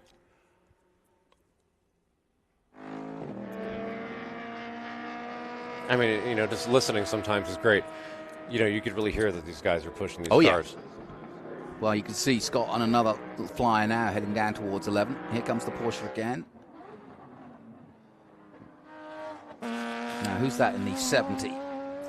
Gabe That's Zamora. Gabe Zamora, yeah. Correct, yeah. This car was built specifically to our limited class rule set for our COTA event. They podiumed, they did third place. And what does limited class mean? Limited class, so, you know, to put it in perspective, we've given a lot of airtime to Scott Speed. The Subaru car is unlimited. Right. So you're going to see a little bit heavier aero on that car, meaning more aero, you know, flat bottom. You're allowed to have a pro driver, sequential transmission and whatnot. So in limited, anything goes. And you're allowed to have racing slicks. So that's really the biggest difference. So in limited class, you still have to run a non-slick, so a radial tire. Oh, okay. So I believe it's That's a big actually difference. a 40 tread wear and up. Yeah. Is what you have to run on that car, UTQG. And that would make a big difference over a lap. Big difference. Big difference. Big difference. Well, his last or first lap was a 138.658. We'll see if he improves on that. And he was third fastest. Right here we have Gary Wong. Yep. Like I talked about, you know, you asked about what car is very popular right now in time attack. Supra, and this is a new Toyota Supra. Supra, I mean. You know, very popular in time attack right now. Like I talked about before, there's been times where our street class is, you know, first, second, third place are all Supras. Well, I remember when they brought the Supra back. Remember, it was a sort of fallow for a long time, and then they finally re-entered, and everybody was begging them to come out with a new Supra, and they did. Did Toyota, and I think actually it lived up to all expectations because it was so loved back in its original format as a car, as a mark, and so many people find it, and even now people go and seek after old Supras, but the new one is, I think it's something like 400 brake horsepower, something ridiculous like that. Yeah. It's a formidable car, and right here we see James Kirkland, the AMG. He's definitely pushing it, you know, which is great to see. Yep. James doing a really good job. His last lap of 36.4. So everybody's really pushing it now for the race service number 11. Now, another dark horse right here is Cable Rosenberg and the Viper. This is a car with like 1,200 horsepower, 1,000 pounds of torque. So it's got a lot of potential. But like I said before, this is his first time ever at this course. So it's a big learning experience for him. Yeah. And there must be something going on. It looks like he's pulling in right now. Yeah, they've got a little bit more time, I think. They do, so he might be looking for a better spot, which is possible in time attack. If you don't like where you're at, you can come in. Oh, okay. We'll find a better spot for you. And that's another tactical. It's a tactical thing, yes, it is. Now, like I talked about before, most of these cars a lot of times are built to maybe do one hot lap and they've got to turn it down if it gets too hot. You might be able to go out there and cool it down for a little bit and go back out. So that might be what he's doing right now. We'll have to see. So they're all chasing. Well, they're not chasing the unlimited, but Scott Speed has set the pace in the unlimited class and has got 133.987. That's his best lap. Robert Robles is out there now in the Studio RSR. Currently 6th. He did a best time of 1:48.6 in his first lap, or his second lap, actually. Yeah, so this is a street class trim BMW here. It's another example of a car that, is very accessible, that you can jump out and get in the time attack, once you have enough experience. We want to try to bring a good mix, of a couple different classes, some wild builds, some moderate builds, this is a good example of that. This is a good forum to sort of give yourself a plug, but if people are interested in getting involved, how do they do it? What would you like to see? What kind of marks, cars, etc. are you kind of wanting to invite to this, as it were? Just give us a little bit of a sort of a plug. Yeah, we're looking for passionate people that are about going fast. That's what this is about. This is about building the fastest car that you could possibly build. And it might be something that you're passionate about, and it might be something that's stereotypical, or maybe it is. We see Kevin Phillips out here with the S10 Chevy pickup truck, and you'll see Gabe Zamora out here with the Porsche. So you see a couple different ends of the spectrum, and that's really what Time Attack's about. So, www.globaltimeattack.com is where you can find us.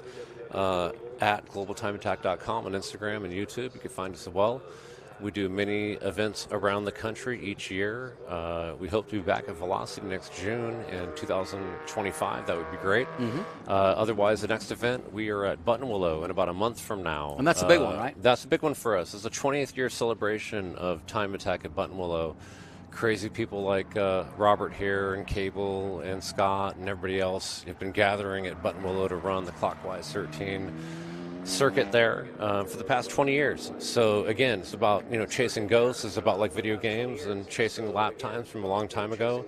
Different makes. I mean, there's so many competitions happening within the competition, which makes it cool. Makes it very cool indeed, and the way you describe it, you're right. I can see the video game ghosting idea, because that's exactly how we grew up, isn't it? Yes. Colin McRae Rally and all the rest of it. The early video games, that's what it was all about. Yeah, so that's one thing that makes it very relatable, 100%. It's been a great weekend, and your guys have enjoyed it? Yes, for many of them, it's the first time here, and for all of them, it's the first time at the Velocity Invitational event. So, it's definitely it's been a great experience for the Global Time Attack drivers, and a great experience to get James Kirkland and Scott Speed, involved with Time Attack as well.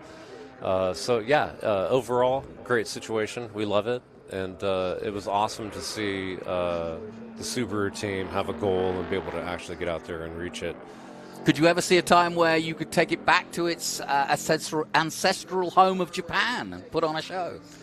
Yeah, we have a few drivers that go out to Japan every other year to represent, what we do here in the States.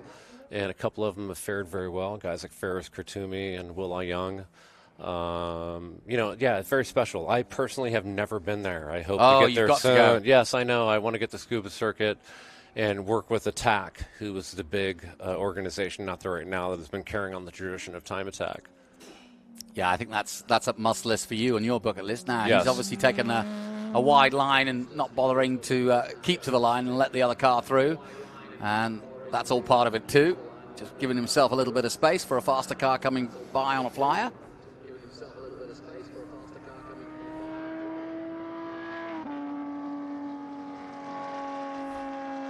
Kevin Phillips not out in the truck. I haven't seen him yet, but no, he has got some laps on the board. We just haven't seen him. No, not in this session. There must be something going on. Oh, okay.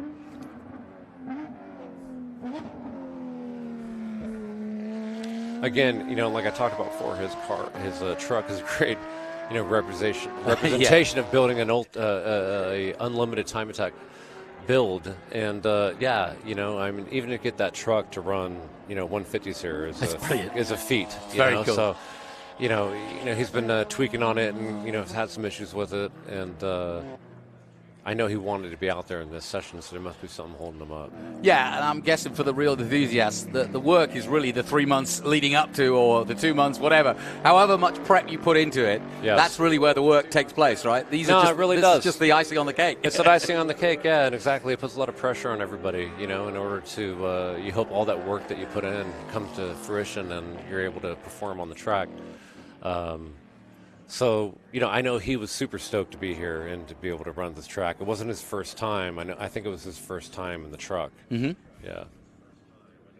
Well, it's been a great weekend to celebrate the 5th running of the Velocity Invitational. Time Attack now very much making its name felt here. It's been great to have the likes of Polestar and obviously some of the hypercars that have been here. Sotheby's have been here. Great to have the Grand Prix Originals as well, putting their merchandise out. Thank you for coming, and everybody who's taken part from Ford and Bronco. And obviously the great display of E-Type Jags and D-Type and C-Type Jags for celebrating their history this year as well. Great to have NASCAR as well, an historic NASCAR, full field of great cars and historic cars. Brilliant field of Trans Am and Time Attack fitting in nicely to an event like this and giving a different kind of motorsport a little bit of an airing in front of a really interesting crowd and interested crowd of people who perhaps have not seen this. Yes, amazing weekend. Blown away by this event. Super stoked to be a part of it. And if you have an opportunity next June to get out here, this is where you want to be. Yeah. No question. You get so many different disciplines of motorsports and so many awesome builds and so many awesome cars. I just don't know where else you could see all this. No, it's very true. Yeah. Well, Checker Flag is out, and that means that Scott Speed will take his 1:33.987, and that will go down in the history books, and that's getting a thumbs up from Jason. James Kirkham in his race service AMG, a 1:36.9, and then improving Cable Rosenberg with a 1:39.4 at his second attempt. And likewise, Gary Wong, who we mentioned, a 1:44.6. So everybody's got something to smile about. We thank you, Jason. Thank you. Dean Hart, for coming in here. And we best of luck at Willow. Button Willow. I'm get it right there. It's been a long day. We'll take a short break. We'll be back to wrap it all up from Velocity Invitational after this.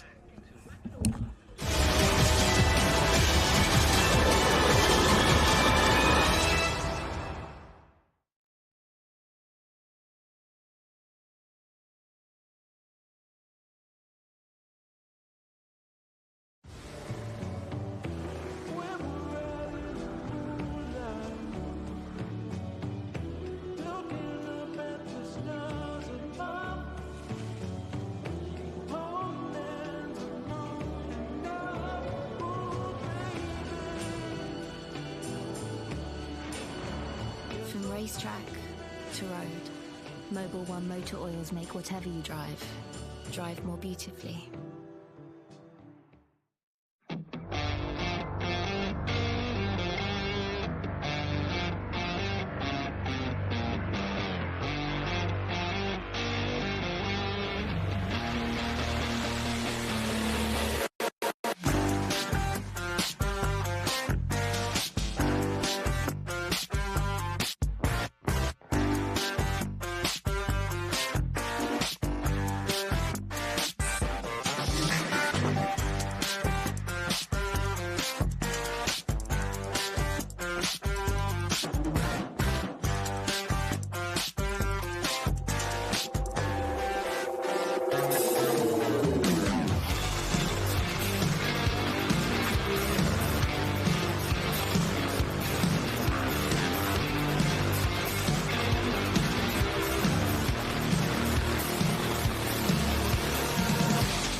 For 135 years, Michelin has been innovating for a better life in motion. From earth movers to Airbuses, race cars to rovers, we were even one of the first to consider sustainability in the design of our tires. And now our legacy as pioneers continues in the next revolution. With EV-ready tires designed for performance so you don't have to think about tires at all. You can just enjoy the endless wonders they unlock.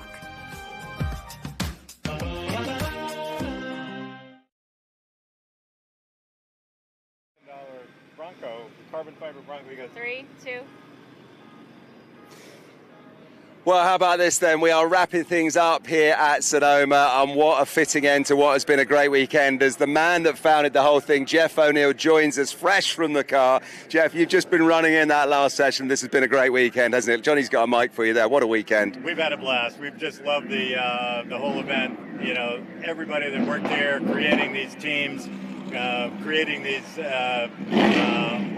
showpieces. I mean, cars from around the world. It really has been amazing.